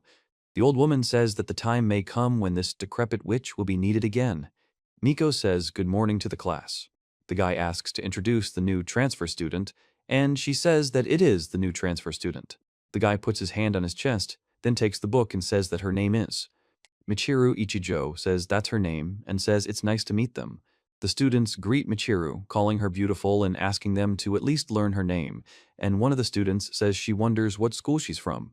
The girl with short hair is happy that The guy says to sit down. Miko says that in the eyes of others, she looks like an ordinary person and only she sees her as a monster. She says that when she recently bumped into it, it felt like it was a person and asks what to do. Miko says hi. She says yes. The girl says that she is quite rude. Miko says, hey. Miko says that she should probably treat her like a normal person. She says that she recently bumped into him and asks for forgiveness, then explains that her name is Yotsuya and asks him to look into her eyes. Miko says the thing has no eyes. Yurikawa Hana says they can just call her Hana and greets everyone, and a girl with long blonde hair named Yurikawa Yotsuya returns the greeting and says, it's nice to meet you. The girl announces that it's Chiruru, a famous model for Chaos Teen magazine. The girls in the class say it's her and express surprise. A girl says she immediately thought she'd seen Miko somewhere and says Miko is so slim. A girl asks if Miko is a model, and another girl says it's cool. The girl says she has such soft hair and asks if she can touch it. She abruptly refuses, explaining that it's not right to do something so unexpected. The girl with short hair asks her what's wrong, and she replies that it's the new student's first day in their class. The girl with horns says Miko is right and she's not here for show, orders them to disperse and not attack her. Miko reveals that Tia started all this herself. The girl says school is part of her personal life and maybe she wants to make regular friends. The guy explains he wants her to refer him to an agency, and the other girl says they're just regular friends. The man suggests they take seats. The girl says it's too obvious. She announces that class is starting. Miko says she has a bad feeling about this girl and explains it's because she tried to touch her hair. The girl announces that it's lunchtime and urges them to go, offering to clear the dining room. A girl with short hair invites her to have lunch with them. She reacts with surprise. Several girls ask Chiruru if she wants to have lunch with them, what she usually eats, and if she's on a diet. The girl says that Yotsuya has already invited her and asks for forgiveness. Miko says she didn't invite anyone. The tentacled creature says maybe another time. The girl asks if that's true. She says, please show me the way. The girl informs me that their cafeteria has the best pastries. The display case features curry chocolate, sugar, and fried ice cream, and demon buns. Miko says it's best to stay away from her, but avoiding her isn't a good idea. The short-haired girl is excited about the many new options and suggests they take them all at once, asking Miko how she likes them, adding that she likes them. Miko expresses doubt about what to do next. The girl says the food is especially delicious, and she says she can't believe it. Miko says she doesn't understand why it's targeting Hana. Miko notices a croissant caterpillar. Miko reacts to the appearance of a tentacled creature. She says this one is not bad, and this one is also very good, and then asks, what about this one? Miko says, caterpillar. The girl says that's not enough for. The woman says Miko is so cute. She says thank you. The guy replies that the size doesn't matter, and she says, you're welcome. The girl asks for a pair of these, this one, and this one. The guy says he seems to have calmed down. Miko says he can't see the girl's face, but he seems to be able to tell what she's thinking thanks to this, tentacle, and explains that he needs to be careful so it doesn't get too angry, and that he doesn't even know what it's capable of. The girl asks Yuri if he brought anything today. The girl with short hair says that the transfer student everyone's been talking about has joined their class today and introduces her as Ichizai Michiru. The girl with long hair stands silently nearby. The girl with bows remarks on how tall Michiru is. Michiru says hello. Miko says, let me wait. She remains silent. The man calls Kojima and says that they are leaving. Miko says she's already forgotten they're here too. The girl says there's something next to Miko. The man says, go ahead. She reports that she's watched a ton of Ram's videos. The ponytailed girl says she thinks now is the perfect time to try the Power Stone, which is offered free to new subscribers. Miko reveals that the creature is not a human, but a monster, and explains that it can use its limbs as weapons. The girl says that this body belongs to the man who was killed at the school. She explains that this creature feeds on fear and pain, and the more fear there is, the stronger it becomes. The girl says that if it is not stopped, it will devour everyone. A girl with a short haircut asks Michiru if one croissant is enough for her. Michiru remains silent. Miko says she doesn't eat much. A girl with pigtails listens. She says she's having a hard time dieting and notes that the girl on the right is a model. The girl on the left is surprised that she drove him away with just one look. The girl on the right says that she brought a lot of tasty things today. Miko explains that she has some tasty things too, and the girl on the left says that they can eat together. She says that we'll have to go to Miyu or Rom maybe today after school.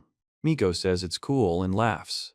The guy says it was the last one, and to win, you just need to piss them off. He says hi and thanks for the great chat. The guy says he's been working a lot lately. Miko explains that it's a good way to relax. The guy says he streams from time to time and invites people to drop by, and also reminds them not to forget to subscribe to the main channel. The guy says he'll see you again and calls it an enigma illusion. Then he announces he's ending the stream, and sighs. The guy answers the phone and says that Shindo Ram is on the line, then confirms that he is fine and then ends the call. The man says it sounds like work, and Miko says he'd like to hear the details. The guy says that first we should look around that place. The guy says the ringing sound is the neighbor's cat, who sometimes comes into play and laughs. He explains that there's no need to worry because Danger is his middle name. The store sign says, Dawson. Miko says Mitsue has gone somewhere and doesn't know the Ram's number, so she'll come back another time. Miko then looks at the magazine and says it's the same magazine, explaining that she still doesn't know what Mitsu looks like. In the first shot, she talks about winter makeup. In the second shot, she explains fashion style. In the third shot, she talks about accessories. Miko says he's going home. Miko remains silent. There are no lines or text in the image. It shows a close-up of a caterpillar on a branch. The woman says she had a wonderful day today and invites Pia to listen. She reveals that she's made a new friend named Yotsuya Miko and that they're getting along great. The woman explains that Yotsuya showed her a croissant that looks like Pia and that she too has a meme keychain. The guy says that this morning when he met her, she looked him straight in the eyes and then threw herself straight into his arms. Miko says she initially thought the girl was a fan, but she was wrong and that she's so mysterious, no one ever looked at her. The man says it's as if she can see right through him, but at the same time, the girl never even looked at him. The girl reports that she has never felt this way before. Repeating voices ring out in the city at night, saying, Yotsuya Miko, Miko, and laughing, ehehehe. Miko tosses and turns in her sleep, and it's reported that Miko had a nightmare last night. The teacher explains that carefully studying the model is the key to drawing a portrait, and asks her to notice every detail. She listens and draws while sitting among other students in the class. Miko says she doesn't know how to draw it at all. She asks if she should draw it. She tells Ichize to just relax, and Ichize thanks her. She says it's good. The girl with short hair explains that it's not a dumb activity for nerds, and the girl with ponytails says that drawing sucks and says it's cool. Who would have thought that Shiruru? Miko tells me not to talk in class and to be quiet. The girl from the center apologizes. She says that she's trying to avoid looking at him again and would like to know why. The man tells her and Yoitsu. Miko says it seems like she's looking at him. She says good morning, and the man replies that the weather is nice and cloudy today. The man says that the main problem is that he can't ignore her like he does others. Miko says that on top of that, she can't even see what she looks like, which makes the situation even more complicated. The girl explains that she can simply copy Hana's. Hana says, The man announces that the work is ready. The girl with long black hair says that she should have guessed. The other students say that the apple is too big. Miko says it's quite good, and that she's captured the apple's texture perfectly. The woman explains that a quick glance isn't enough, and that it's also important to observe and understand the motif. The woman advises trying to focus on something bigger than just the apple. The woman smiles and laughs. Miko remains silent. She says it's important to observe and understand. The man says he's never tried to look at them before, but now he sees the point. The man says that perhaps now is the perfect opportunity. The woman says that Miko closed her eyes and that she is still such an interesting girl, and then asks why Miko isn't looking at her. She says that Shiruru looks just like a doll when he sits so still. The girl explains that she can't even sit still for a second. She reports that she can. Miko says she has such long eyelashes and such long tentacles, and asks how many there are. 1, 2, 3, explaining that it's some kind of octopus. Then Miko says she doesn't understand what she's even drawing. In the right column, she explains what's in her eyes. In the left column, she explains that the image in her eyes is distorted, and she sees something strange and frightening. Miko says the tentacles started moving and wrapping around her head. The man asks, what's going on? She says that the girl's hair is very long and that it can be used as a paintbrush. The girl with long hair explains that her hair is so long that she can paint with it. Miko says that it is something she cannot explain and that it is something she cannot understand. She says it's the eyes. The girl says the art club members are very talented. The woman says Shino did a great job. Miko says, yeah, right, and asks to see it. She says she wants to see it too. She explains that thinking about looking at her was a bad idea. She says that, damn, it really does look like it. Miko says it's now clear what she looks like to them. The woman with glasses reacts with surprise. Miko expresses admiration. In the top right, she says she really did a good job drawing what she's shown, and the girl with glasses asks what she means. In the top left, she turns sharply to the girl with glasses. In the center left, there's a drawing of an octopus. In the bottom right, the girl asks what it is. Miko explains that portraits aren't drawn that way, and that you need to transfer what you see onto the canvas, but the girl with glasses says that you can't paint so abstractly, and that she painted it that way precisely because it's a portrait. The woman asks why Shino is so nervous and wonders if this is a joke. She says, "That's it, okay, let's get to our places." The man says the bell has rung. The man explains that it looks like that's all for today. The girl says it's ready. The girl says it's her apple, and Miko says, "Wow." The man with the tentacles calls Yurikawa and says she can have the apple. Yurikawa asks if that's true and expresses surprise. She stands by the chair with an apple. The girl thanks her. The girl asks if she can look at her drawing, after which she reacts with surprise. Miko says it turned out terrible and it's better not to see it, and the other girl asks for forgiveness. The girl with long blonde hair explains that she wanted to save the apple for the next class, and Miko says they can take it. A woman reports that she almost got caught. There is a sign on the door indicating a women's restroom. Miko says that if she puts on the gloves, she can become different. Miko explains that it will be like a mask, hiding her true feelings. Miko says she wants to try it so as not to show weakness. The woman talks about strong eye contact with her. The girl says her body feels like it's on fire and asks what it is. She says she wants to know more about Miko and get closer to her. The man calls Miko by name. The girl says she's eating a pencil. She explains that she's eating a pencil. The woman clenches her fist, then clenches another fist, then stops and looks at her finger. A girl says hello to Negredo. The girl explains the greeting by addressing her. The girl says what, and Miko says hey and the. The girl tells her to stop, but she screams. First, the sound of a door closing is heard. Miko grabs the girl by the shoulders and says, "Let's chat." The image shows a cityscape with houses and power lines, no speech or text. Miko reads messages on her phone, asking why she didn't have lunch with them today, telling her she's a little sick, asking if she's okay, and advising her to eat more to stay healthy. Miko hopes she can meet Mitsue tomorrow. She looks out the window, then closes it and says that she must have imagined it, and asks why she looked out the window at all. There is no one on the street. The woman says this is Miko's house, and says things are bad. The phone screen displays a post with a photo of two kittens playing with a ball together, along with a caption stating that they are with a friend. The number of retweets and likes is listed below the photo. The girl on the right says Nyantaro has gotten so big, and before he was like a mouse. Miko explains to Nyansuke. Miko says it's a cat. The guy says, "Teacher." Miko asks how Nekomaru, meaning Mocha, is doing, and tells him he's doing well. The man explains his name is Nyansuke, and he recently made a friend. Miko smiles and makes a sound. The man asks why she's grinning, to which Miko replies. The girl says these are bonus illustrations. She explains that she's about to reveal a secret sign. The guy explains that it's the sign used in their group. Miko says she's very pleased to meet you. Miko reveals her name is Miko. The guy says his name is Zin. Miko says it snowed today. She says she doesn't know how to smile. The girl says it's not scary because she still has a very beautiful smile. Miko says this is an illustration for the release of the first volume, asking for comments on where dangerous creatures might be, and calls it Salt Flats of Oyuni. Miko and the man pose together for a handshake and autograph session. The illustration announces that this image is for the release of the third volume of the manga, and invites users to write in the comments what food they would like Hana to eat. She stands on the right holding a large piece of meat, and Hana stands on the left looking at the food. Miko explains that this is an illustration for the release of the second volume of the manga, and asks everyone to write in the comments what award they would like to give Miko. Miko explains that the image shows a sofa that makes a person lazy, sunglasses that obscure their view, and a pillow with a hole in it.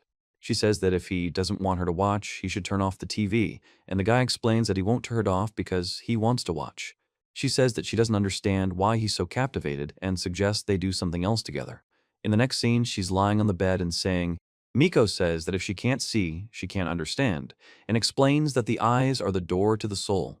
She explains that if you close your eyes, you'll only see darkness, and explains that you can get lost in the darkness.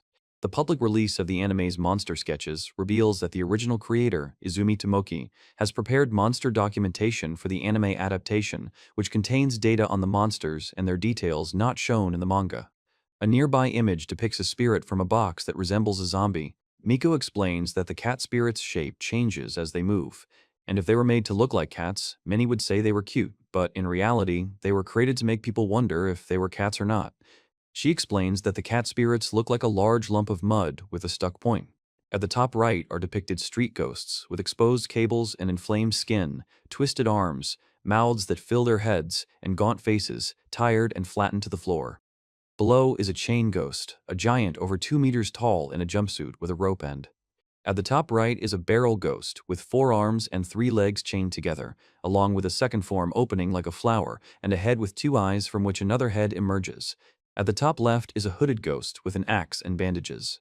From right to right, top to bottom, Miko explains that the sweater-wearing ghost is approximately 2 meters tall, has no ears or chin, long arms, and short legs.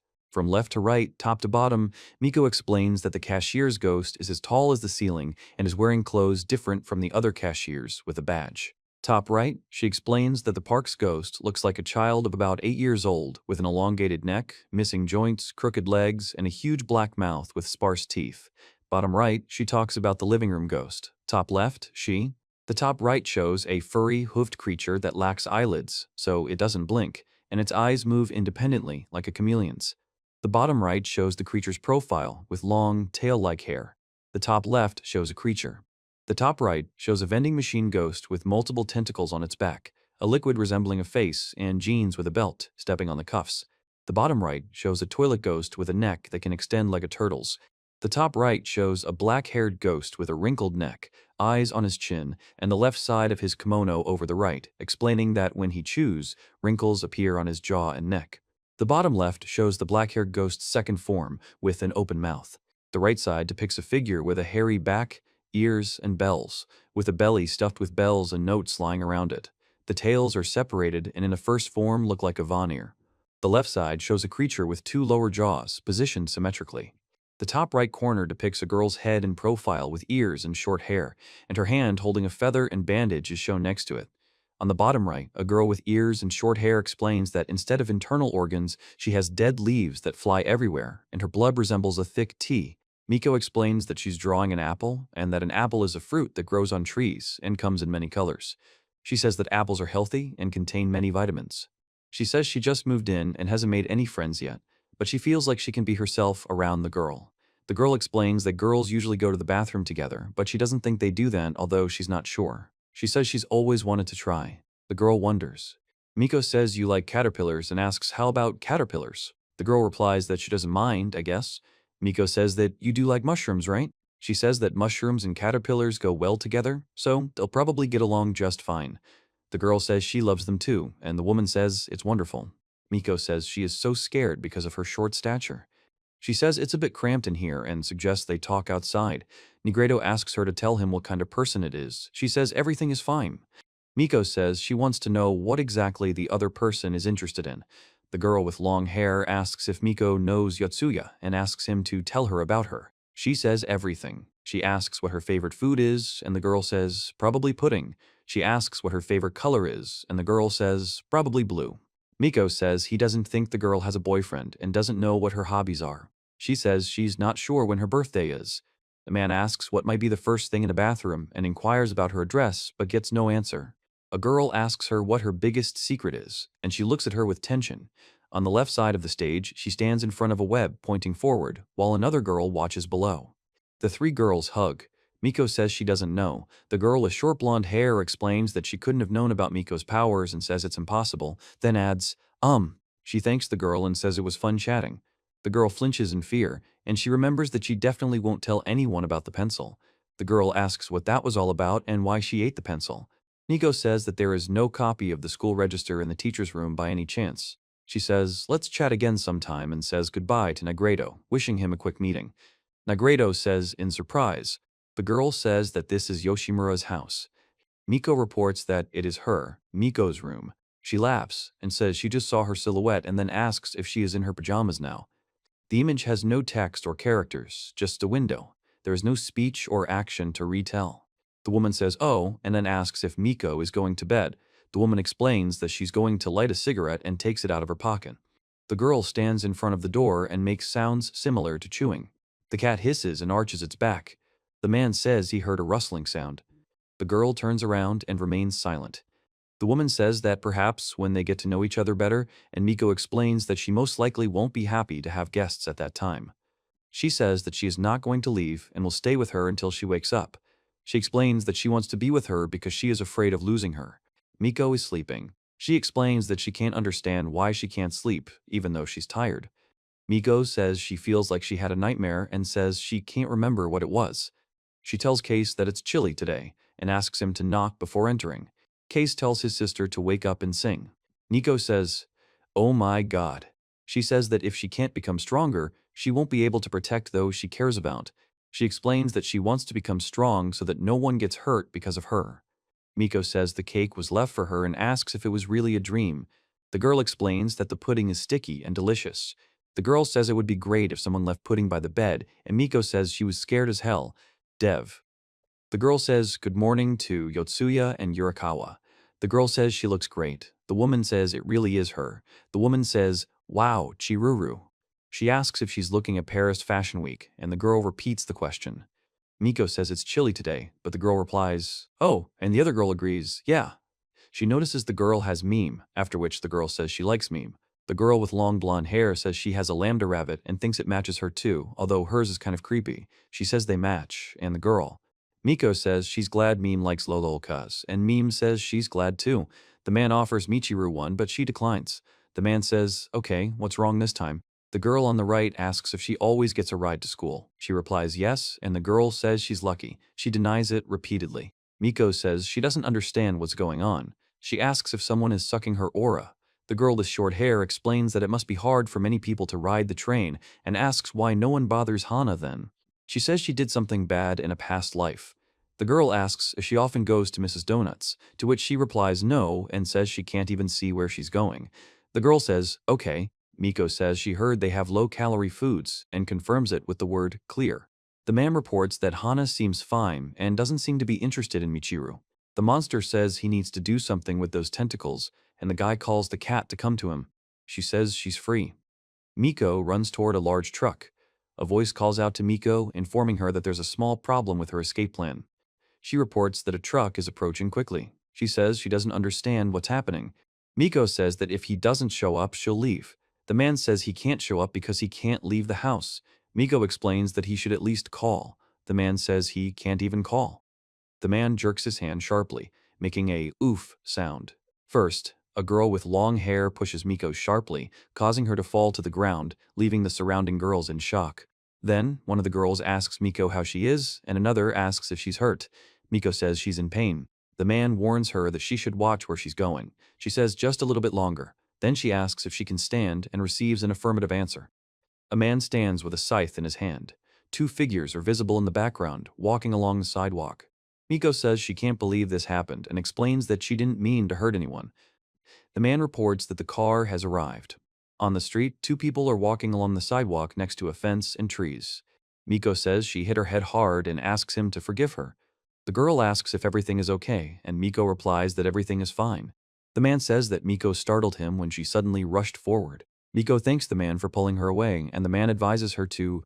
The girl on the right says that Hana still needs to go to the hospital for a checkup, as she might have a concussion. She says, "Okay, Hana." Hana remains silent. A man says his friend was hit by a truck and appears to have suffered a head injury.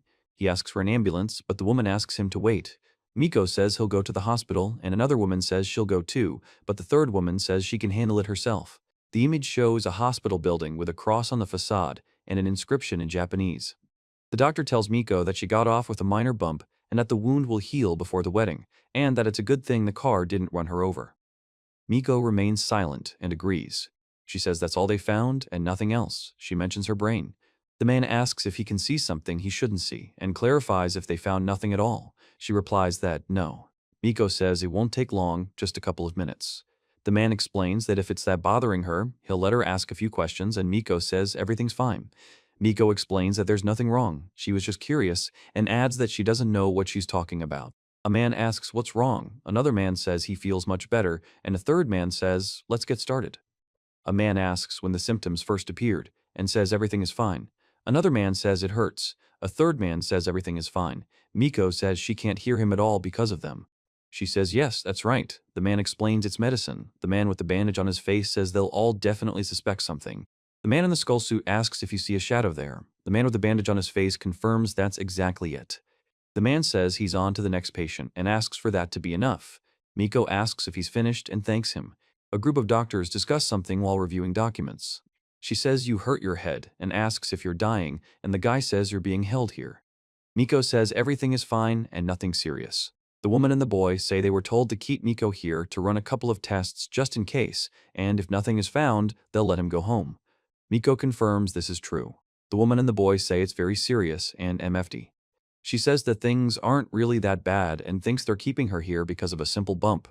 The guy says that's nonsense. Kyoshike says that she has school, and the guy explains that he'll sneak in today and take care of her so she won't be so lonely. Miko says she's fine, really, but she doesn't know how to explain it and doesn't want them to worry about me. She says she was terribly worried about the girl, and the girl says she heard her jump out right in front of the car. Miko says she's glad the other person is okay. She tells her mother that she has good reason to worry. Her mother asks her to be careful and calls her stupid.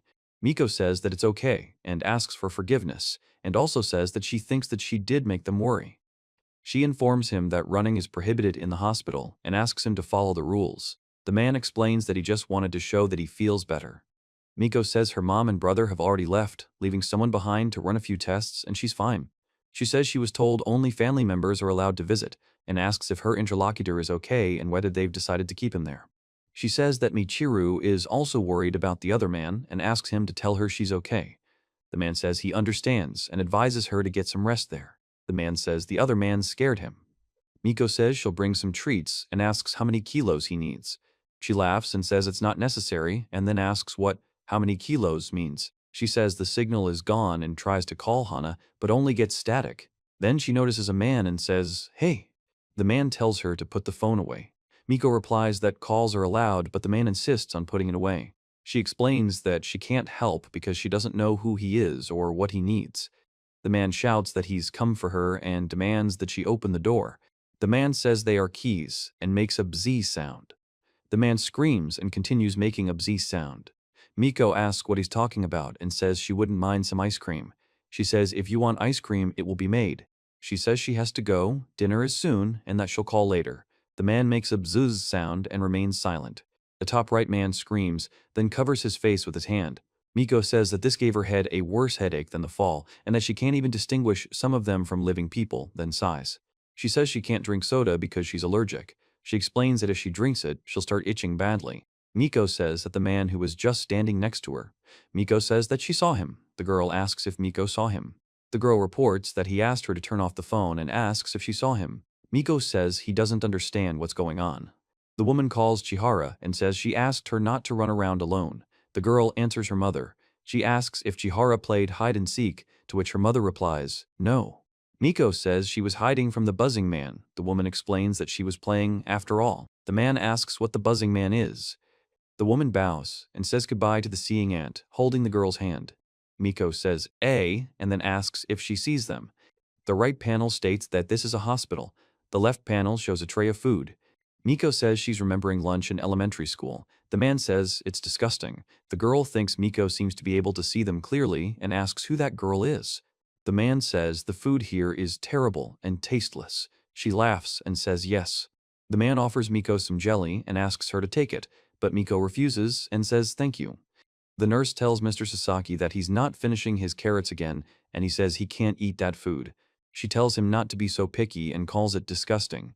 The woman says she'll take the tray then. The masked man silently holds the tray. Miko says someone's here again. The masked man asks Mr. Sasaki how he's feeling today and says he's glad to see he's doing well. Mr. Sasaki yells at him to shut up and demands he do something about the disgusting food. The masked man explains that it's just a normal thing. She says that it seems the doctor needs her more than she does, and admits that she's already confused. The man asks Yotsuya how he feels. Miko says she's in and asks him to listen to her. She explains that he shouldn't make her eat this garbage. The man says he'd rather eat her cooking and that she doesn't have to cook anything. The man reports that he still hasn't received his food and expresses bewilderment at the same time. Miko says he's been talking to himself this whole time and asks how the man is feeling. The man remains silent. The man says he's glad to see they're doing well and asks how they're feeling. Miko says that she is. The man expresses bewilderment. She says she'd like some more red bean soup. The man in the room protests that he doesn't want it, and another man says he wants some red bean soup too. The man asks how Miko is feeling. Miko says that she is a little bit. She says it's because it's a hospital that there are so many people here. A girl with a hair clip on her head looks at her through the half-open door. Miko says the other person sees this too, and she's frightened. The girl says it's astonishing. Miko asks if the other person is a patient and clarifies if his name is Chiharu, to which he replies in the negative. The girl says her dad is here and they promise to discharge him soon, and she asks if the girl hit her head, to which she replies that she didn't. The man asks Chiharu if she sees them, and she says she has been seeing them since childhood. Miko reports that the hospital can be particularly creepy at night and says Chiharu is very good at tricking them, but he should be careful. The woman calls out to Chiharu, and Miko replies, "It's Mom." She says, "Well, bye." The man replies, "Yes." Miko says she can't believe he's actually here. The man says he's not leaving. Miko explains she doesn't want him to suffer because of her. The man says he's willing to endure anything for her. She says she can't get out of bed because she has a high temperature. She explains that she feels weak and dizzy. Miko says she needs to go to the bathroom and expresses her displeasure. She says that especially creepy things happen in the hospital at night, then sighs. Miko says the ones that jump out suddenly are pretty scary, but if you know in advance, it shouldn't be so scary. She says it's just Grandpa and hears him snoring.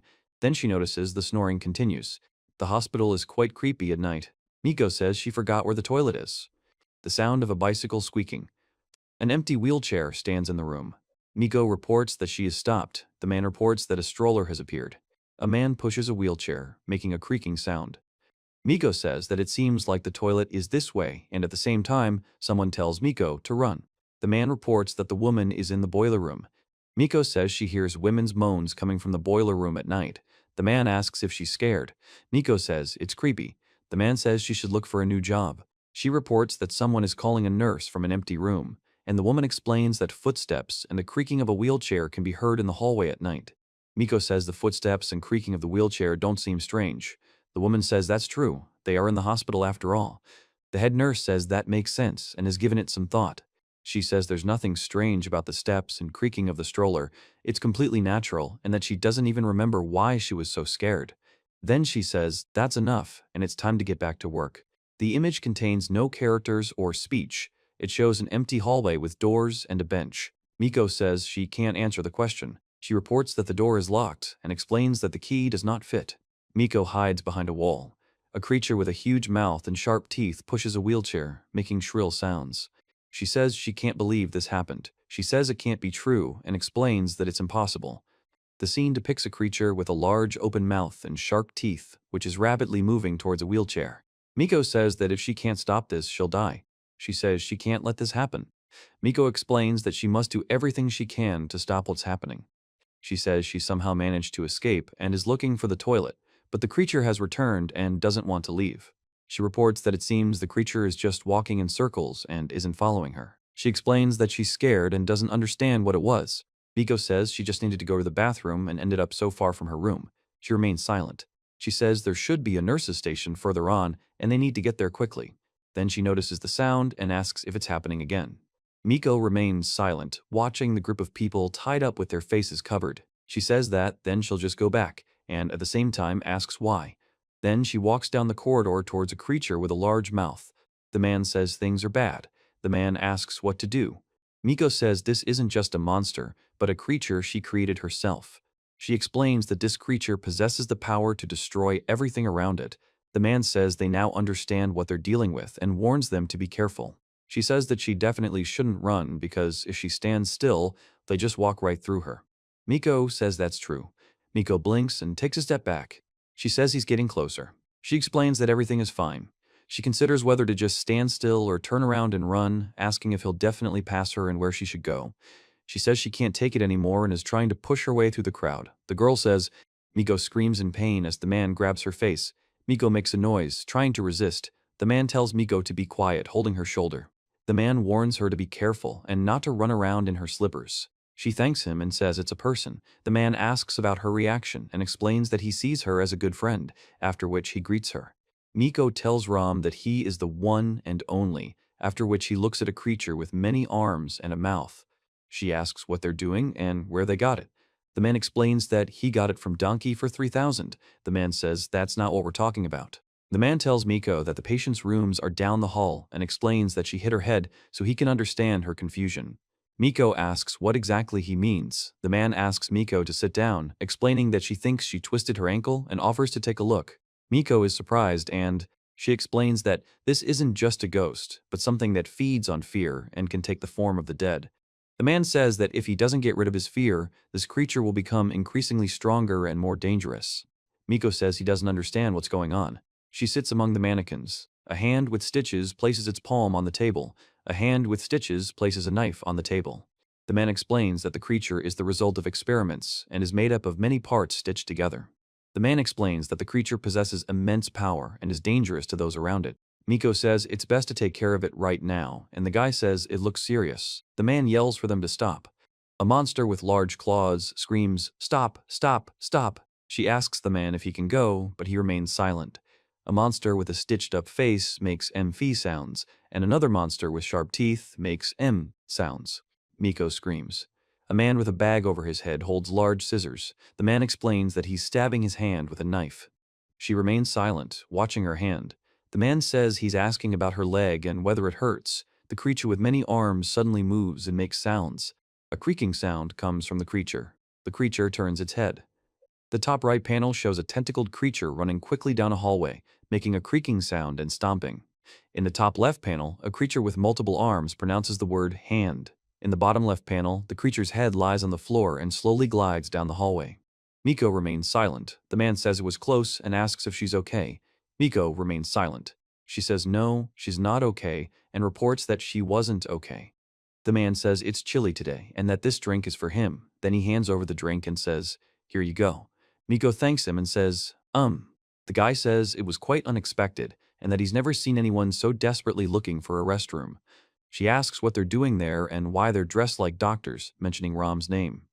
Miko says it's a fairly old hospital and there are many rumors of ghosts wandering around here. The man says he's doing some research.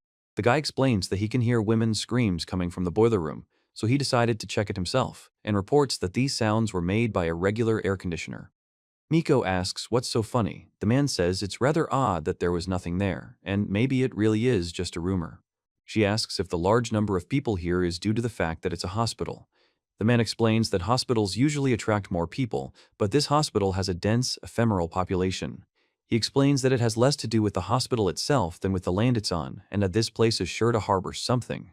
Miko explains what it is, and asks what brought him to the hospital.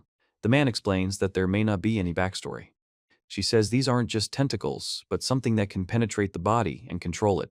The girl explains that if the tentacles penetrate the body, the person will become their puppet. She explains that the truck needs to be stopped immediately, otherwise it will run over everyone. Miko says that she is honestly glad that she ran into the interlocutor and wants to ask him something. The boy shows a photo of Itojo Michiru on his phone and says, "The transfer student looks like a monster." She explains that she's not harming anyone and has no effect on Hana, but she's unsure how to deal with her. Miko says yes, and asks if she looks like a monster to him in this photo too. The man says it's clear. She asks if it's not like that for him. The man explains that everyone sees things differently, and maybe that's the issue. The guy explains that you can take, for example, a window in which you can see your reflection, as well as what's outside. He explains that his reflection is superimposed on the view from the window, but you can see everything at once.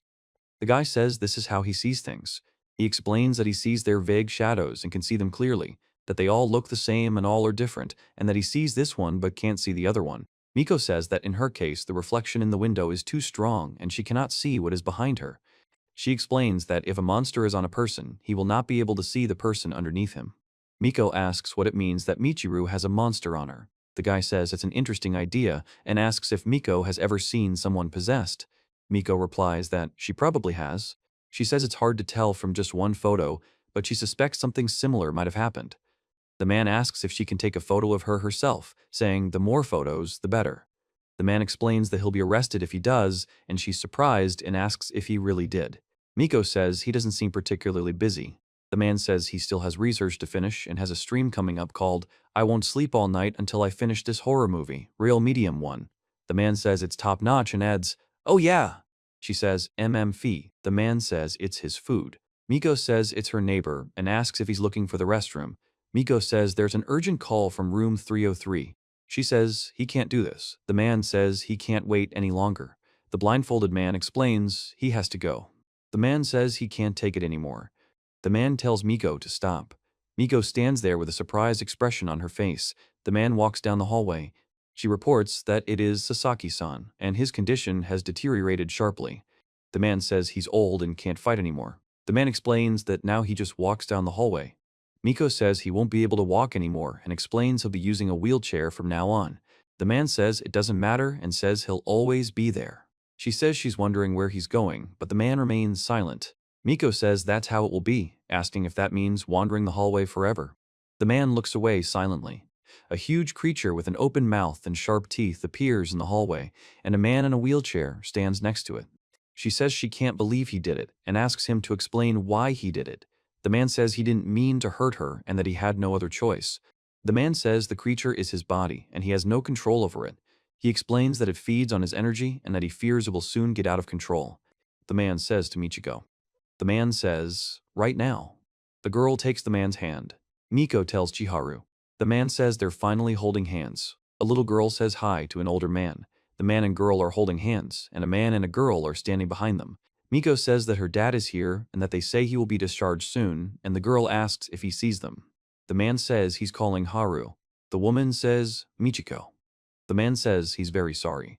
The man says the names Chiharu and Michiko. The man makes an ah sound. The man says he couldn't be with her. The man says you've been here all along. The girl says you've been here all along. A man, a woman, and a girl are supporting an elderly man against the backdrop of a huge creature with an open mouth. Miko and the man with glasses notice this, and Miko says Chiharu's name. Chiharu reassures them, telling them not to worry. She says they'll be fine, and the man explains he'll just send them away. The girl says it was nice meeting him and says goodbye, calling him the girl who sees.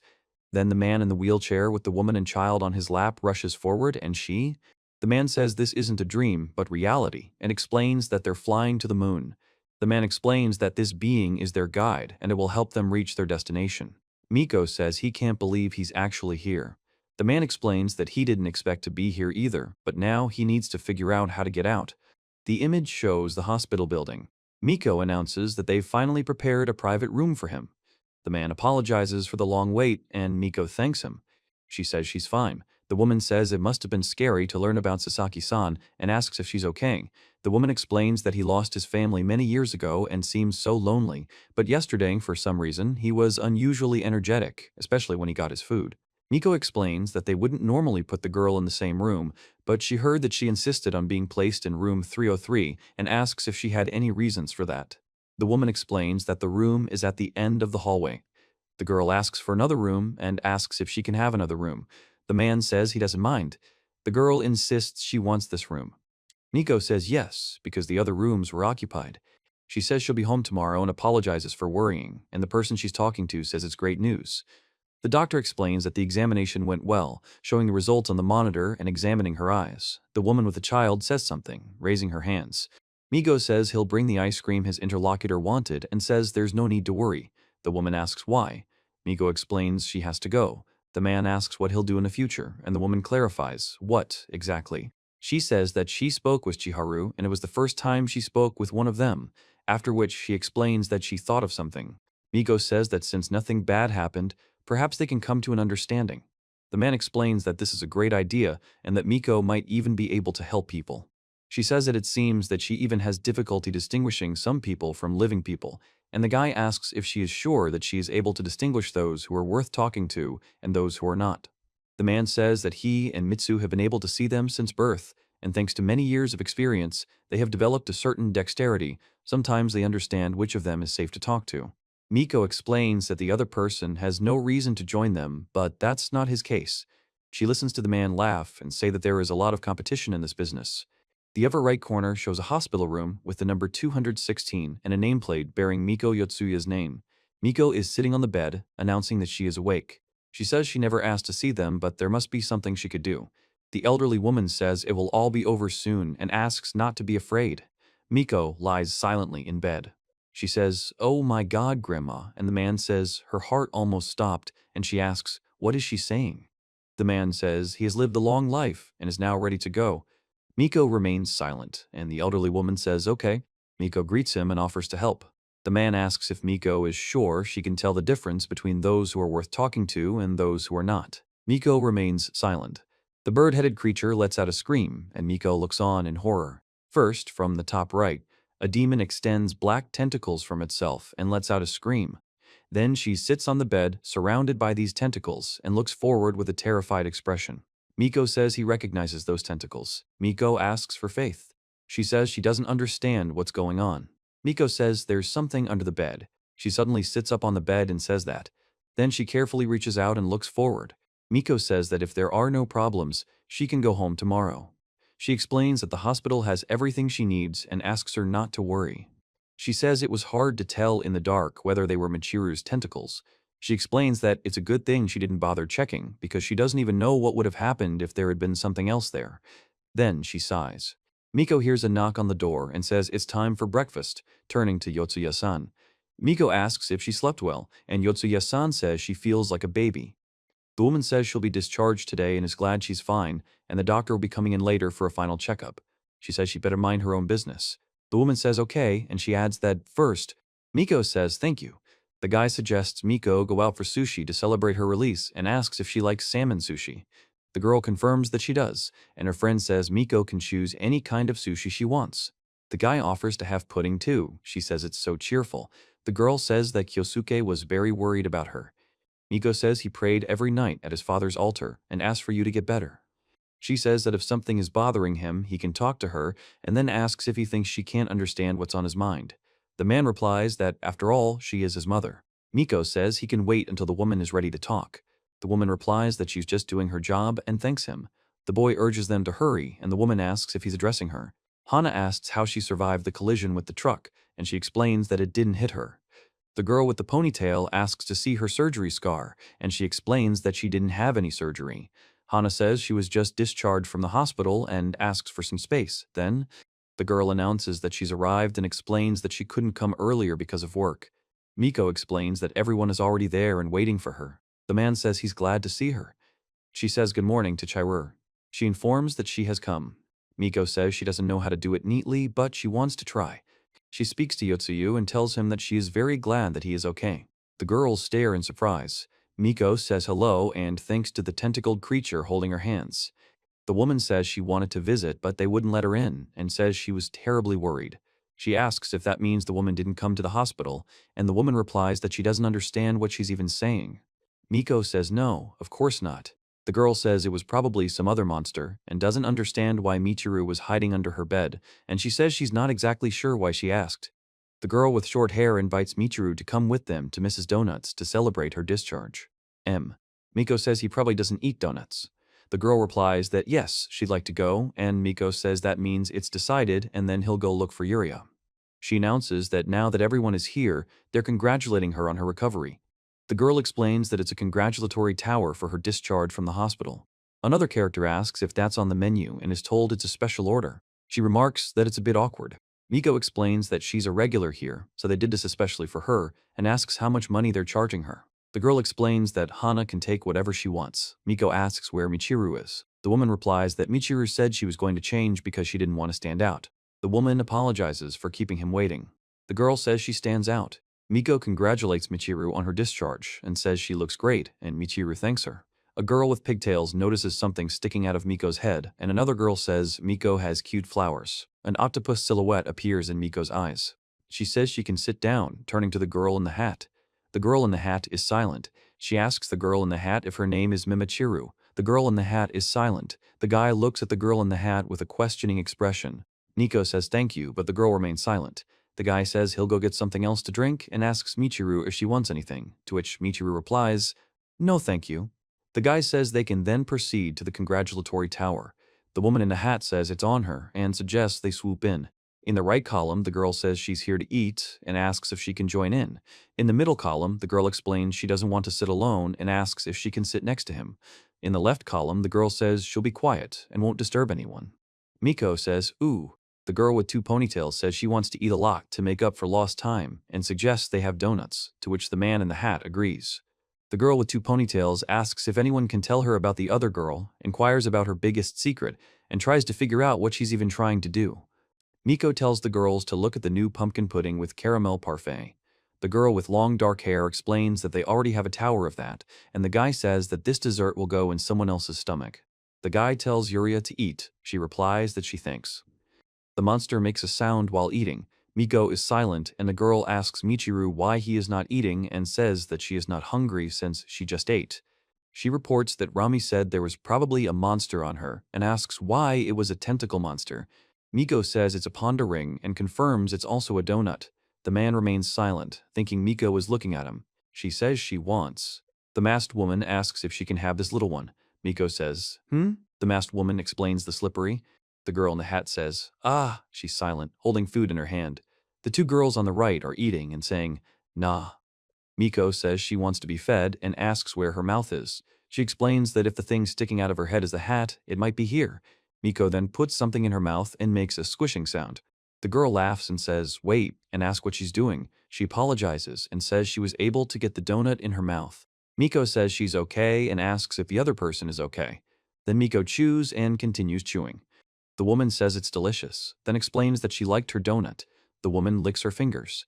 The girl notices that Michiru has donut all over her face and says she looks like a clown, to which Michiru laughs and replies that no matter what anyone says, she asks you. Miko says she can't see anything, but it looks like she screwed up and says, ugh. The woman laughs and explains it's revenge. The woman covers Miko's mouth with a sandwich. She says, then falls silent. The girl with the two ponytails laughs and asks what happened, and the girl with the short hair says she should have seen her face. She laughs quietly. The octopus laughs and says her tentacles are wriggling. Miko says she's happy. The girl with the phone invites the girls to take a photo. She offers to take a picture. The girl with ponytails asks if she can and thanks her. The girl with short hair asks to say cheese and takes a picture. The girl with ponytails says it's ready and thanks her. She notices that Mamoru isn't in the photo and asks whose finger it is. She asks. Miko says unauthorized photos of her sister are prohibited. The girl asks if she has a sister and thanks her for being friends with Michiru. She informs him that she is her sister and manager. She explains that she can't leave Michiru alone, even for 5 minutes. The girl reminds Michiru that she should have refused the photo. The woman says Miko must learn to resist temptation and abstain from starchy, sweet, and fatty foods. Otherwise, she'll become one of those adults who can't even take care of herself. The girl explains that donuts are also off limits. Miko silently holds up a donut. The woman with glasses says the guy should think more carefully about the consequences of his actions. The girl says she decided not to eat it. She says she needs to go. The guy replies that he still has work to do. She asks the girl if she's okay, to which the girl in the hat replies, asking why she wouldn't be okay. The woman says yes, it's that simple. Miko says it's a threat. A woman is taking a shower. The woman says she's laughing. The black-haired girl says she imagined it, or that the other girl just smiled. She asks if something good happened and if she'll dedicate it to her older sister. The blonde replies that no, nothing happened. Miko says that she tripped and fell, and she ran up to her and tried to catch her, and they both ended up falling. The second girl laughs. She says she remembers it, and the girl confirms it. The man says he remembers the exact moment the girl started brushing her hair. Miko says her hair feels nice to brush. She asks how school is going and if everything is okay. The girl replies that it is. The guy says, great, while brushing the girl's hair. She asks who the girls were with her at the cafe and clarifies if they were her friends. The girl replies that they were classmates. The girl says, oh, what do you mean, just classmates? She explains that next time you'll have to tell her if you're going out with someone and reminds her that she's the manager, and if you don't say anything, she won't be able to do her job. Miko says she's terribly worried about her sister. Her sister says she's probably tired of hearing it, but she's Miko's only sister. She says that you can say whatever you want and asks to talk to her. The girl replies that it's fine. The girl says she'll talk to Miko. Miko thanks her, and the girl agrees. Then the girl says they'll talk tomorrow, and Miko says goodnight. She says goodnight and wishes you sweet dreams. The girl in bed is silent and looks at the ceiling. A girl sits on a bed, leaning on her hands, and says she feels ill. Her hand opens the lid of a container. A small creature crawls on her finger. The girl greets P and tells him that he won't believe what happened today, and also says that Miko is so funny. The caterpillar tells the story of how they went to a donut shop today, explains that it's a donut shop, and asks if the other person knows what that is. She says that they went there and that she ate a donut, then laughs and asks if the other person knows what happened next. The woman says she got a donut that was really sweet and calls Miko incredibly sweet, laughing. The woman says they're becoming more and more friends. Miko says it seems that way. The guy calls Miko by her first name. She says, go ahead. She says, pass, and that he can handle it. The girl with long blonde hair explains that Chiruru is perfect in everything she does. The man says that it seems like you could take a great photo with her without even trying. A guy asks a girl if he can take a photo of her and says the more photos, the better. The woman says unauthorized photos of his sister are prohibited. Miko says she doesn't know what to do. The woman says she can't, apologizes, and explains that she already turned someone down this morning. The girl offers Chiru a photo. She says she's trying to take a photo of the girl discreetly, but she feels like a pervert. The girl yells at Michiru to drop something. A girl with long blonde hair tells Miko she's ready to shoot and starts tossing the ball into the basket. A girl with a bun yells, bye, and Miko says, calm down. The girl with long blonde hair catches the ball, then tosses it up and throws it into the basket. The woman says she can't take it anymore and that the girl is very cute, and the other woman advises Chie to breathe deeply. She explains that it seemed like a great opportunity to her, so she just reflexively took a photo. The girl with pigtails asks her if Michiru is almost done. Miko says she's not very good at sports, and the guy reassures her that everything is fine and there's no need to worry. Nico says she can't shake the feeling of guilt now, but she wants to find out what happened recently at Mrs. Donut's. She explains that this is all she can do now. The guy explains that. She says she took a photo. The girls report that the creature isn't moving. She explains that the creature caught the ball. Miko explains that she has a lot of homework, and the girl next to her says that's normal. Miko takes a picture of something on her phone and then reveals that she has poor eyesight. She says she took a picture. Miko says the photos turned out pretty good and thinks she has enough. She explains that she was previously able to follow the teacher undetected and wonders if she might be a natural detective. She says that it is possible to return and says that the mission is accomplished. Miko says it's not just a toy, but a lamp that can be turned on and off. The girl with pigtails says she brought it from home. Miko looks out the window at the girls sitting on the bench and explains that they often come here after school. She says that Michiru has something with them. The girl with long blonde hair looks at her silently. Miko says, ah. The woman grabs Miko's hand and pulls her into the art room, causing Miko to exclaim, oh. She speaks, pronouncing the beginning of the word. Miko greets Michiru. Miko asks Michiru if she's asleep. Michiru says she has a question and asks why Miko is taking her picture. She reports that she noticed. The girl with long blonde hair says, yeah, oh, well, Miko says she thinks there's a monster on the man's head, but that wouldn't do, and she can't say that. Miko then explains that she decided to take a couple of photos and show them to her psychic friend. The man asks what to do and says he doesn't know what to say. She says she remembers it. She explains that in general it's just. Miko says she just thought he was cute and calls him Michiru. She says Tasmak. The guy says he's going to delete everything now and apologizes for not asking sooner. Miko says he doesn't think he can get out of this situation that easily. The guy says everything's fine and grabs the phone from Miko. She says her name. The man says that he feels the same way. Miko says she doesn't understand, and the creature responds in kind. Miko and the creature hold hands and express their mutual incomprehension. She says the phone isn't working and asks for help. She then tries to leave but is pinned down by tentacles. The girl announces that she's here and calls out to Chiruru. Miko says they've been looking for Chiruru everywhere and that Master Zen told them to call her because he's waiting in the staff room. Chiruru asks what they need. The girl asks if she knows where the teacher's lounge is and offers to show her the way. She replies that everything is fine. She says okay and thank you, then invites her to go. Miko says hey and then asks why she dragged her along with her. The girl with short hair says she's become so close to Chiruru that it makes her jealous. The girl with wavy hair says she looks like she's being dragged away. Miko says it's good they showed up in time and that things could have gone badly, but she has a bad feeling about it. The twin-tailed girl asks where Miko is with Michiru and wonders if they're feeling sick. She asks if the teacher wanted to see her, holding his hand. The teacher says he didn't call her. Miko says he'd rather wait outside and agrees that the others are absolutely right. The girl says everything is fine. The boy explains that he doesn't mind, but the teacher said something. She says okay. The man says it's nothing serious, he just wanted to ask something. The guy says that he checked Ichizai's previous test and says that she answered all the questions but got 0 points, so he wonders why that happened. Miko says she answered everything wrong. The guy says he could understand if she left the form blank, but she attempted all the questions on the test, many of which were multiple choice, and he's surprised she didn't get any points. He asks her if she can explain how that happened. Miko says she tried. Miko says it again. The man says it's true, and she says it's a bit awkward. The teacher says this one is correct, but Miko says it's not. Miko asks what she's even doing here. The guy says he knows he shouldn't ask, but he wonders if it was done on purpose. She explains that she tried. The man explains that the girl tried and confirms this. Miko asks why she won't let him go. She says she's not very smart. The man explains that most of her test scores in other subjects were also around 0, and so he thought she might have done it on purpose as some kind of protest. She repeats the around 0 part. The guy says that if that's not the case, he won't poke his nose into other people's business. The girl with long blonde hair says that's not the case. Miko asks, then what is it?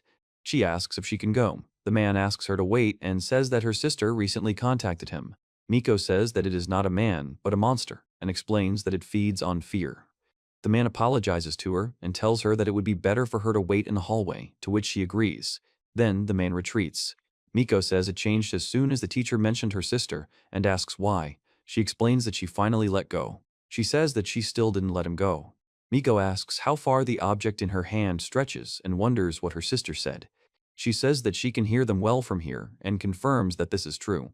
The guy says she wants to transfer Miko to another class because he thinks Miko is under a bad influence in her current class. Miko says they went to Mrs. Donuts once and asks if that's what she means by bad influence, and also asks, but only. The guy is silent. She says that everything is clear. Miko says why. The man calls her an old man. She says whip. Miko says she doesn't find class particularly difficult. The man asks if class is difficult for her. She speaks clearly and is glad to hear it. The man points with his hand and makes sounds. She looks at a small dog that runs quickly down the hallway. Miko says he doesn't understand what's going on. The guy asks if she has made friends with her classmates yet and apologizes. She says that the guy is going to transfer her to another class. A guy asks Miko if she wants to transfer to another class. The guy says no. The girl remains silent. The guy says that then everything will be left as is, and that's fine. The girl watches silently. The boy stands silently in the doorway. Miko asks if this means she won't be transferred to another class. The guy says that's not what she wants. The girl says her sister might call again. The guy says that after talking with her and her sister, he decided there was no need to transfer her to another class, and that's it. Miko says that sometimes it's good to be selfish and think about what you want. The man explains that otherwise things can get difficult. She says the teacher is amazing. The man reports that the spikes are retracting. The man makes an exclamation of surprise. The girl says the cat is quite cute. The man says the same thing. The guy says his name is Mocha. The girl asks Miko if she likes cats. Miko replies that she doesn't, after which the girl says that Miko is weird. Miko remains silent. She says that she kind of overheard their conversation, but Michiru also has a lot of worries. The woman says she's curious about her sister and asks what their relationship is like. Miko says these tentacles are a part of Michiru, like they're protecting her, and maybe they're not bad after all. She wonders if Rami will be able to tell her anything if she shows him this photo. She reads a message from Hana saying they've already eaten everything and asking if Michiru is with her. She explains she'll be there soon and apologizes, pressing send. The masked man recognizes someone and says it's the old man. A monster with a huge mouth and long limbs appears in the hallway, and Miko reports that it is a huge old man. She says it can't be that they think she did it. The man shouts, "Stop," and calls the creature Ona, expressing surprise. Miko looks at a creature with long arms and a beard that is screaming. The creature is surrounded by many smaller creatures, all of which are also making sounds. Below, 3 small creatures are screaming and trying to fight back. She holds several long, writhing creatures in her hands and says they're squelching. Then she looks at them with fear. The creature growls and screams, demanding that she stop. Miko says it wasn't her. The man suddenly grabs Miko's arm. She says she wonders what's on TikTok, and the man with the huge head and big eyes says twice, squeezed. Miko says he's trying to rip the tentacle apart and laughs about it. She explains that she can't feel anything right now, but wonders if something will happen to her hand. Miko also asks how it even works. The man screams in pain and says he's squeezed. 4 creatures scream for revenge and demand retribution. She grabs a huge creature with many eyes and mouths on its head by the tail. The sound of a door opening is heard as the girl enters the room. Miko says she's sorry for keeping you waiting. She says, "Ah." She says, "Ah," with a questioning tone. She and the girl are standing in front of a huge monster who says, "Ah," with a questioning tone. Miko says it's not scary and explains it's just blood. She explains that she has the power to fix everything. The little creatures scream in horror and despair. The man asks Miko what happened to her. Miko says she's safe, but the children scream and run away. Miko watches with her eyes closed and then open, a tear visible on her face. She says she's perfectly fine and maybe these tentacles aren't so bad. The girl on the right says no. The woman on the left says okay and calls her by name several times. Miko says she can't understand why he's doing this. The guy says he doesn't know what to do. The girl explains that he should just say what he wants. The guy says that he thought, and that it would be nice to do something about her grades. A boy offers to help Yotsuya with her studies. Miko is surprised. The woman says she thinks Yotsuya should study more, but she doesn't have time for extra classes. The girl explains that she has the worst grades and asks why. The guy says yes, but Miko says, aren't they friends? The man says he'd be happy to tutor Miko and offers to go to her house. The guy thanks her and says he's surprised. She says the Zen teacher is such a good person. The girl agrees. The text box talks about group classes at her house. Miko says hi to the girls. The girl with short hair says hello and thanks for the invitation, while the girl with long blonde hair thinks Miko is in her loungewear. The girl with short hair invites them in and asks them not to stand in the doorway, while the girl with long blonde hair says, the girl says she thought they would be alone and asks why they are here too. Miko asks why Hana needs such a huge backpack. Hana explains not to worry, it's just snacks. She explains that maintaining blood sugar levels is important for studying. The girl explains that if you eat treats and get a sugar rush, the brain uses that boost to help you study. The girl reports that something made her shiver. She says she decided to invite everyone, but isn't sure if everything will be okay. Miko says that only Kisuke is in the living room and thinks that nothing will happen. A woman greets a boy named Kei and tells him she's his older sister Hana. Kei replies that she's back again. Hana explains that she came to meet him. Kei orders him to stay back and asks what she's doing there. Miko asks where her mom is, and the guy replies that she's gone shopping. Miko turns to a guy named Kisuke and asks if he minds if they take over the living room, to which Kisuke replies that he's playing there and asks if he's serious. She asks why they don't study in her room. The guy explains that there's not enough space for everyone. She agrees. The girl asks if this is Miko's brother and says hello. The boy suggests playing cards and asks what the younger student is doing with them. Miko calls someone a brat. She tells him not to get cocky just because he's her brother, but the girl says she's much stronger than him and probably taller. The guy remains silent. A woman says hi. The girl tells her that Michiru is a real model. The guy admires her height and says she's so cool. The girl asks if that means she's a celebrity and if she's been on a horror show. Michiru replies that no, she hasn't, and asks what that is. The girl reports that the room smells of smoke. The girl explains that there is no one in the room. The girl asks what it is, and Miko says about. She asks him to go to her room. The man explains that he'll move some things and then it will be fine, and the guy asks if they'll fit in there. The girl remains silent. A faint silhouette appears from the top right, swaying slightly. Miko and the girl with pigtails stare intently at the silhouette, and the girl with pigtails announces that there's something there. The girl with pigtails jingles her bracelet. Miko says it's time to use the power of the godmother's bracelet. The girl with pigtails. The girl says she is in pain. Miko says her room is upstairs, and the girl warns Yuri that they can't go there. Miko clutches the doll, giggling. Miko and the girl hear the giggling and sniff the doll, and a creepy creature with huge eyes and teeth appears nearby, also giggling. She tells Lisa several times. She reports that they are crowded today. The creature next to the man makes bitter sounds. The man says it's fun and that it's great to see Miko has so many friends. The man asks her why she's strangling Yuri, to which she explains it's just a habit. The girl says it seems she wants her to ask before banishing someone and agrees.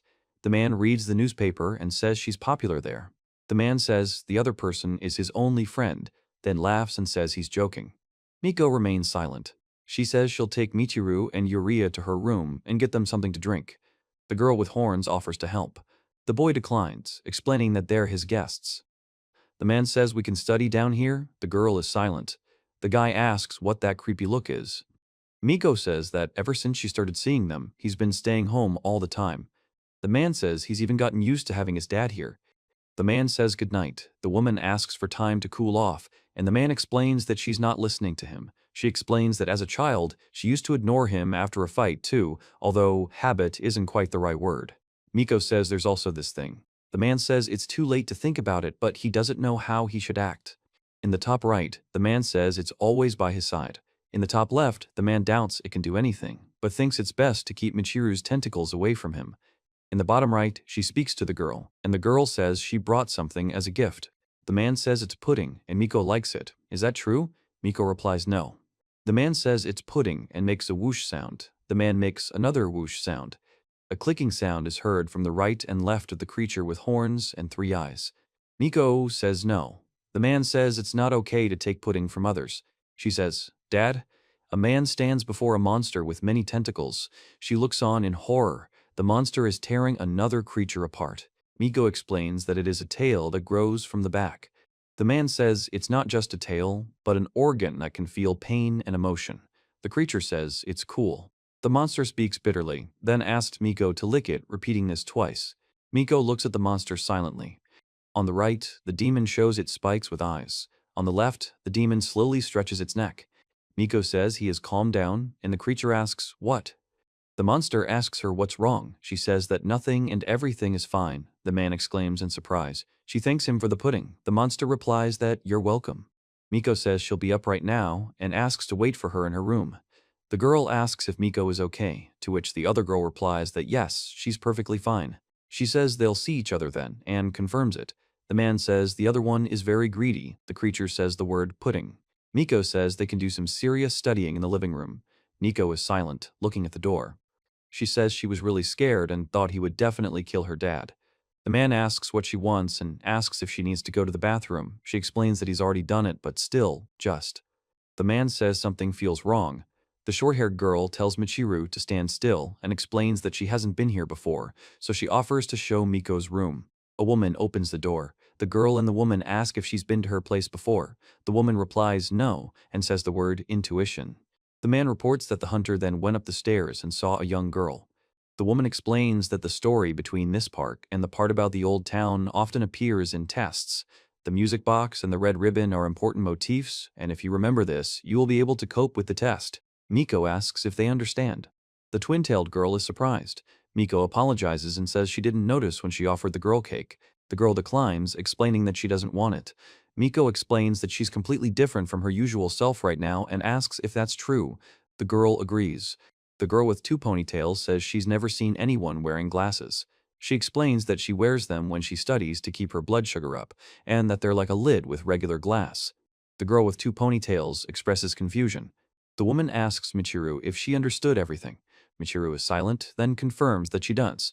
Miko says that she understood absolutely everything, and the woman says that's great. She says it feels like she's being watched. Miko reports that she can't see Miko's face, and Miko asks if Michiru actually taught anything. She asks if she remembers. The man says that while sitting with his textbooks, memories came flooding back, and the woman says that she and he sat together and studied their lessons. Miko says they went to the same school in middle school. The girl says she didn't know. The guy says they were together in elementary school too. The girl says they seem to have become friends in 4th grade, and Miko confirms this. Miko says she shared a bun with Hana during a meeting. The girl says she remembers them staying up late studying for an upcoming test. Miko says the girl suddenly leaned against her and then simply fell asleep.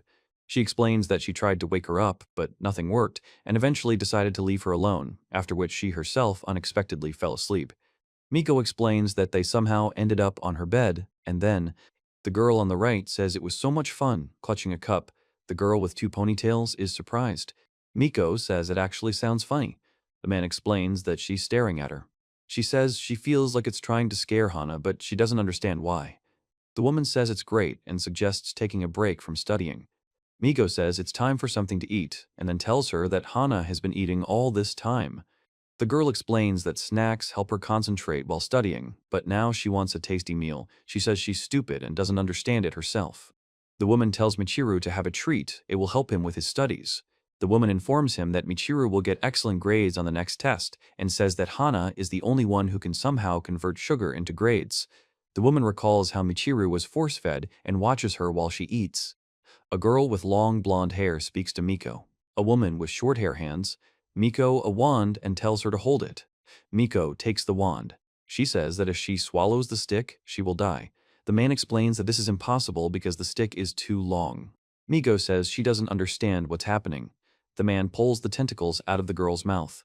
The woman tries to help, and the girl with the bow watches. The girl with 2 ponytails says, "Oh," and the other girl remains silent. She explains that she doesn't understand what's going on, pointing at something with her hand. Miko says she's blind and it's very dark. She reports that she can't see anything. She tells Michiru that she didn't think his love was so strong. Michiru is silent. The girl calls Michiru by name. The twin-tailed girl is surprised. Miko says they have more and offers to take as much as they want. The girl with two ponytails refuses. Miko thinks about her. The girl with two ponytails is silent, then surprised. The girl says she couldn't hold back and asks for forgiveness. She replies that it's nothing. The woman with the braids says she can't believe what's happening and calls it impossible, and the girl with the two ponytails exclaims that she's God. Miko says she still doesn't understand what happened, but it seems she ended up inside her tentacles.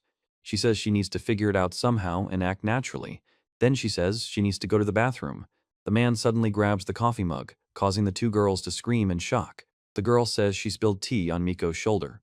Miko reports this. First, the sound of a washing machine is heard and a house is shown. She says she didn't mean to, and the girl apologizes to Michiru. She explains that the clothes are already in the wash, and the girl says everything is fine, but she smells it. Then she replies that she couldn't, and the two girls, Miko says the clothes will take a long time to dry. The girl replies that it's okay.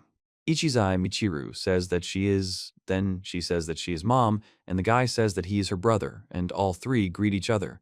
The girl says she and Miko get along very well. Miko thanks her and hopes they will continue to be friends.